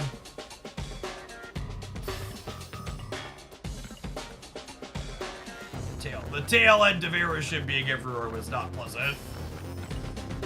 Where are my gold tickets at?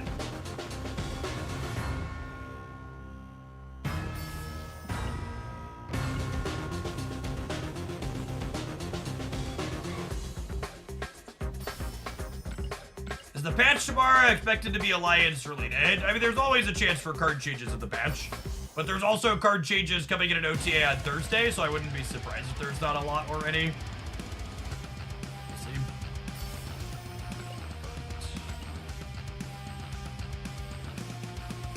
Was that 4 straight avatars? Yeah, I can't get variants out of them.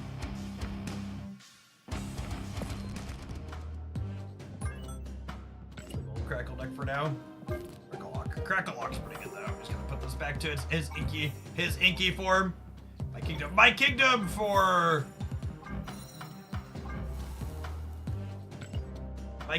multiple custom cards per card.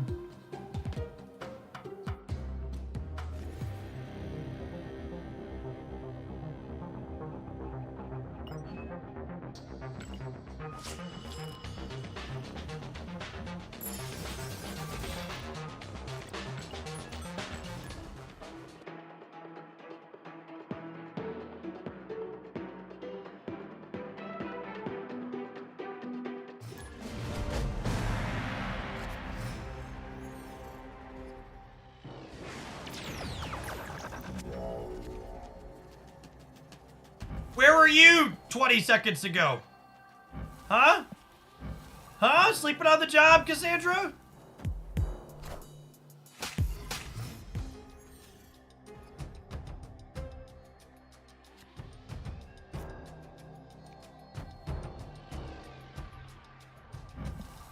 Oh, there, airship on a snap here.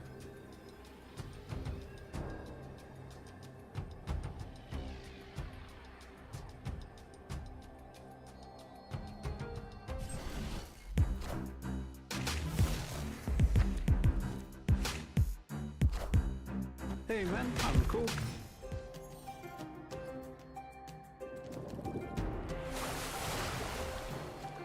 I don't know that my body is fully ready to get, like, Cosmode faced out here in the center, but that's what we're going for.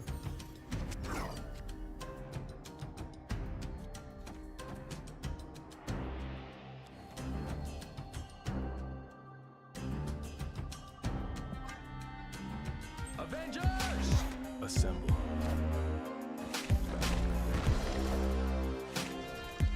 We watched John Oliver's show. I do enjoy Last Week Tonight. I have not watched his latest.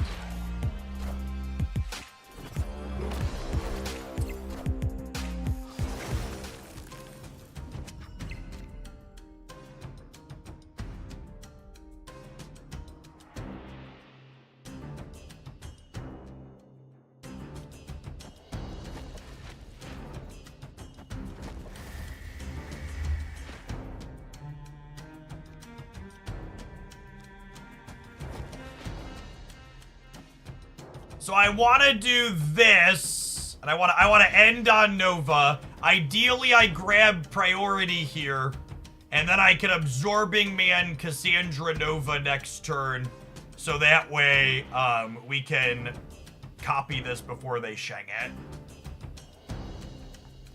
Maybe I play for priority in all 3 actually, and we do this. This way they have to play to here and here for me to not have priority. I think having priority is going to be pretty important here. Hey, you found a rook. Why not cast and Absorbing Man together on the last turn? Because then I can't play my D-Man.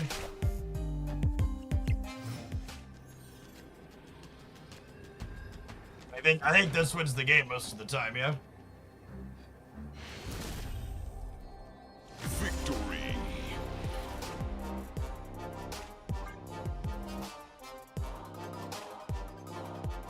Oh, yeah, that's true. Cassandra's also 3 the following turn because of Beast. Good shot. Good shot.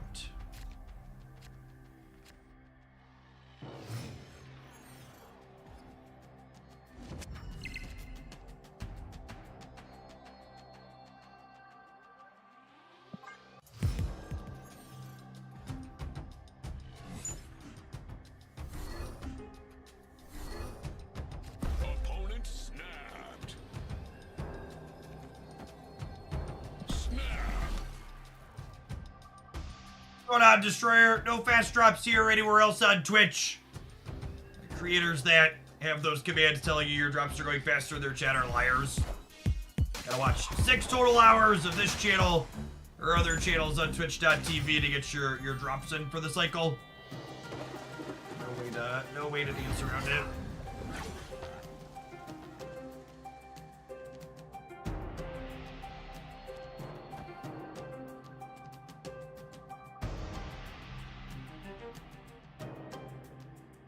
You're obligated. I am legally, ethically obligated.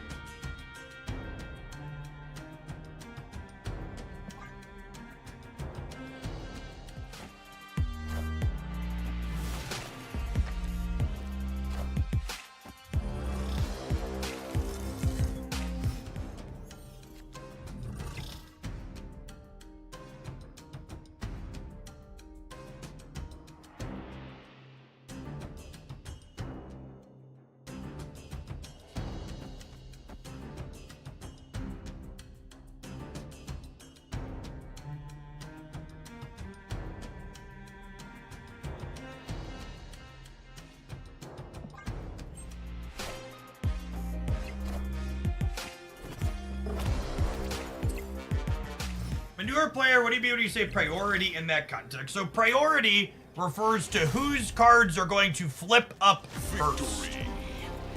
The person who has priority has their nameplate highlighted in gold, and that is not random, it's determined by who is currently winning on the board.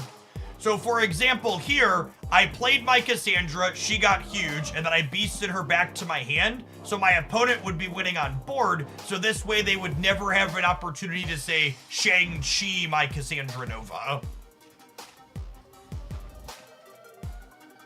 Managing priority and controlling whose cards are flipping first through it is the most skill-testing part of Marvel Snap. It's the primary way that you dodge tech cards. And if both players are evenly tied on board, like for example, at the start of the game, everybody's at 0, who has priority is determined randomly, and you can see that through whose nameplate is gold.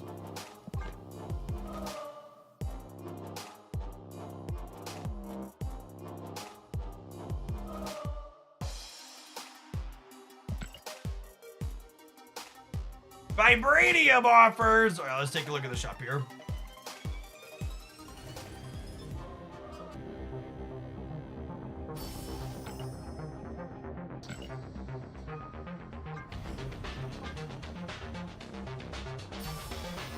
$100 gold from a season cash chest. That feels like cheating. 3,000 gold for $30. Oh, I'm so excited to give you money, Benbrood. I love giving Benbrood money. It's my favorite. Benbrood, so much money this afternoon.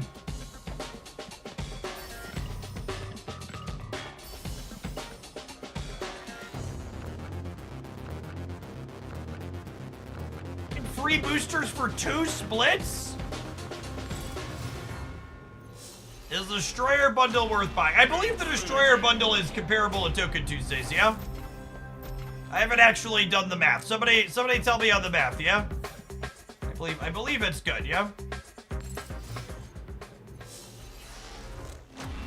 Infinity. It's better than Token Tuesdays. Yeah, that tracks. What, Token Tuesdays is 1,200 tokens for 15,000 gold or 1,500 gold. So this would be 5 of those. No, maybe it's a little worse than that. It's right about on rate, right? 1,500 times 5. So it'd be 1,200 times 5. Oh no, it's 2,000 free credits.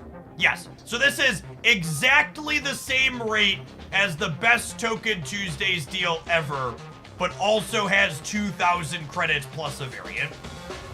So if you're someone that saves your gold for the best Token Tuesdays, this is objectively correct to buy. It's the same as if you bought 5 of the best rate Token Tuesdays in terms of tokens, and then you also get some credits at a variant and some boosters. So it's a free roll if you're someone that's sitting on your resources for tokens. All right. Fury, come on, surely you could go gold today, Nick.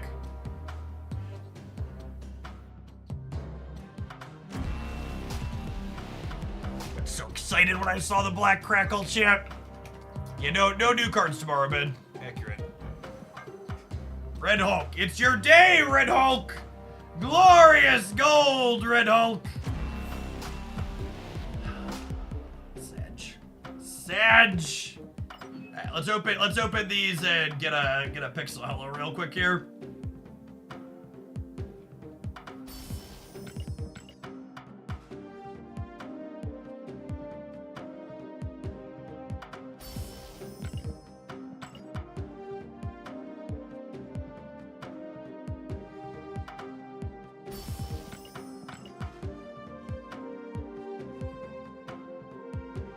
Not the first Tuesday we haven't had a new card since Series 4 and 5 were introduced.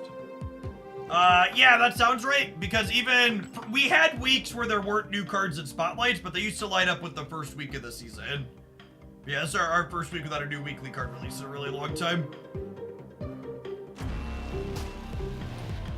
Oh my god, it does look like she's passing gas. There's a little fart cloud coming out here. Is this supposed to be like some type of something coming out of the sword here? But it 100% is just her farting. That is certainly a decision. All right, I'm gonna roll some ads, and while that rolls, I'm gonna log in on my phone and get harpooned by this whale track. Thanks for hanging out. Don't go anywhere, gamers. We're gonna continue our conquest run in 120 seconds.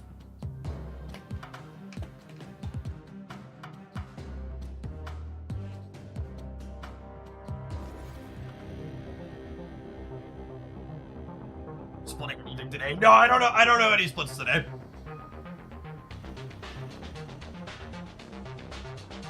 The Destroyer bundle is one that I skip. I don't need collector's tokens. I only buy credits and gold. Which the whale track has both of.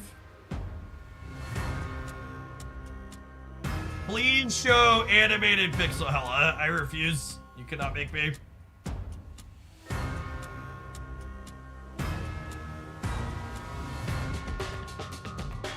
All right, how many whale tracks can I buy in? Can I buy in 2 minutes of adverts? Taking a minute here.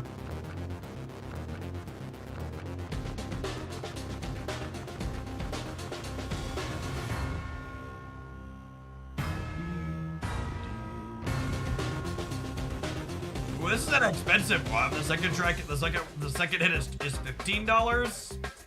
That's a lot.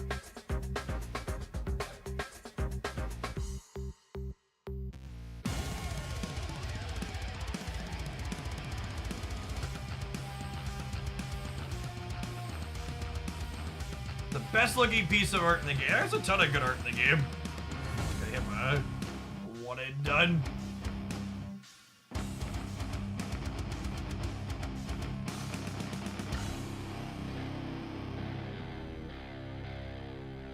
You purchase bubs count towards the tracker. Of course they do.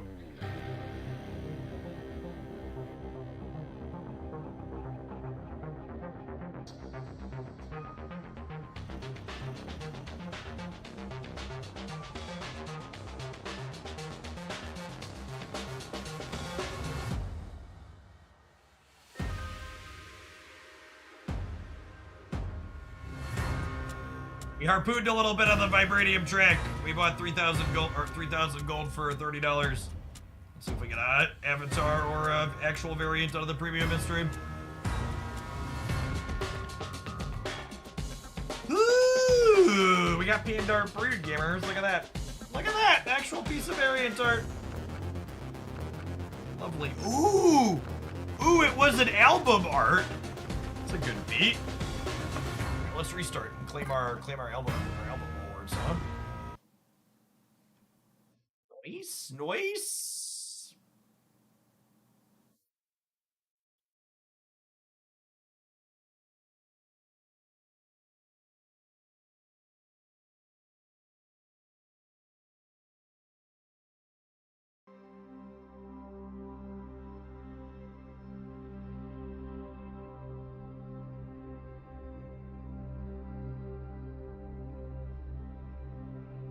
You got best in class brood? It might be.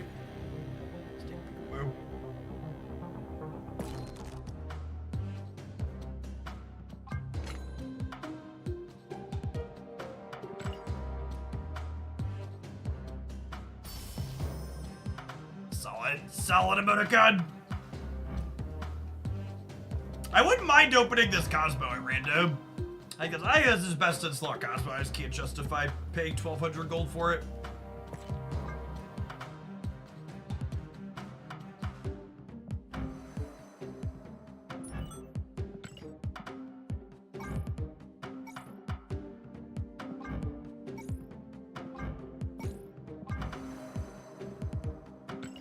What's up, man?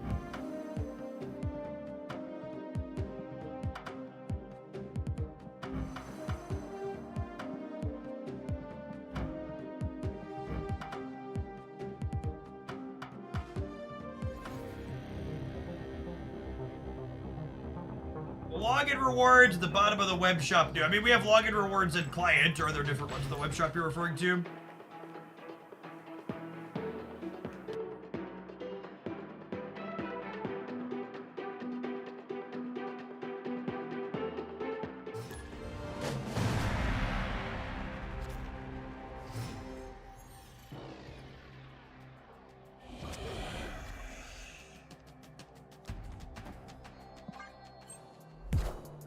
Solid opening hand for us here.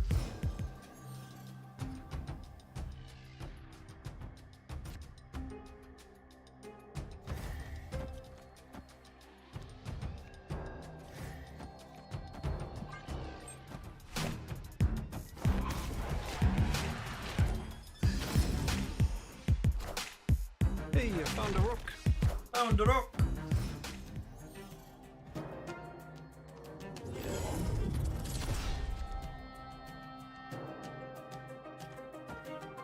Oh, snap.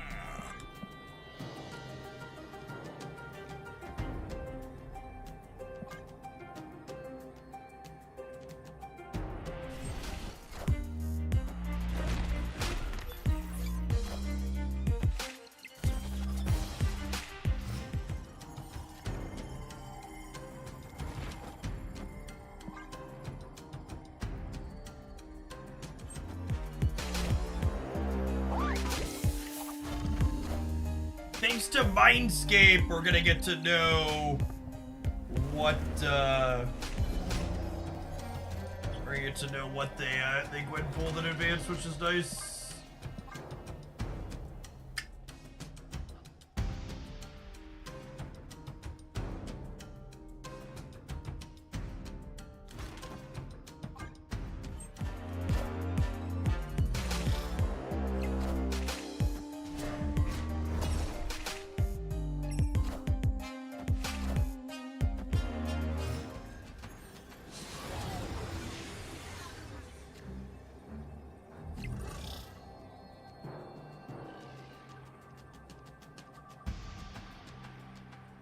The hell did I just send them a beast and a Shang-Chi?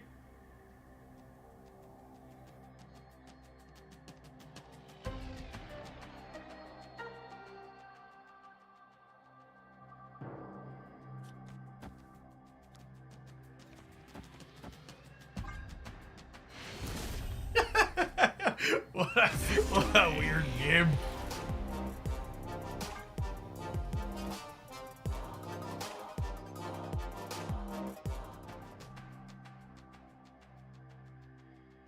Their top deck must have been as bad as ours, yeah.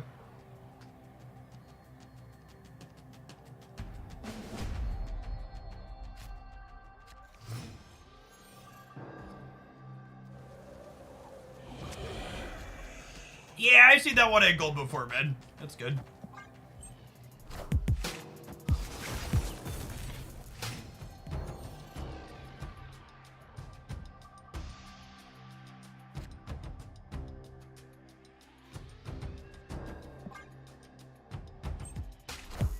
Put Hood into the same path as Iceman in case we feel beastier.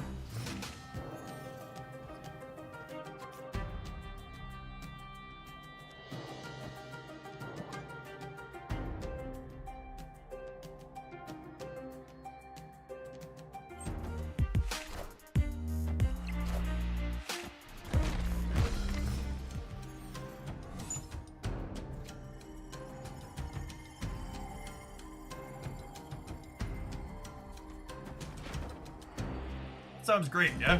Just get to clear out my my Hood for free here.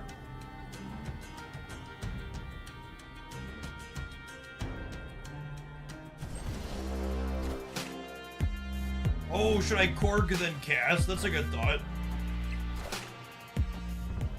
Could've got one more.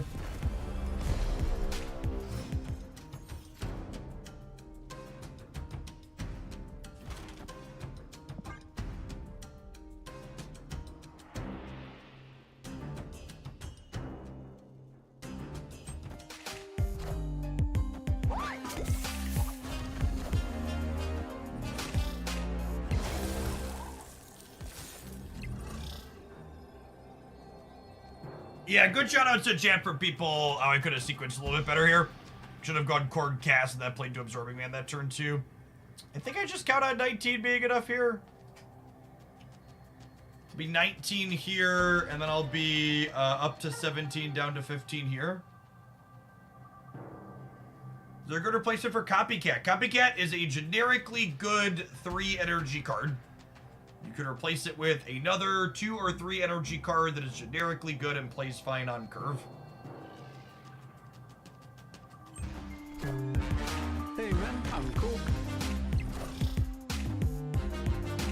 They did Gwenpool last turn, so we could eat it on the right to a decent Gwenpool. Yep.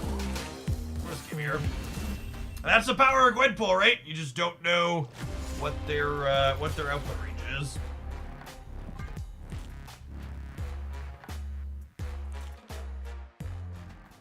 Cards flip up and they have your cubes.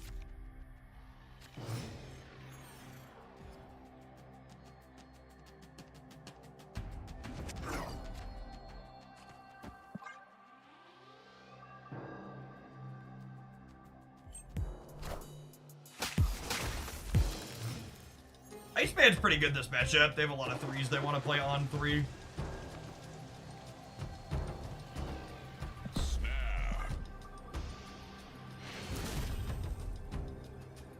Victory. Cassandra Nova will enter Collector's Tokens as Series 5 and then eventually be in Spotlight caches, we assume, somewhere far off down the line, just like any other released card. You have over a week, chat. I'd really recommend, like, I know the diner feels insurmountable to start, but the bubs scale up really fast.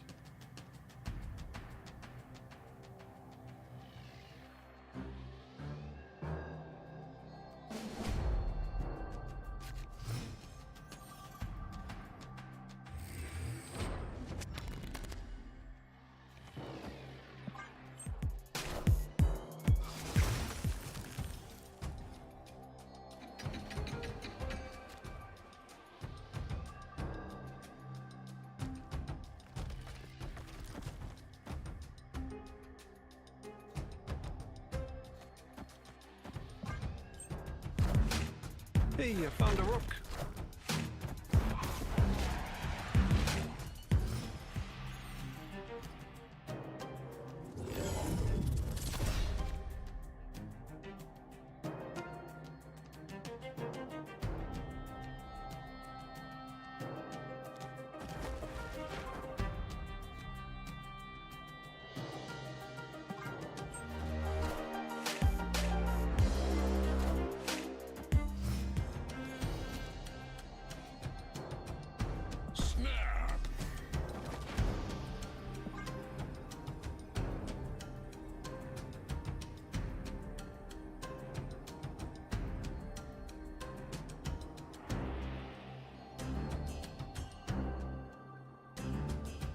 Or in case we want to absorbing behind the rock sled. I'm Nico destroying the rock sled.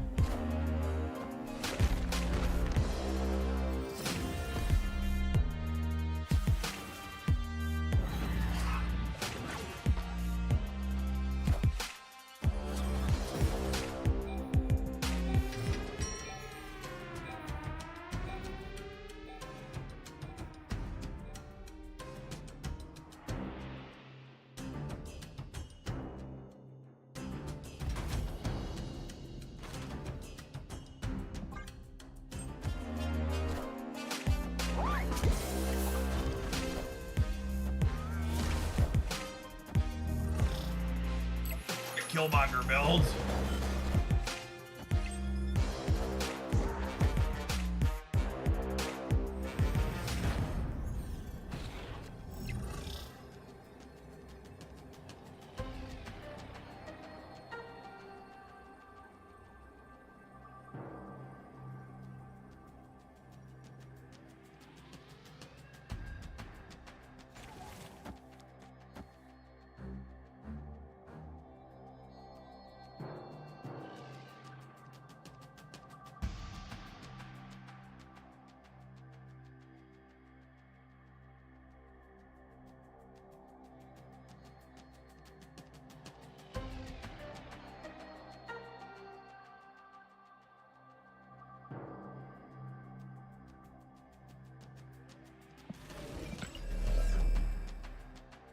I have to leave. Knowing they're on Killmonger makes the dynamic a lot different. Escaped. Them also having Nocturne makes this Nexus untenable.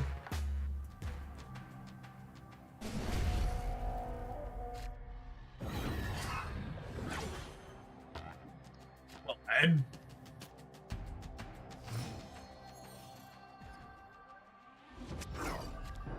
Snap.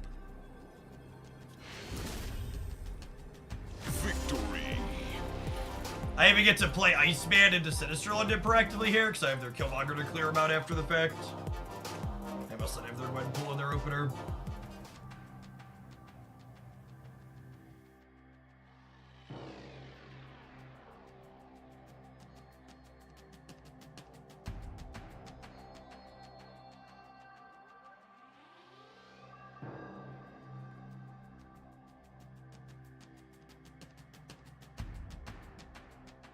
Hello, opponent.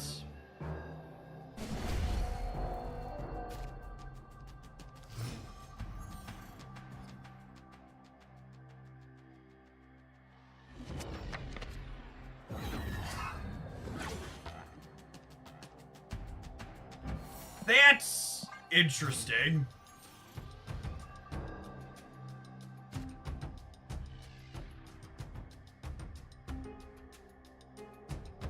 So is that. Well,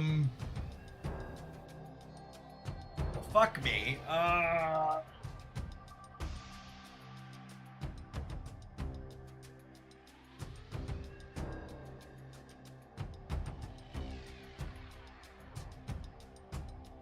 Opponent snapped.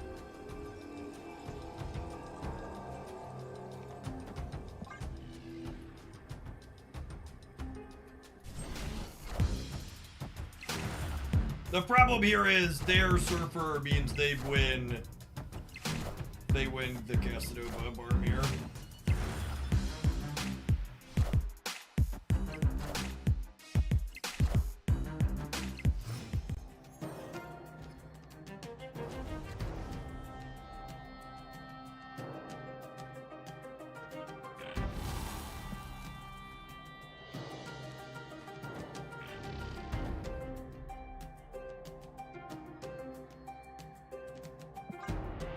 Think I want another copy of Darkhawk?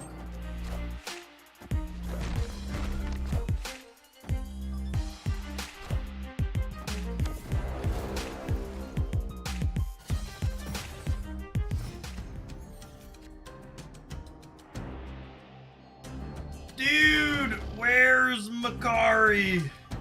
There she is. There she is.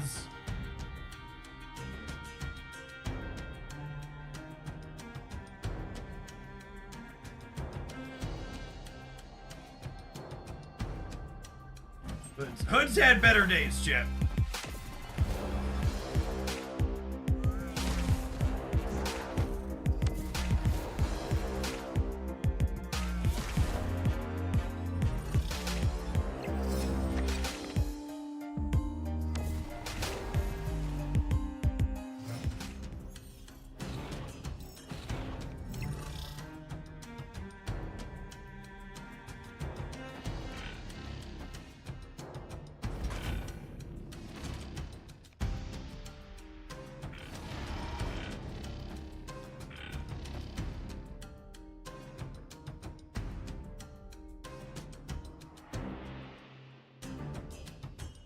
This is Brood.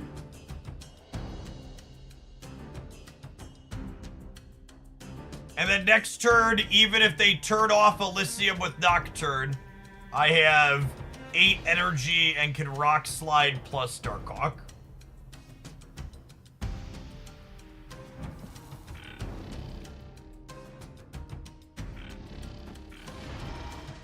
I should do this, so that way I don't brick a draw yet to come back to my hand.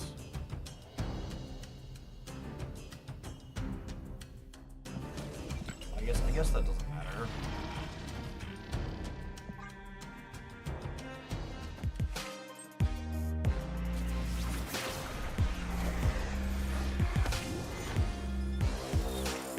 Ah, well that works out.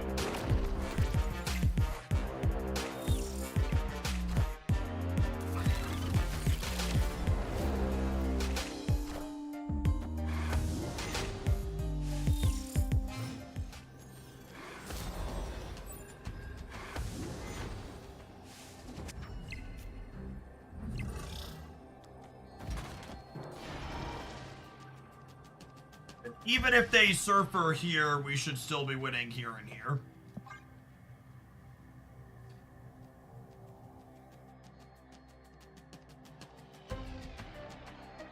Catching at too many cards returning to hand prevents the draw. Nico is better. Chat, Nico stays -2. Nico into Quantum Realm is still -2. Just like the Beast on Quantum Realm is still -2. Just so we're clear what chat's fucking up here.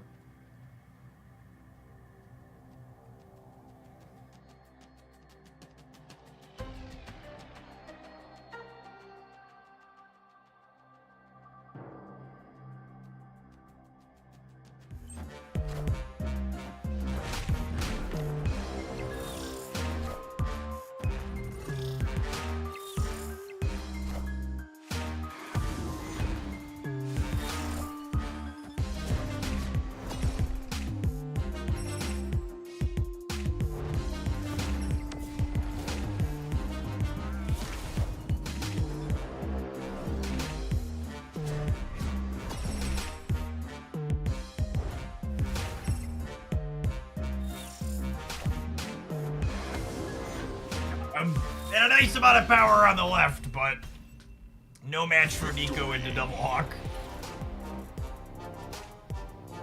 Beast is such a good Marvel Snap card. We actually needed the rebuy Rock Slide to be able to win here.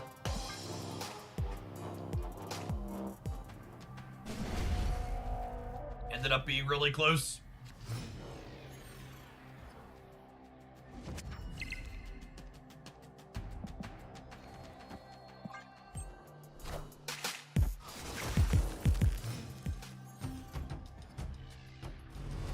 So you're saying Beast needs to be nerfed? Oh no. Oh no! I found a rock. That's rigged.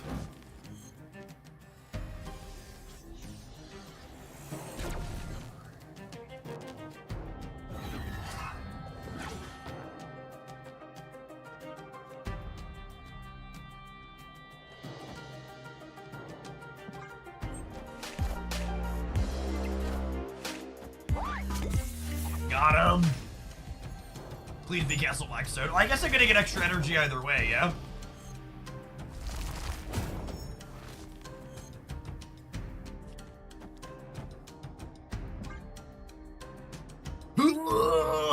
Oh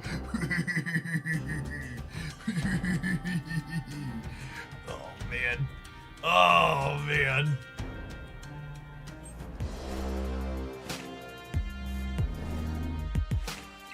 You nasty.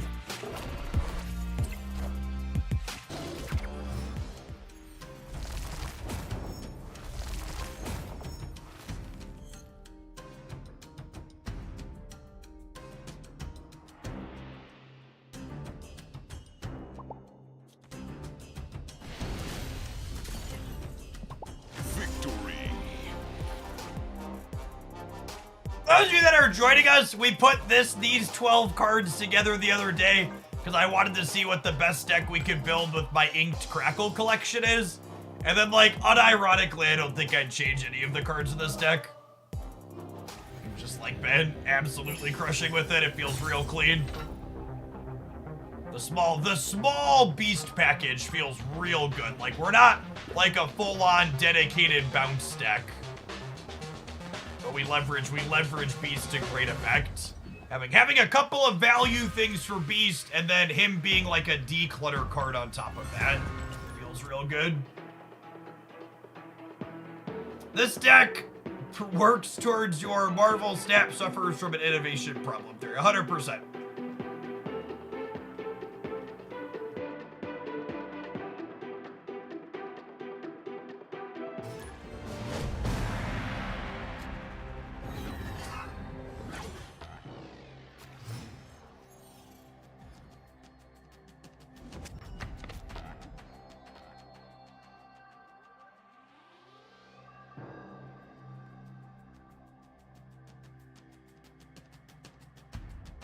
Yep.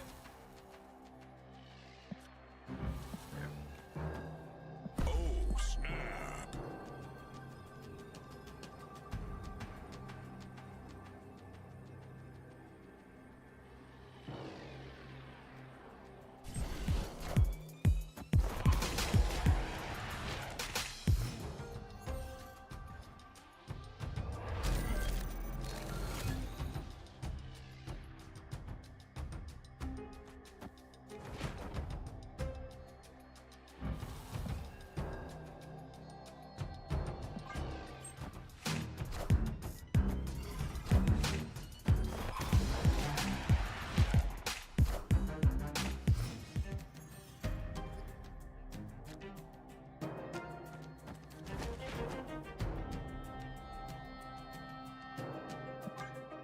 Your hand just became so ugly, factual.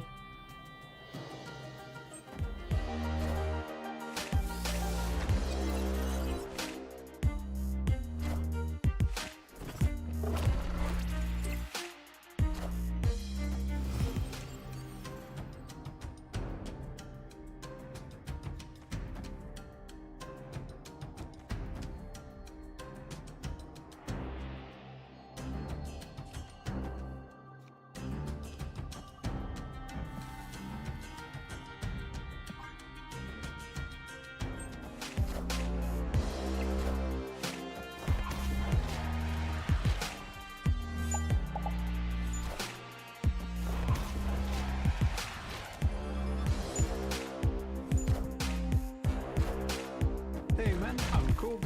Hey man, I'm Korg. Get Korg, chat. Freaking Korg.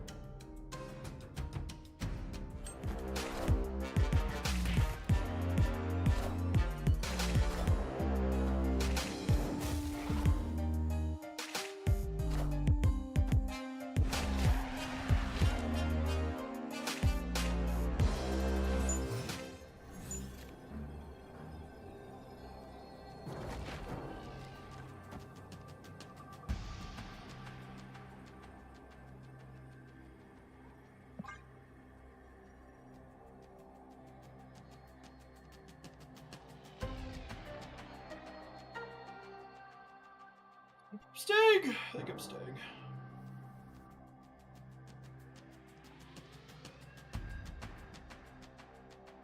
Quinjet Loki's a little scary. Were there random cards from Triskelion, Quinjet, White Queen Loki? Is this real life?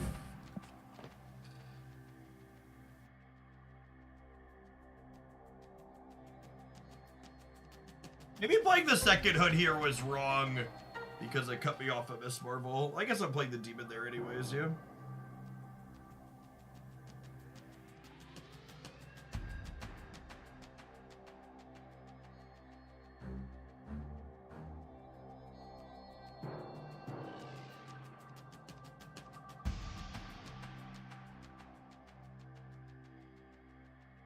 You know, location that changed all cards there into pixel variants. What an awful location.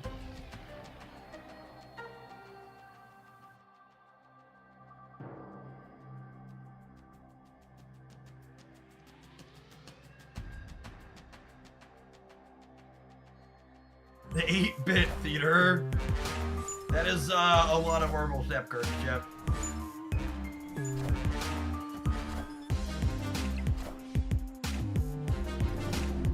We're dead.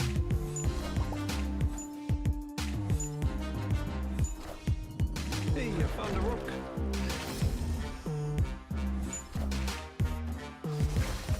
We got him! Baby. Thanks, Carol. Would I have lost this game if they didn't fuck up their sequencing? Victory. Yeah, they messed up. They ran out of time. They missed a point of power on Nova and Absorbing Man. This was a Korg. If they Korg before this, we tie here and then I lose this breaker.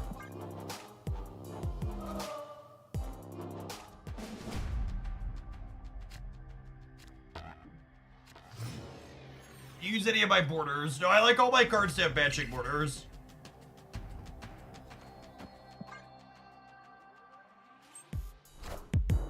Hey man, I'm Cook. Hey man, I'm Korg. Hey man, I have the best voice line. Sure do, bud. Sure do. Without a beast in hand, I'm gonna wait on Hood to see if we can have Nico get rid of his body somehow.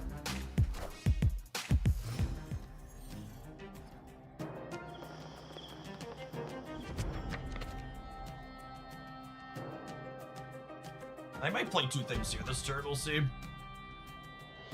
Tiger, thank you for the prime, appreciate it. I don't think I want to play Hood and Nico to guarantee my draw. It's close though. I found a rook.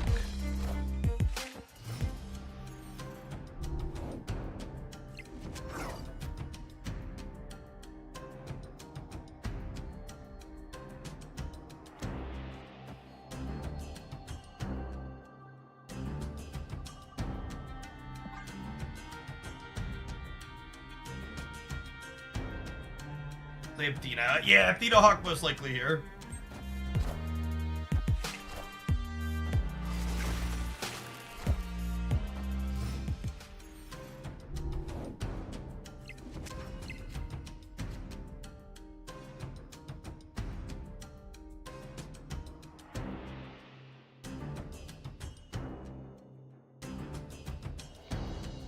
Is it true that Copycat has an audio cue but not a visual cue when she's drawn? Seems like an accessibility issue. Chat, it's not an accessibility issue. Stop it. It's a fucking bug.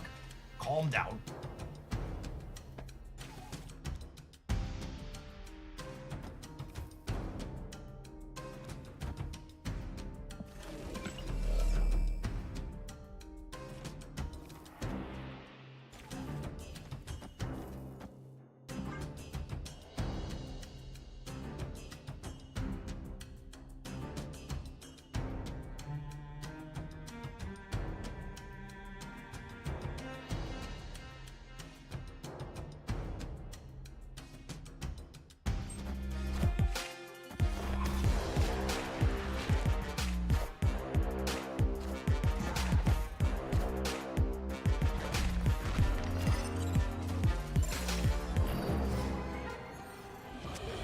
Oh, I should have been playing around Sage. Wasn't thinking about that.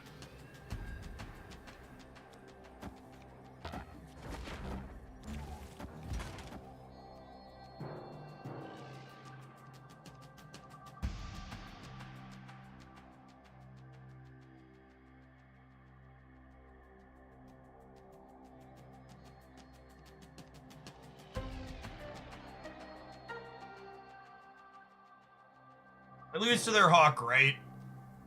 If they play for right. It's one more cube, I'll limp.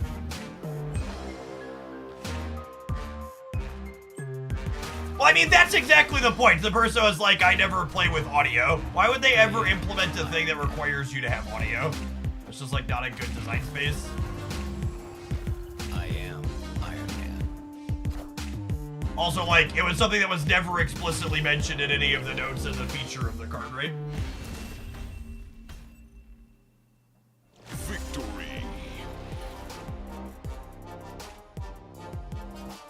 Expertly won the New York Shuffle. I mean, I did kind of just outplay what they had here, right? I was beating them on the left, even if they moved nothing. Oh, you're saying they could have put an Iron Man into here, sure. Yeah, that's fair. There were permutations of that we lost. Their last turn was pretty weak, though. Feels like, we're winning that a lot of the time.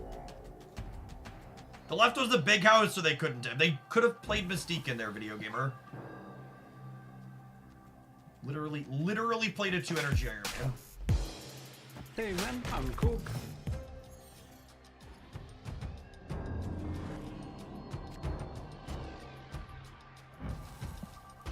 Alright, they have, Copycat Darkhawk.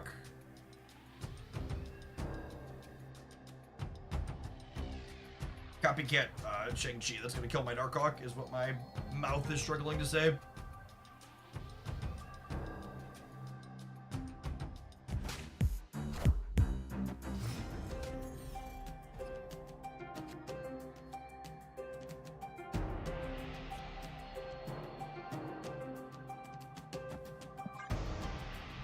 Yeah, Korg and Rockslide shuffle the entire deck, so they combo with Copycat.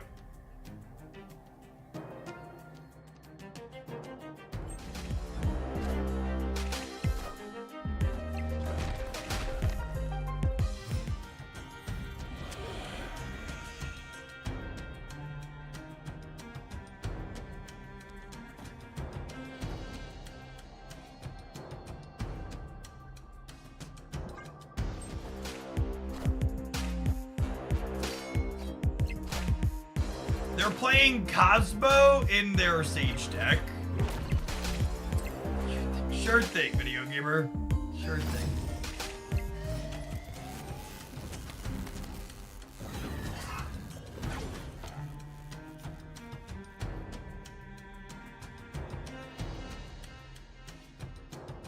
Wait, that also means they can't shag me on the left. God, that seems so terrible.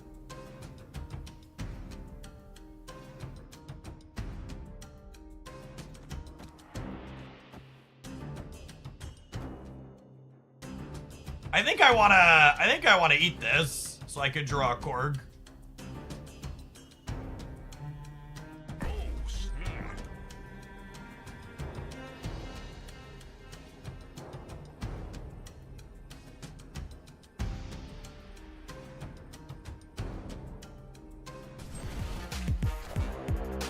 I am Iron Man.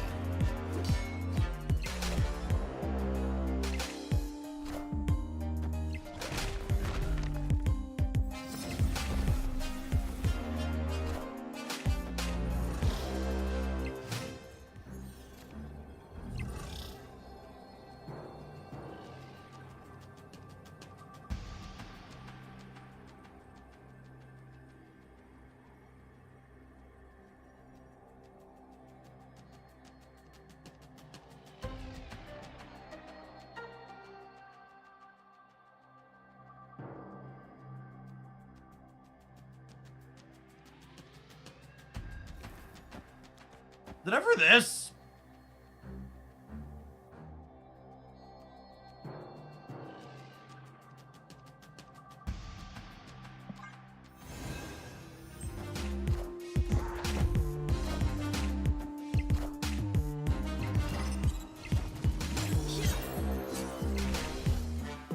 Toy!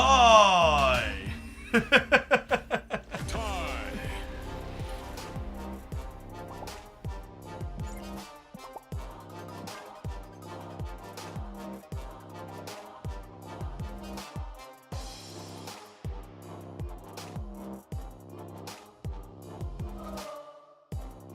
We know their last card is Dark Hawk, obviously, so we know all their cards. They're not playing a Shag of their own, which is good for our Hawk. This has been a very interesting match of Marvel Snap. Like I think this Theta deck being the best deck in the game is like good for Marvel Snap as a whole. This is such an incredibly good deck to have be the best deck. I found a rock.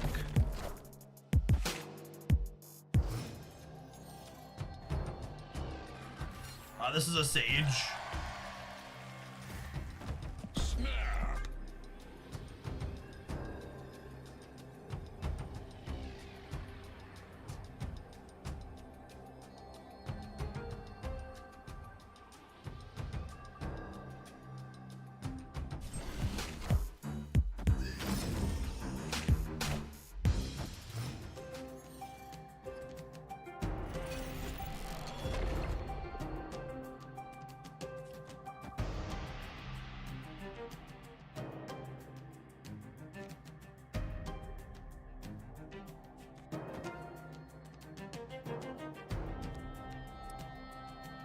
So the problem here is if I want to bounce the Rock Slide, I'm not going to be able to replay these into the center. I think that's probably fine.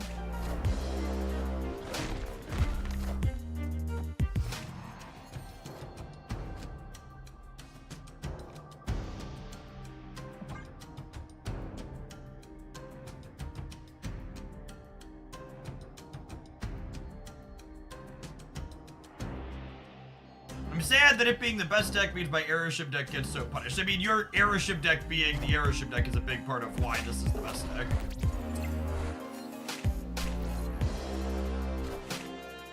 I am Iron Man. Clear for takeoff.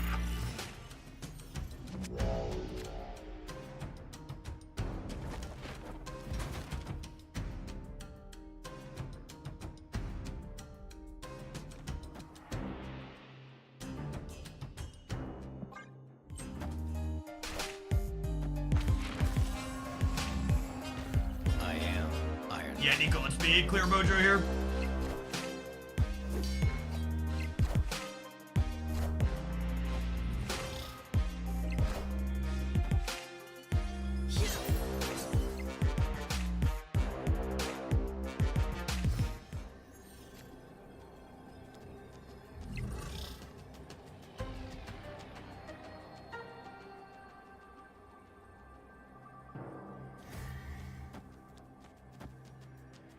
It's 9 over here.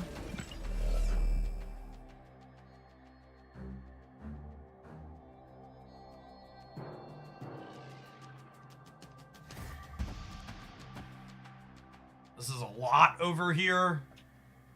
This is a minimum of 11.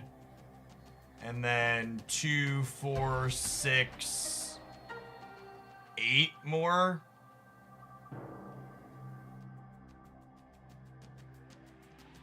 I don't think so. I think we went the center and the left. I like to dedicate this game to the shitter that just got timed out for saying we hard loss. This one goes out to you, bud. Work on those Marvel Snap evaluation skills. You'll get there someday. Hawkeye, thank you for the 14 months. I appreciate that. Welcome back. I'm a little surprised they didn't play at least this into here, the Kitty Pride. Yes, Copycat was the Sage Cat there. How many Hoaglandia alliances are you planning on creating? Well, personally, I'll only have the one that I'm in, yeah? I also, just to call it out, by the way, I talk a lot about how I think there's a really big, stark lack of innovation in Marvel Snap. And I think seeing how the metagame has moved from one deck being 20% to a different deck being 20% really kind of hammers it on that, right? Like, we moved from people figuring out that Erishim is like everywhere to like deciding that they're gonna play only Thena stuff as the counter for it. And there's like just so many different ways to build these kind of cores, right? And like we have some overlapping pieces of some of the other good decks, but really kind of when you think about this is like the Darkhawk and the Bounce stuff and none of the Thena, right? So there's so many different ways you can mix and match the good cards in this game where you don't need to just like copy and paste the established stuff.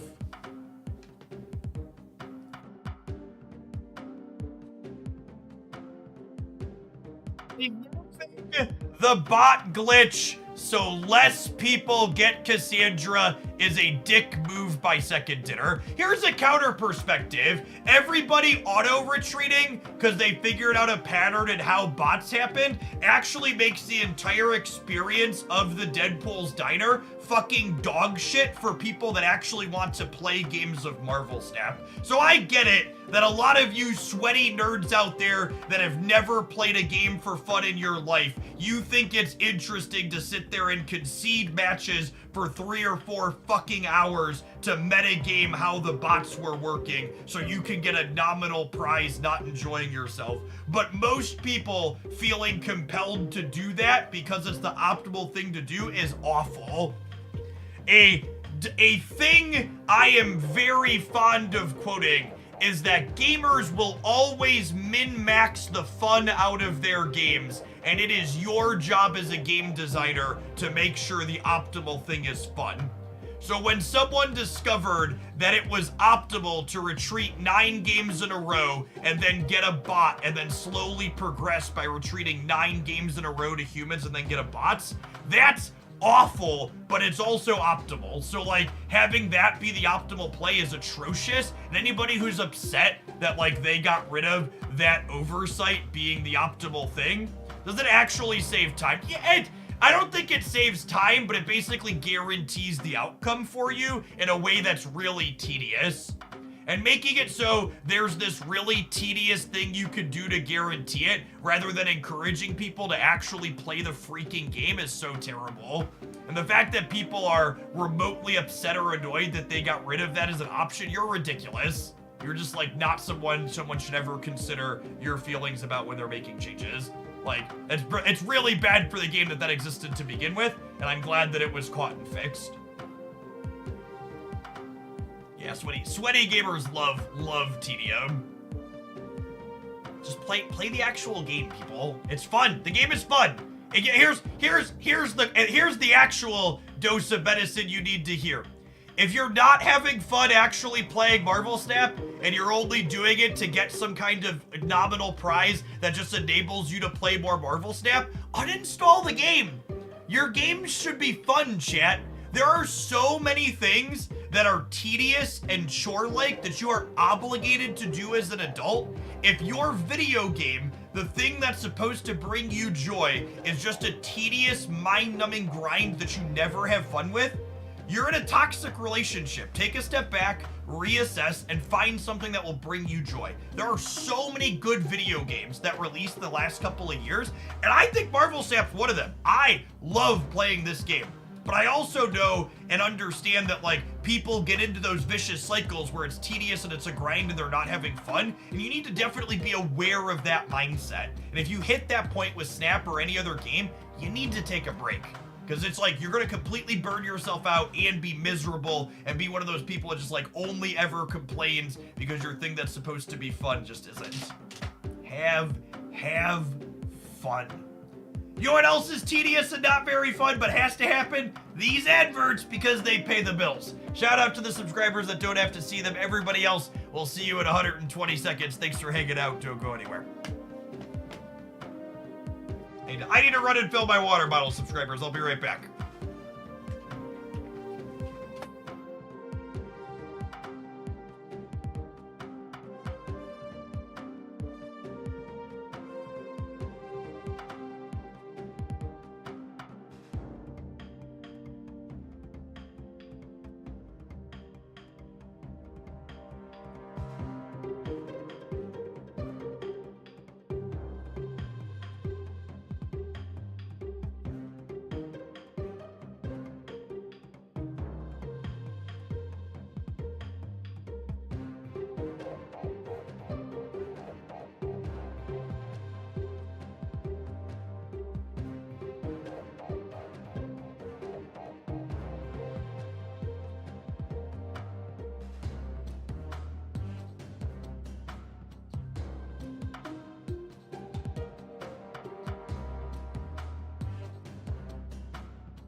Yeah, I actually uninstalled AFK Journey a couple of weeks ago, like Doug, following my own advice.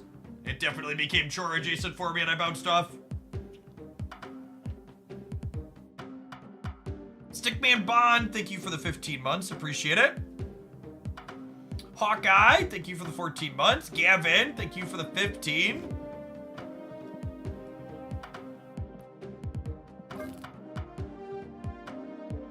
Let's try some of this. Doc Ock's been on the downswing.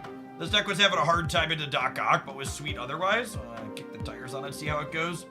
Big Grapefruit Juice, thank you for the 7 months of Prime. And Alex, thank you for the 11. Really appreciate that direct support, folks. A big part of why this is able to be my job is that subscriber revenue. So thanks for keeping me around. Am I opening for another gold ticket? I have 20 infinite tickets. I'm not gonna open for more gold. I don't think we're gonna be able to play them all as is.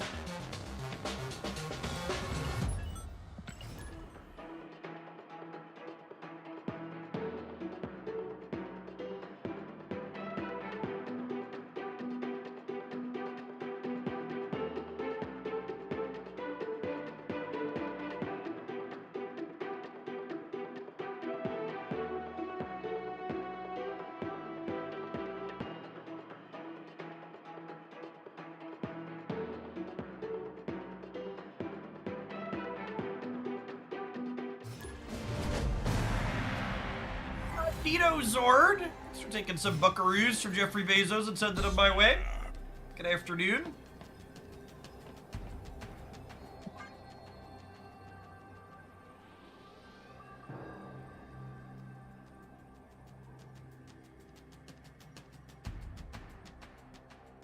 The fact that you have to play Copycat to get information is huge. Yeah, Copycat's a very solid Marvel Step card. She's one of those cards where, like, if you're like a mid-tier spender that gets like a good chunk of cards, I think you pick her up and don't think twice because you'll play her plenty. But I also don't think she's necessary for any collection, so she's a fine pass for free-to-play players.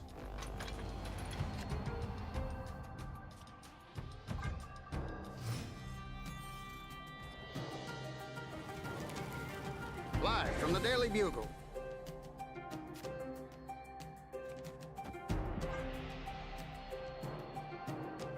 Got 15 keys and you're on the fence. I'd spend your keys.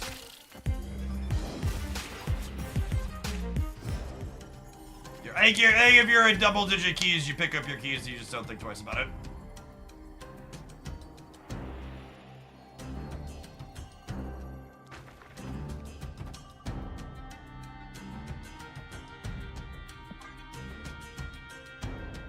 Streamers get the same amount of money from a Prime sub and a normal sub. They do not. So how much money I get from a Prime sub depends on how much you pay for Prime. So for example, if you live in the United States, I get $2.50 from, or $2.25 from your Prime sub. However, if you live, get fuck Buttercup. If you live somewhere, say like the parts of the UK, it's like $1 or so. Or parts of Europe, it's like $1 or so.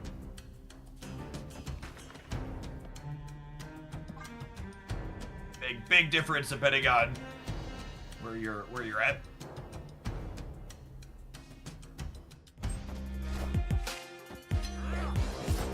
And then for paid subs, I have what's called the premium contract with Twitch, which means I get 70% of whatever you pay.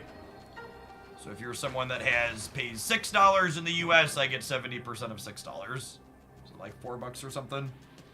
A little over four and some change. I should know that number offhand. I just haven't thought about it since, is it 420? Blaze it. Blaze it! Perfect. I can make total references to that now. Hadn't thought about it, but that's what it is. Yeah, definitely Forge there, Tipsy.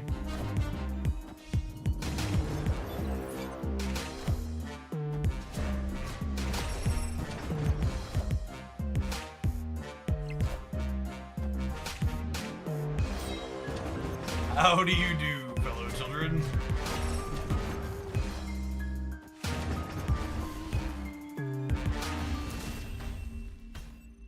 I give you my Prime sub. If you're on PC, you gotta click the extra buttons. You can also click on that sub link directly. But they vary the Prime sub a little bit. So I want people to explicitly call it out and explain it. Saves them money on the interim. Do you make money off of Twitch adverts? I do, yes. Running the 3 minutes of ads per hour that I run on the channel. Usually I make somewhere between like 3,500 and 5,000 a month on Twitch ads, I believe has been the average for the last year. So some fluctuations because different months have more or less ad space sold. Usually somewhere in that band. Opponent snapped. Play.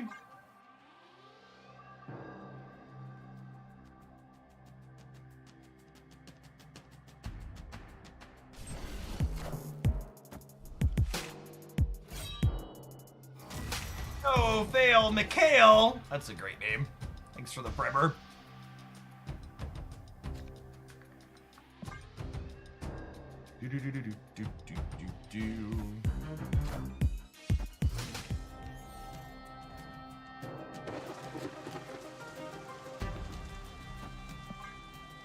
Dog Wild, thanks for upping that prime for the 2nd month. Welcome back.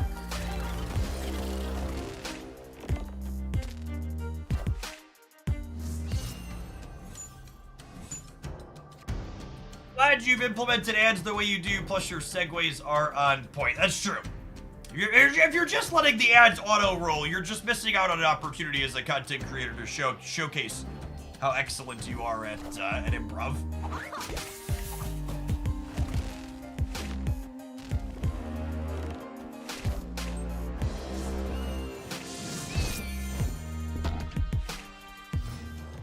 Forge. Unlucky.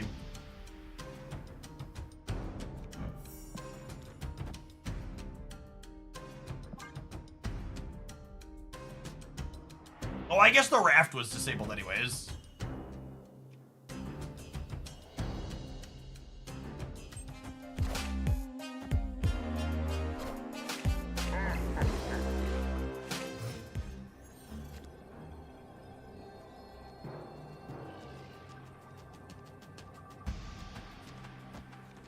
Does this win the game? I'm losing the right anyways.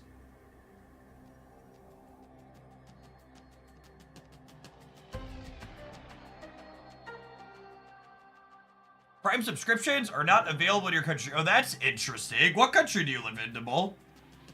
The VPN shouldn't matter for it because it depends on where your Prime subscription was purchased from. India.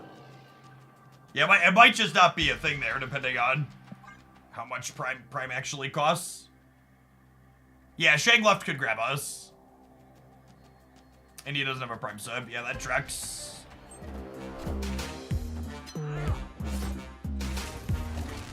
It's interesting that it gives you the Prime icon next to your name when you don't have a Prime sub in your country.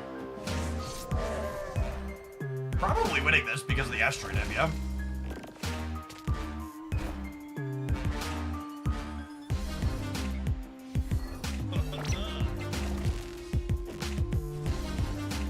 So for people that don't follow Twitch news and stuff, all Prime subs used to be worth $2.50 earlier this year, USD.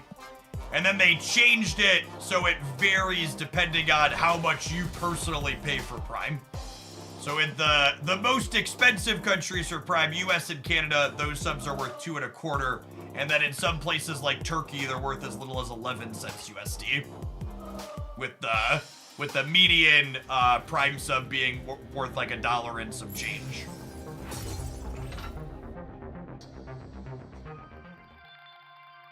That went into effect this summer at the start of June, about 2 months ago. Hey, thanks for the gift sub, Div. Appreciate it.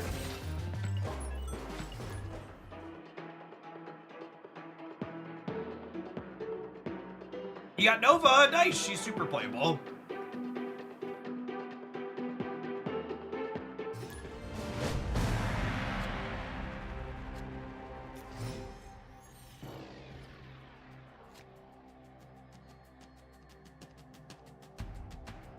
Snap. Then open for copycat, had to blow all my keys, but also got Sasquatch. Yeah, I think that's worthwhile. I think anytime you average half a key to Series 5 cards, a pretty good rate.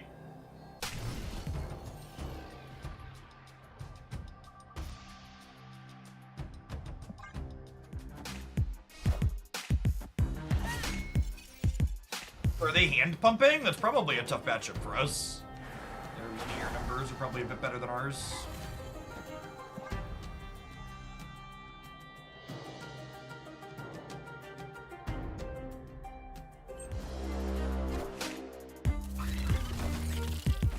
So surfering, that's better for us.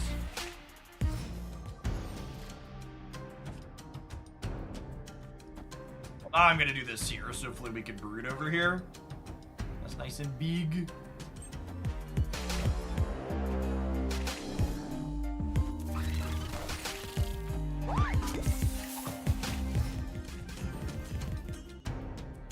I have an incredibly difficult time suggesting anybody spend resources on... An incredibly difficult time suggesting people spend resources on Fastos.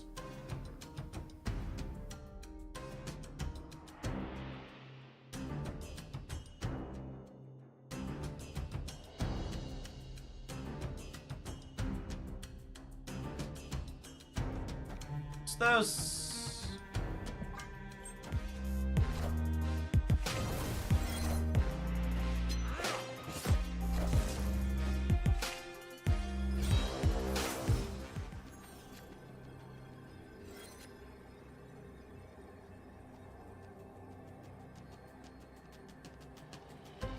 So they can only add 4 more into the center, yeah?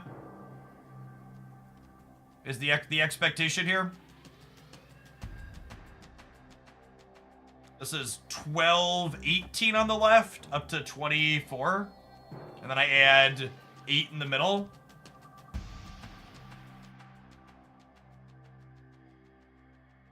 I think this is the line. I missed out on the strong guy buff, but I don't think we did it.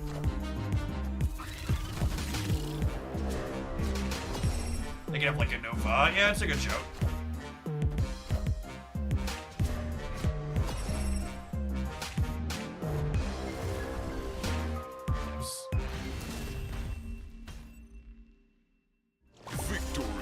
Yeah, they can't absorb Big Man, and usually these decks don't play long.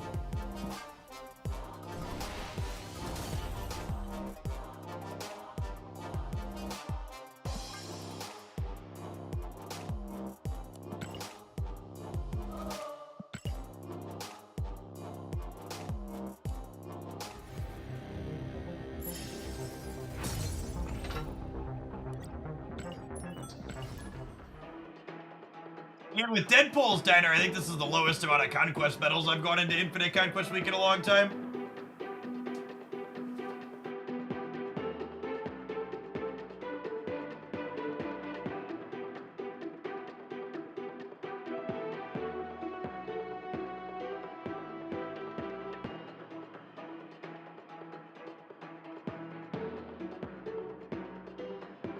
Yeah, my Twitter feed says something about Venezuela election dispute. Anybody TLDR me? I saw that there was an election there happening over the weekend.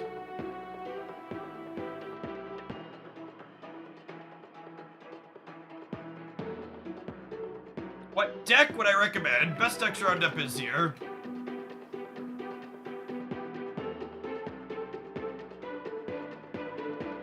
Current president declared victory, but probably lost. I'm gonna take a stab in the dark and say current president fascist, yeah? Right-wing party?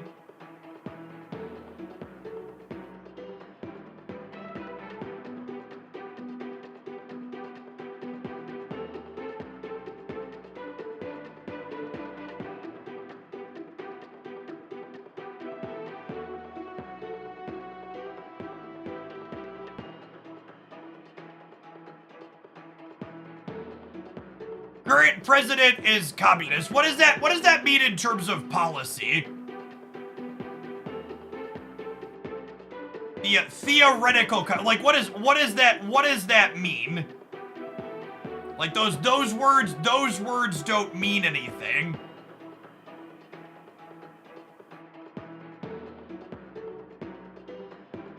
Like what's an actual policy? I'm gonna start banning people saying socialist. Give me examples of policy they've implemented. What's something that's changed? Words have basically lost all meaning in terms of communist, socialists, etc.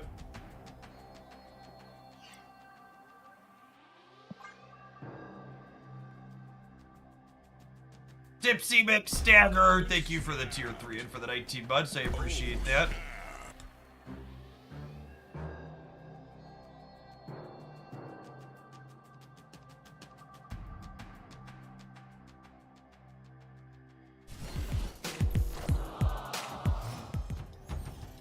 He doesn't sell massive oil reserves cheaply to capitalist countries. Got it.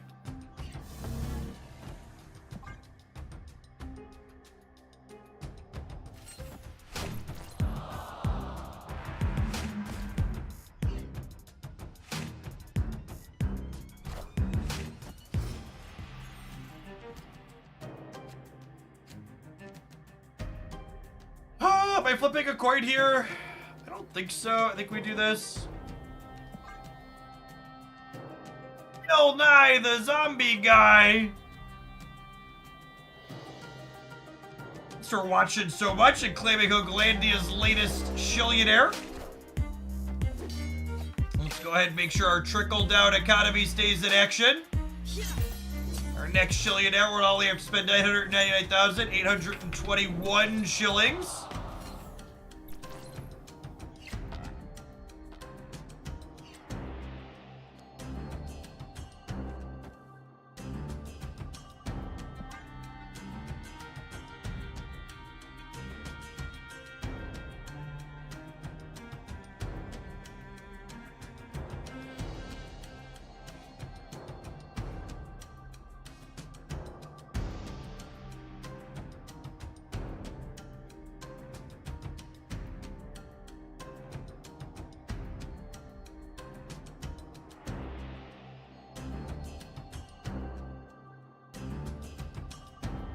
All right, I regret asking a politics question about something I'm not informed on. I'll do some reading myself off stream. I was hoping our chat would be better than buzzwords, but that is what we were gifted, unfortunately.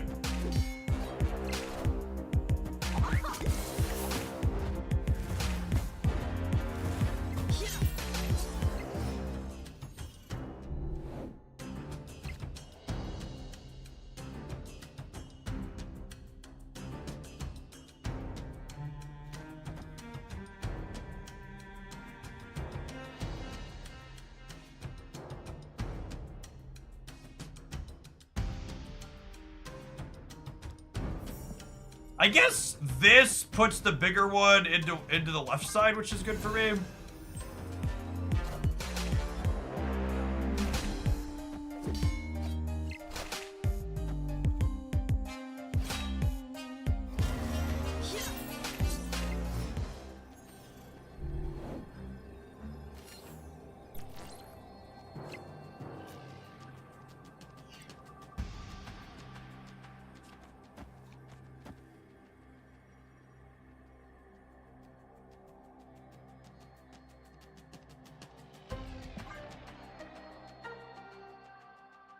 So they need to put an 8 in the middle while also putting 2 left. I assume they punt the Athena path?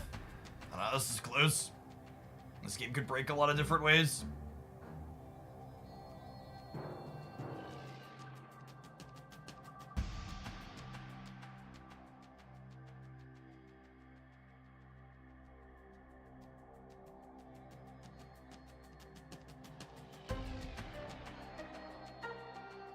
The American views of this matter are very one-sided. I mean, someone just said John Oliver did a piece on it, and that sounds like someone who I typically trust.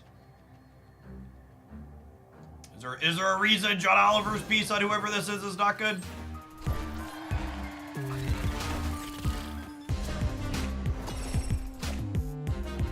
Found a rook. Found her up.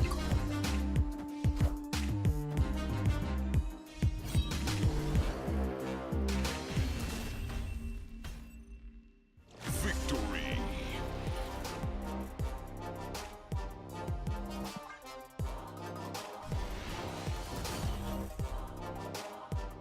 It's just an old beast. Okay.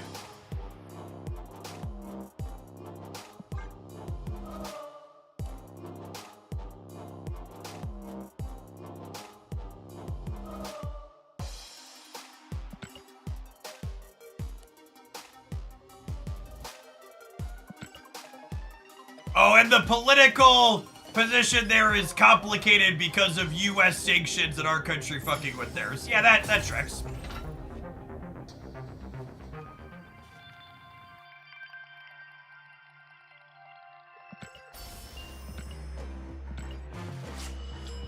I'd buy that one for $1. It's an old meme, but it checks out. Yep.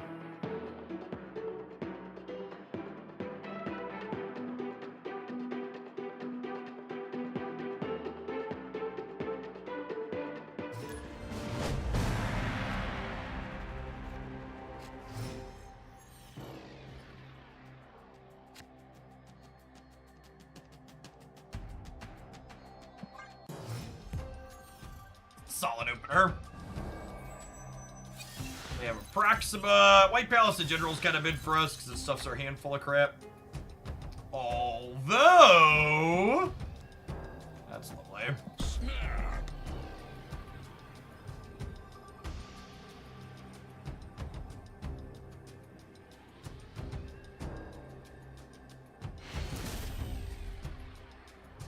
Victory.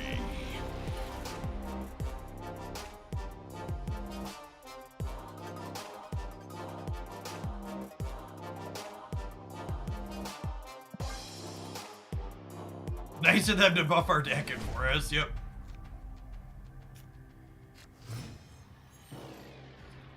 Yes, that is also true. The framing of my initial question was along the typical implication of how we are forced to view politics in the US, which is there are two options. And usually that is not the case with countries outside of the United States.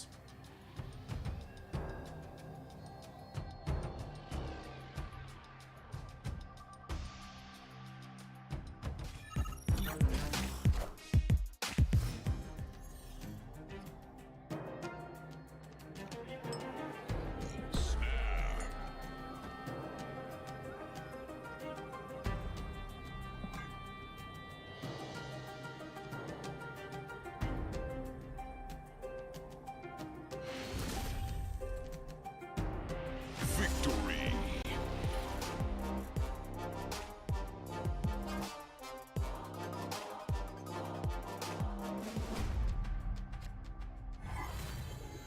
I mean, there's two real options in the US in the sense that, like, there's only two that get elected to major positions. Obviously, one of those options hasn't passed meaningful legislation to actually improve the lives of regular people, like, inside of my lifetime. But...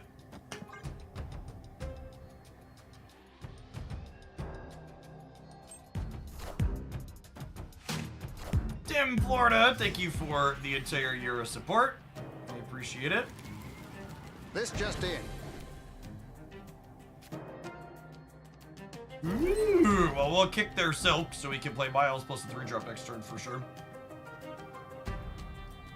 Get your sword to go with that shield, Tim.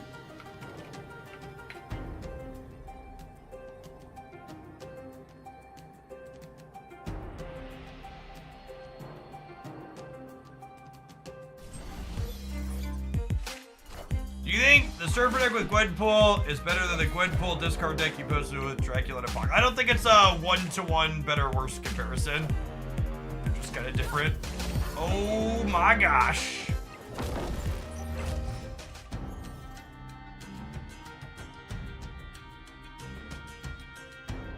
Man, all things considered, that was a pretty even X-Man show. We both got bangers, huh?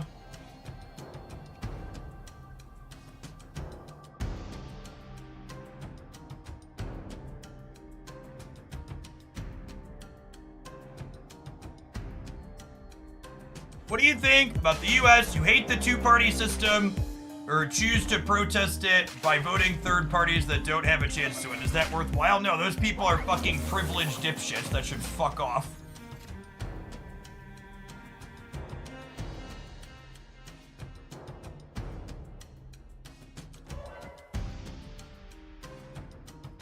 I think you can acknowledge that you're not happy with the reality of the situation while also understanding what the situation is and making good choices inside of it.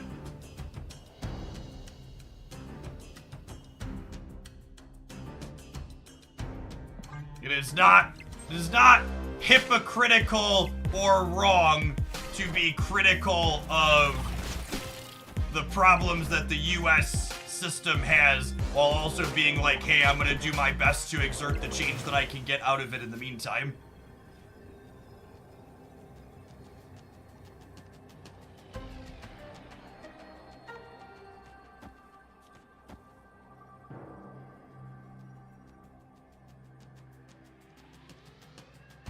What do I think about Hot Wheels? I actually have a really low opinion of Hot Wheels at this exact moment because the Walmart near the where my camper is was having a Hot Wheels convention in half of their parking lot. So I went to pick up groceries over the weekend and it took me almost 45 minutes to get to the pickup spot and back out to my camper when it should have taken me 15. So Hot Wheels very recently cost me 30 minutes of my life, so I'm a little miffed by them if I'm honest.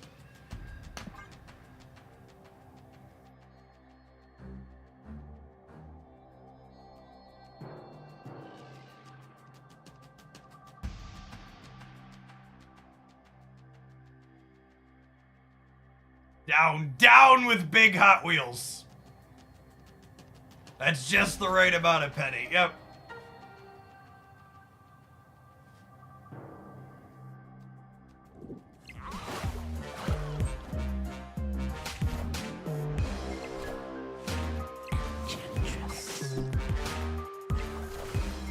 What about states and districts that heavily favor one party? I'll tell you, it isn't a coincidence that every state essentially that favors the Republican Party in the United States has a very low total voter percentage turnout. There aren't really truly many red states in the United States. There are simply non-voting states due to a mixture of gerrymandering and voter suppression.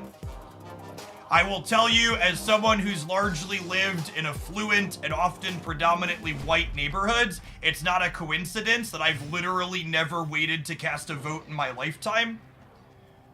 While people who don't look like me often have to wait hours or sometimes half a day to cast a ballot, and that's systematic and very intentional.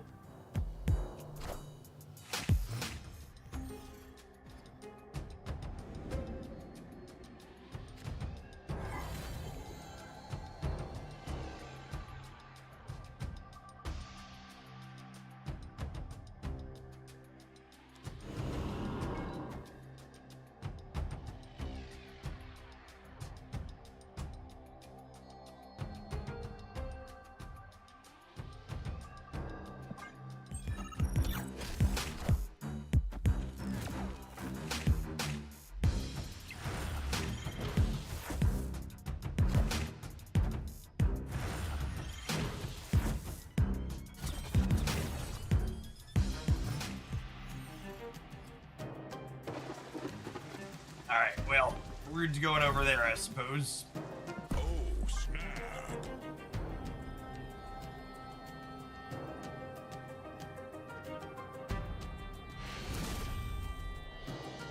Victory.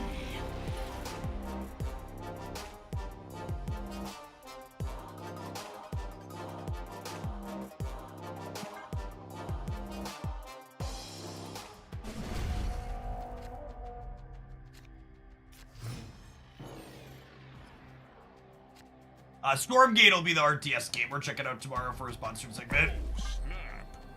Only playing it tomorrow afternoon about 2 o'clock start.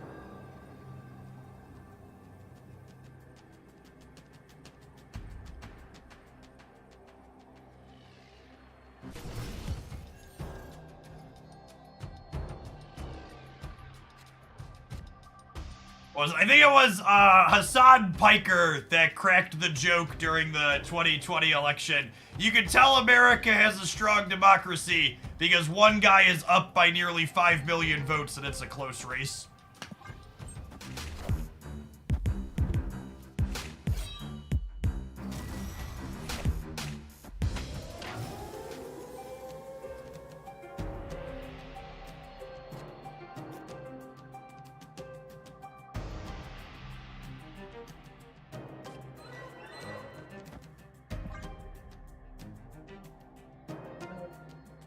Three runes here or not.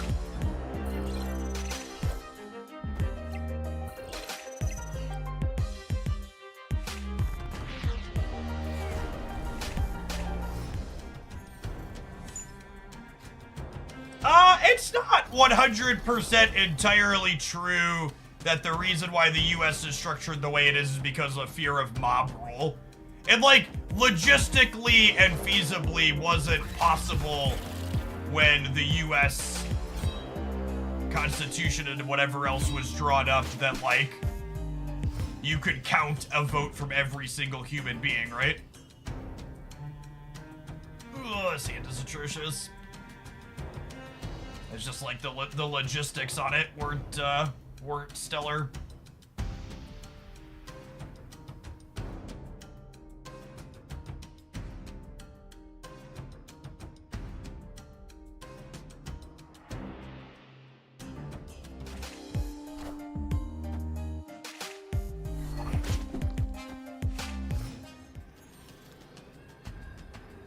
Taken.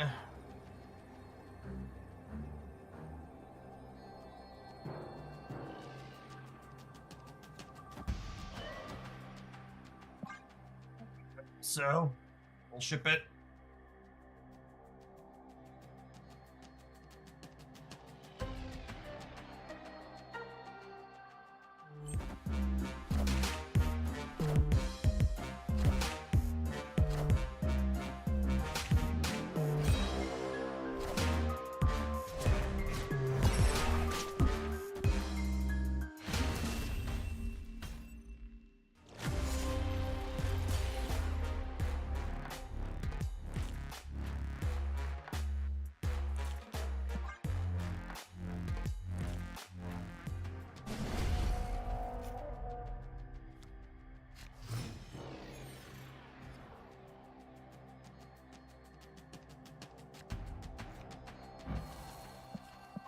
That's a piece of candy, yeah?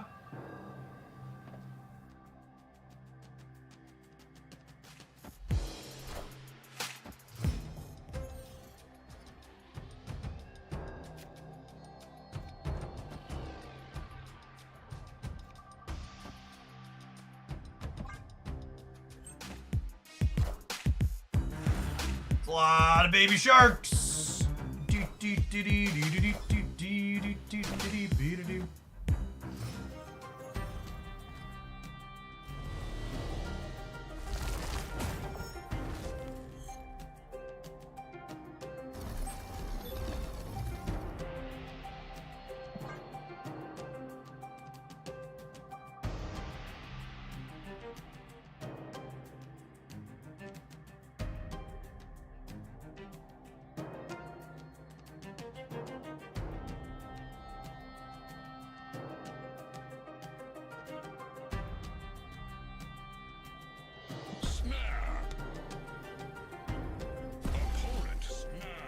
I reinstalled Rivals explicitly just to play Jeff the Baby Land Shark. It was amusing. We could get hit by Silver Samurai next turn, yeah. That is accurate. So I want to play our bigger Gwenpool cards out next turn. I don't know that Jeff actually felt very good though. I enjoyed my time playing Adam Warlock. But I'm skeptical on Jeff.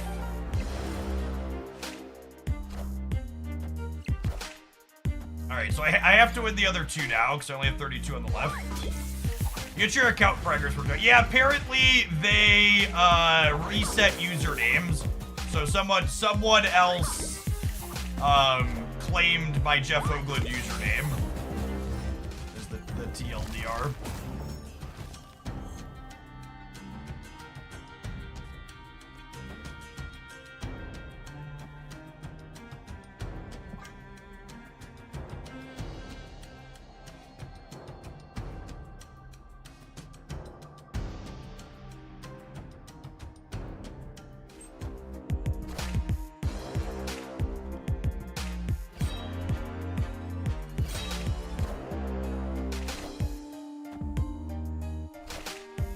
If you got to a certain level, you got to keep your beta access, is the way they did it.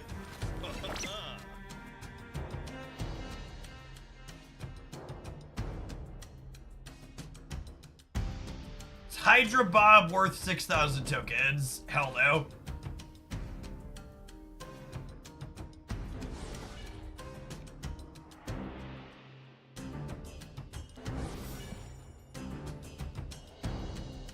This Jeff can still move.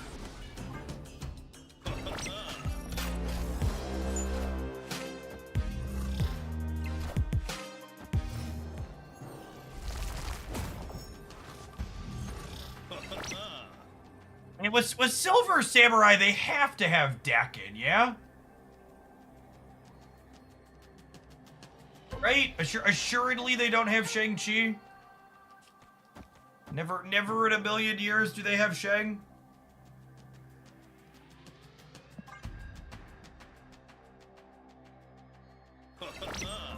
Oh, they discarded Shang? That's so weird they don't have Dakin. Cool, got him anyways. Victory. What's that? Oh, you're right, they totally did. Deal. Weird.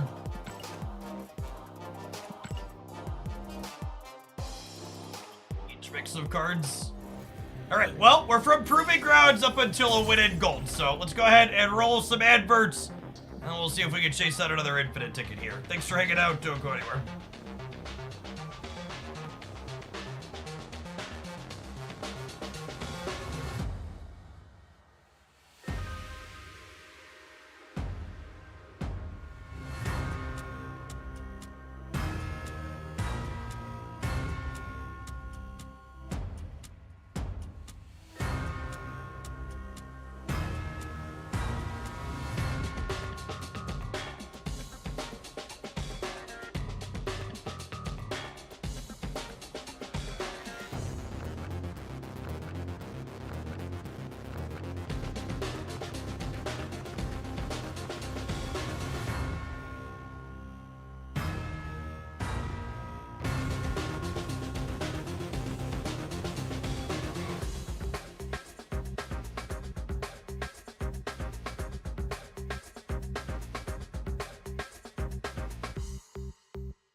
Slowly defeated our AI overlords and awarded the believers an Electro variant.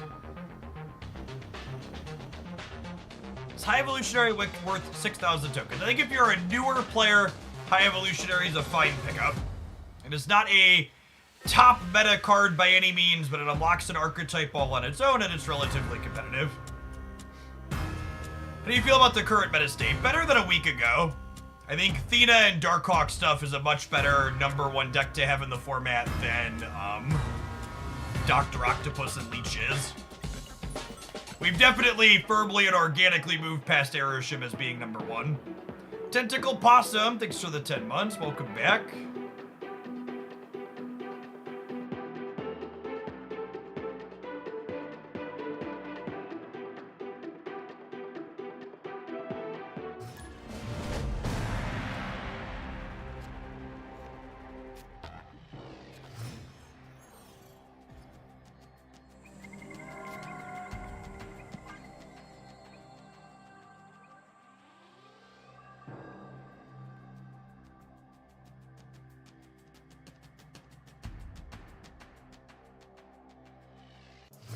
look so nice next to each other, chat. They're gold, blue, crackle.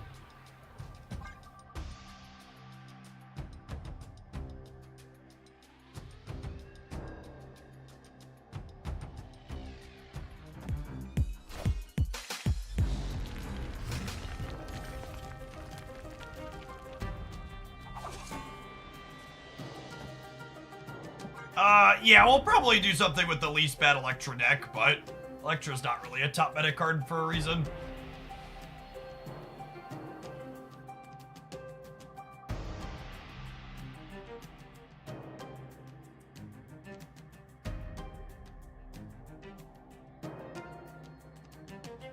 Proxima or Brood to get into Altar of Death here. I think Domino will see more play after Wiccan comes out. Yeah, my starting take on Wiccan is you'll just play Domino and a bunch of good one-drops. I have all the fantasy variants. I have all of the fantasy variants that I like the artwork for. So not 100% of them, but a good chunk of them.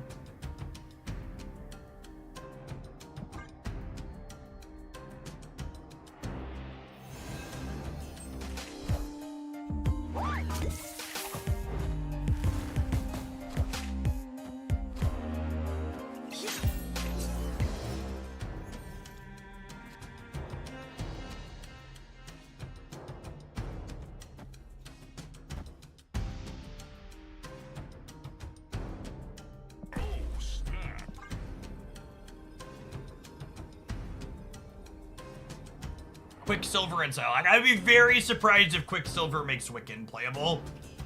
Or Wiccan makes Quicksilver playable.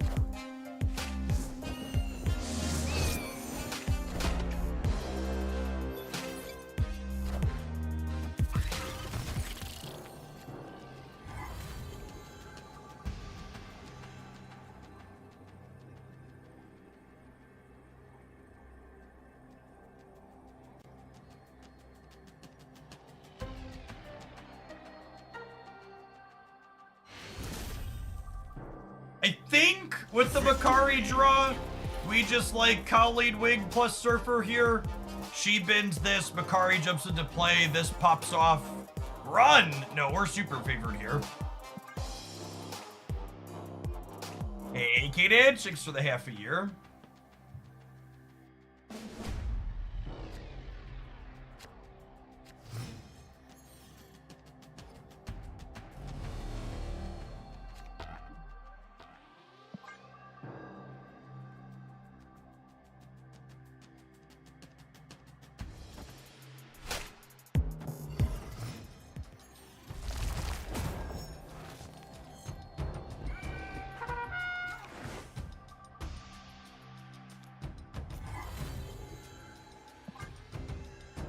Makari.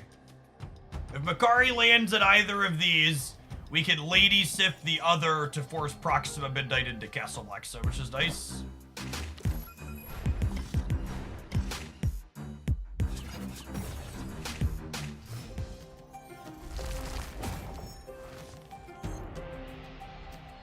Yeah, I would expect that Kate will work well with Wiccan, would be my expectation as well.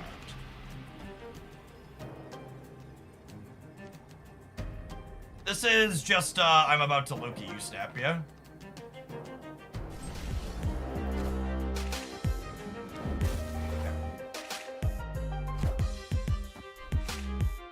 They have one playbook, chat.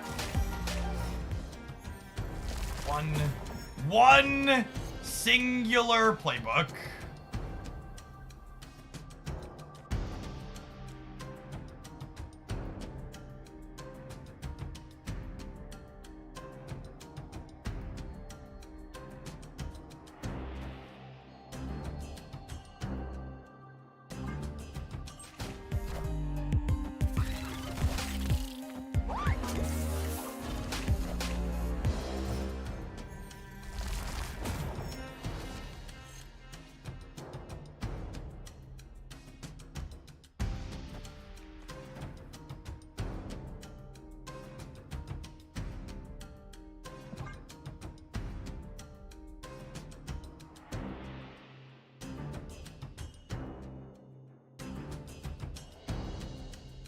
time to go angle? Well, I guess we have 2 more turns, huh? Oh gosh. Well, that was an incredible debris.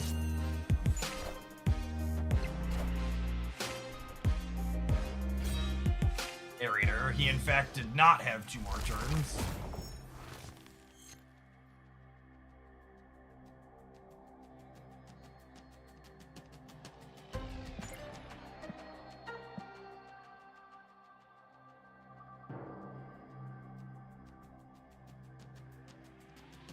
If they Surfer, the rate goes to 21. This puts me to 13, and then 8 is 21.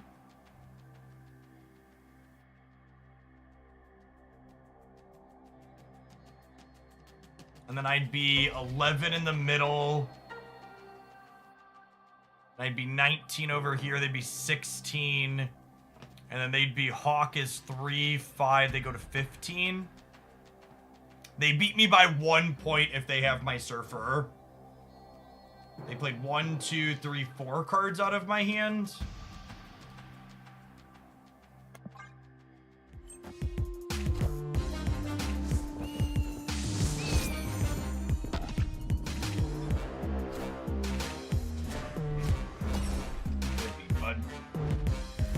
This is the Loki hit people always complain about. They just have it, actually, all of it.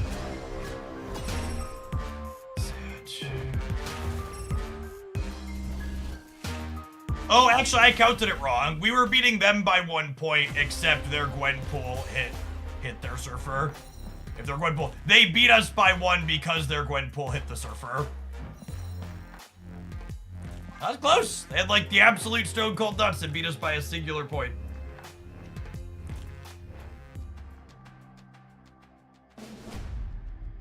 Their Hawk wasn't Gwenpooled. Their Hawk was, boosted by Surfer. They also, the thing they got lucky with there too, past all that, is they also,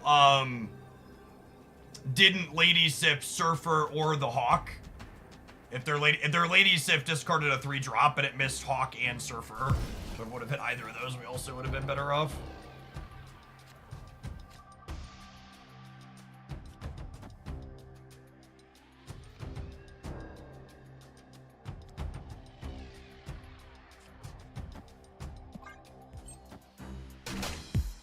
Deadpool Diner, the only way to grab Cassandra Nova until next week when she releases her collector's tokens. But the diner essentially lets you get her for free, so 10 out of 10 would recommend.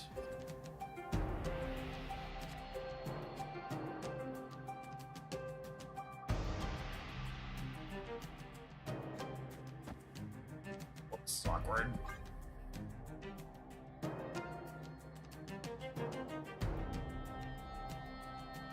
Surfer 1 cost you to Loki and Quinjet. Oh, I think you're right.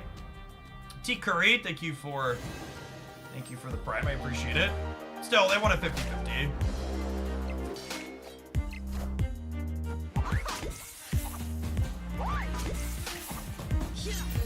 So fucking unlucky.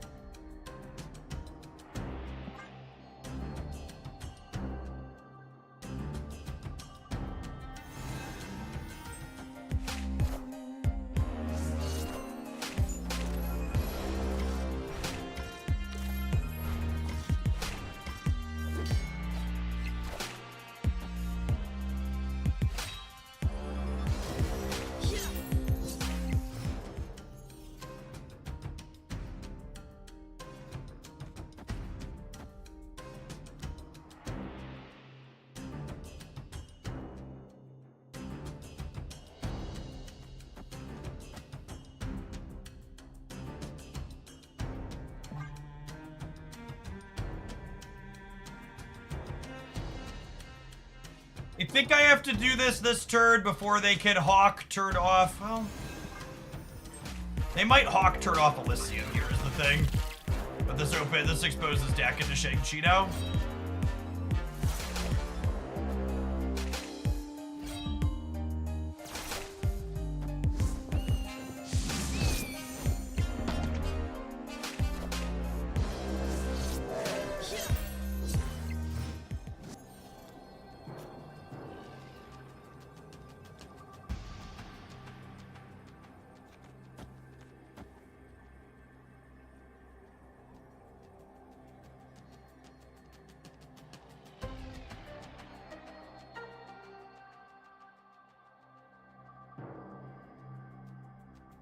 Just dead to Shang is the thing.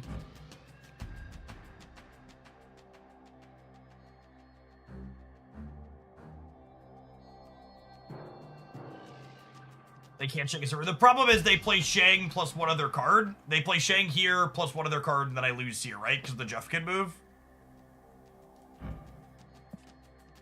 That gives them +6 here, which gets them to 22, and I'm only going to 22 in the middle here with this line.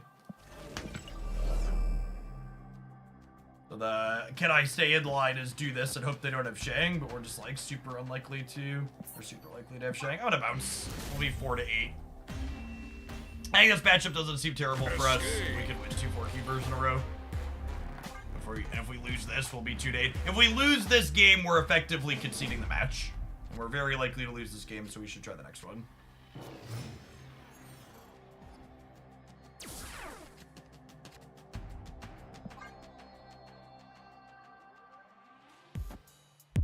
It's a location that's very mediocre for us, because they're a Shang deck and we are not.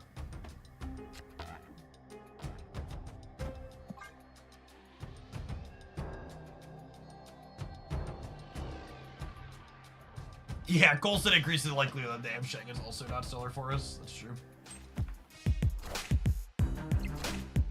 With Angela being played mid, does that mean they're gonna hawk this turn? I would love a hawk this turn.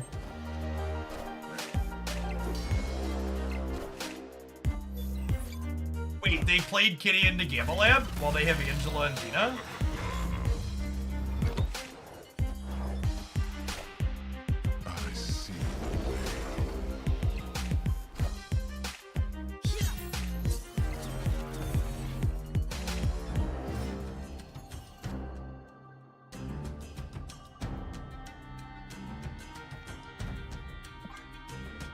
I don't see where Gwenpool goes, but we might actually be in the driver's seat.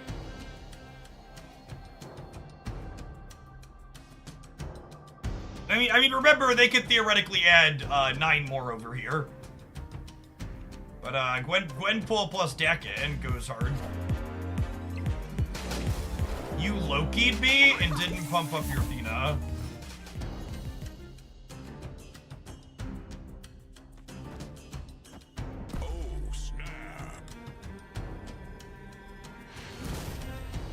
Okay.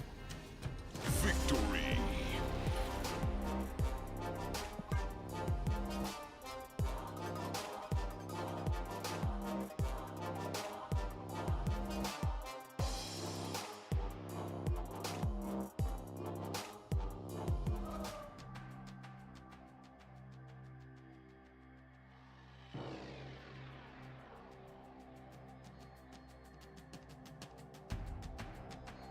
Sick Loki into concede gameplay.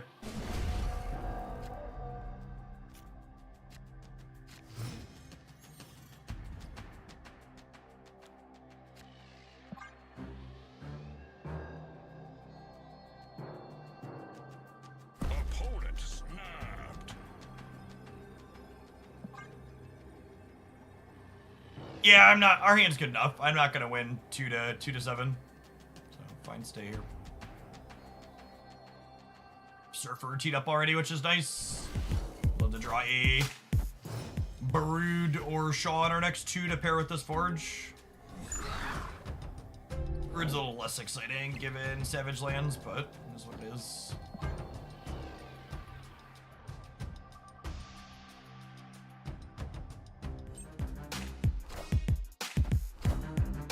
Athena Kitty is their snap, it looks like.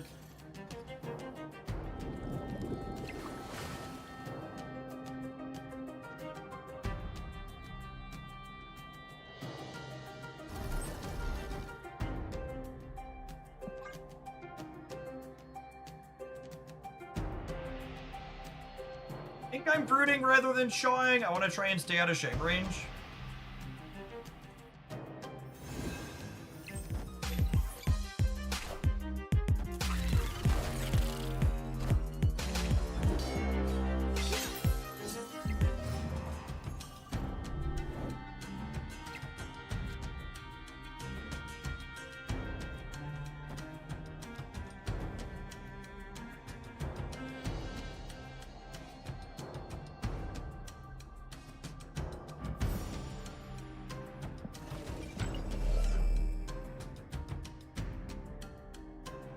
Do I need to compete in all three? I think so.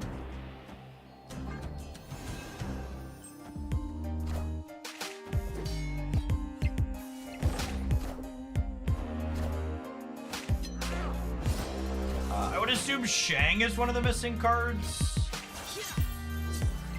Clear for takeoff.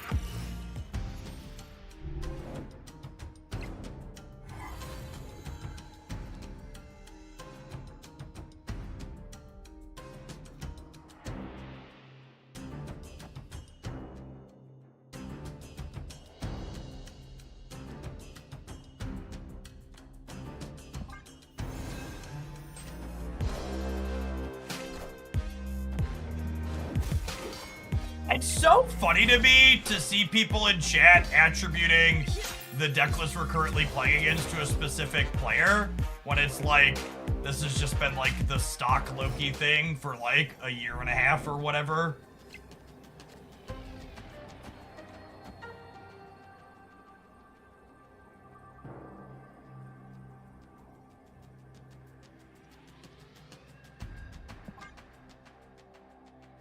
I think we're dead.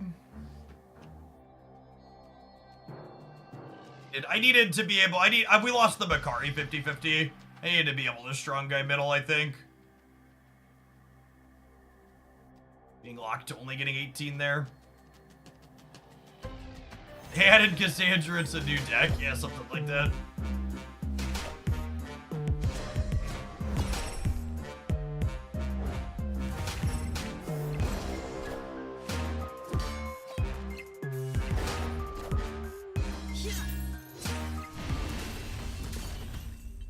I guess we were actually torched regardless here, right?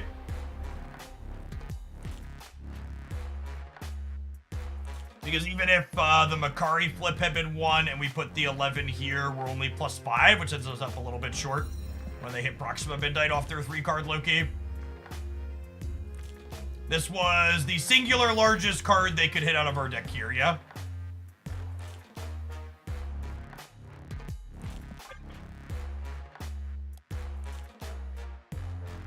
Oh, Makari's bigger than Surfer. Yeah, I actually would have won if Makari hit, because I would have been able to strong guy the left, yeah? That's actually true. I lost the Makari flip, but in the other way. I was thinking I wanted strong guy middle, but really I wanted Makari and strong guy left. And then that would have allowed me to beat them left. I would have been +4 up to 28 there, and we would have beaten the Kitty Pride left. Yeah. Loki's high rolls. That's just like how it be. Not always gonna hit like that. Surfer historically has a mid Loki matchup if you're not playing Mobius, because they make your cards cost 1 and 2. Yeah, being able to reflect on what went wrong or not, whether or not we could have done something different. I think the only decision I could have maybe made different that game is I could have put the Forge on Sebastian Shaw and played it middle instead of committing with the Brood on the right. Because playing the Brood right meant that they could just punt that path and concentrate to 2 while I committed a lot of resources on the right. I don't think I have any changes to this. This deck feels solid. We rolled low and maybe made a couple of mistakes against Loki in a couple of those games. Other than the Doc Ock matchup, I think this deck's really slick. You have a lot of good ways to put points on the board that don't just depend on single cards. This is easily the best Surfer deck when you don't draw Surfer of any Surfer deck I've ever played, just because you have so many other efficient ways to make solid numbers.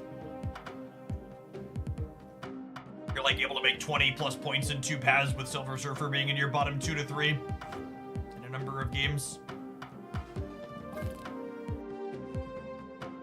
I've been meaning to revisit this since they changed Wolf Dog. Let's play a few with this and see how it goes. Gwenpool feels like a top 5 all-time season pass card. I don't know that I agree with that in terms of power level, but in terms of overall design, I would be inclined to agree. I think they hit a really solid mix of. I think they hit a really solid mix of like power and fun and variety. Their gold count down. Oh, 242 gold splits. That has met over the weekend.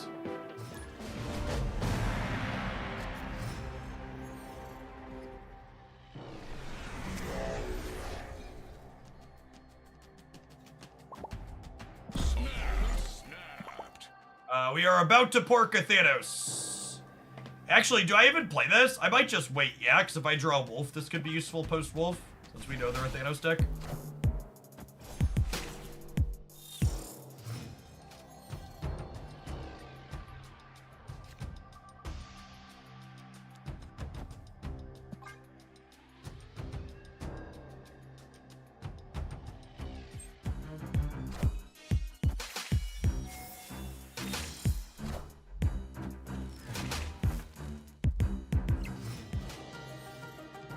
I like that Gwenpool could be a generic, could be a builder out or a generic good card. Completely agree.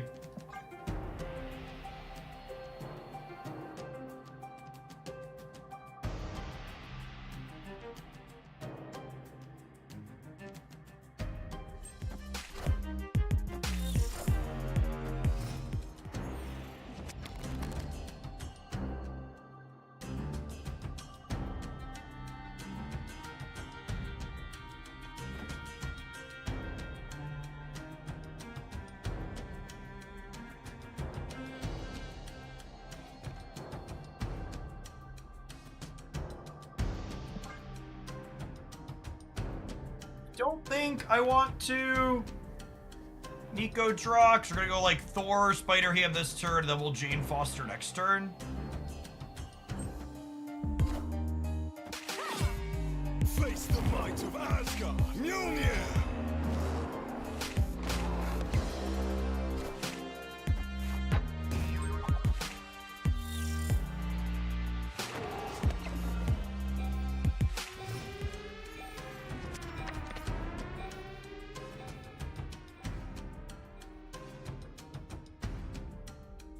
That's actually incredibly fun.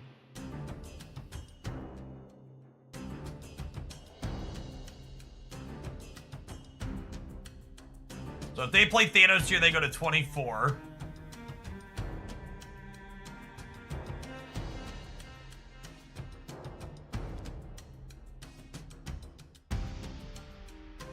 Copy this hammer this turn.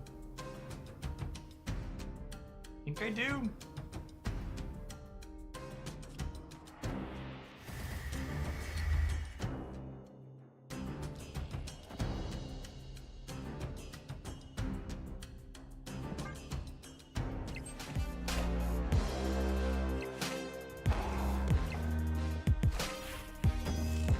And then, with the Sage into the right, this actually gives me the option to...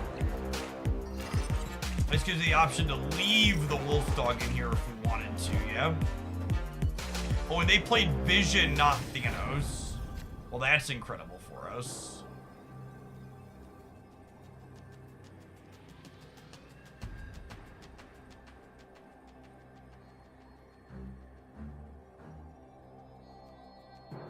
So if I subtract 12 from here, I go down to 20, and then I go up to 26.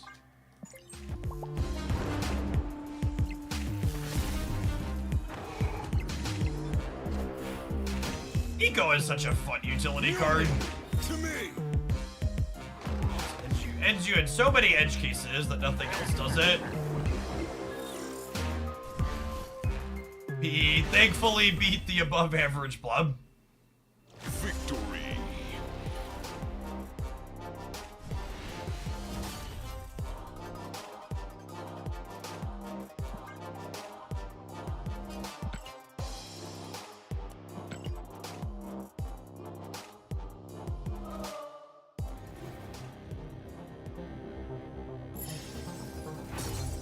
This blob is a 4.89 GPA. Smart cookie.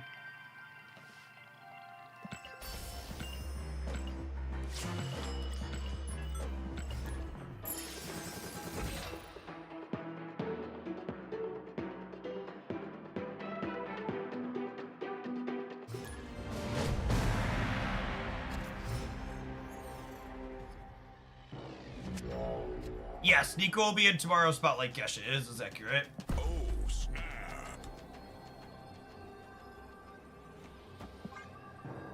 Go Nico, Hope, and Proxima for tomorrow's Spotlights.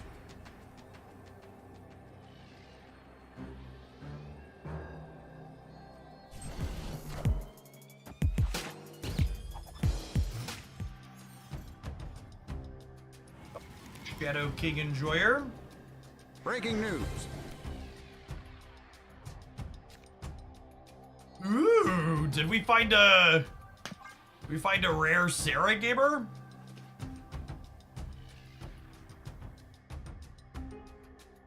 Shang-Chi and Shadow King? Mill, maybe? There's technically still Baron Zemo missions, yeah?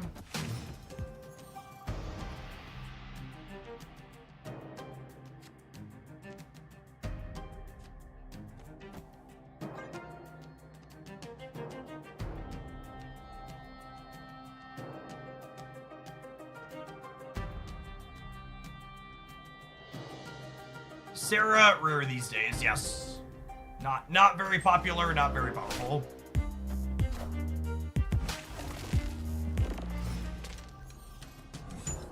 That is a Nico with location reroll.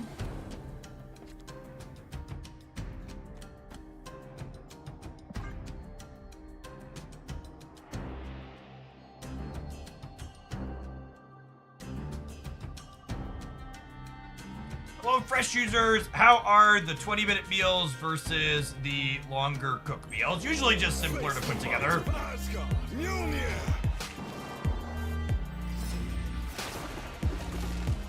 Like won't involve turning on the oven, for example. Wait, they're also a Thor deck? Interesting.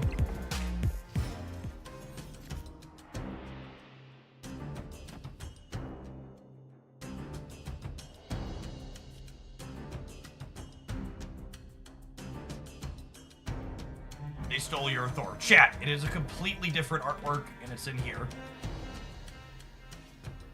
Come on now. Come on now.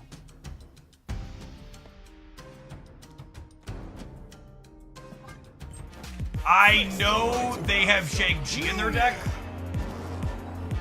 So I want to,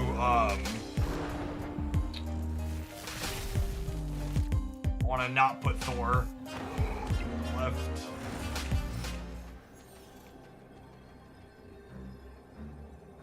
Took priority though.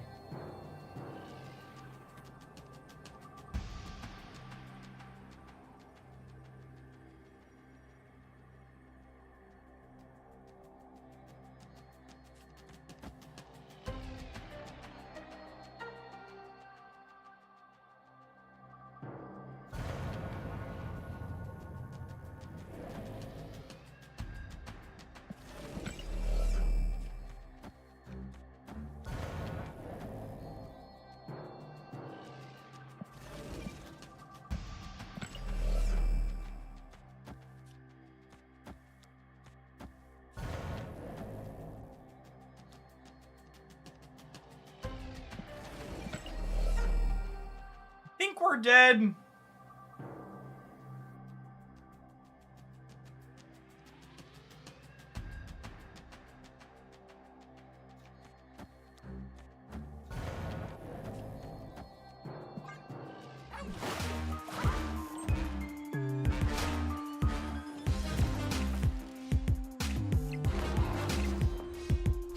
And the hope here is that moving Asteroid M can maybe fuck with them.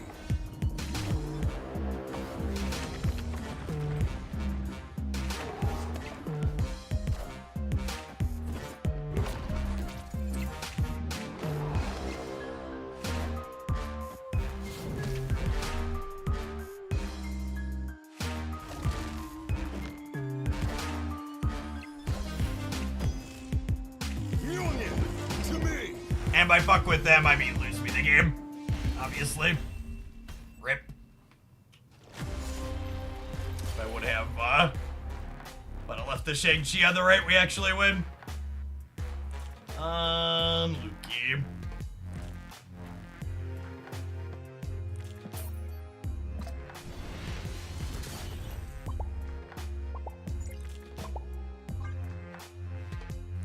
All right, gamers, I've been live for 8 hours. I think I'm gonna go ahead and call it an evening here as we trail off in the viewer count as people leave work in the U.S. and head to sleep in the EU.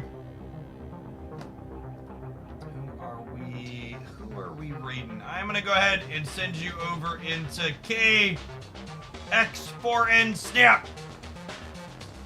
They are playing some Sandman, it looks like. So go enjoy them being the bad man. I'll be back tomorrow. We've got alliances rolling out along with a patch. I will see you in the morning, probably about 9:30 Central Time. Catch you around.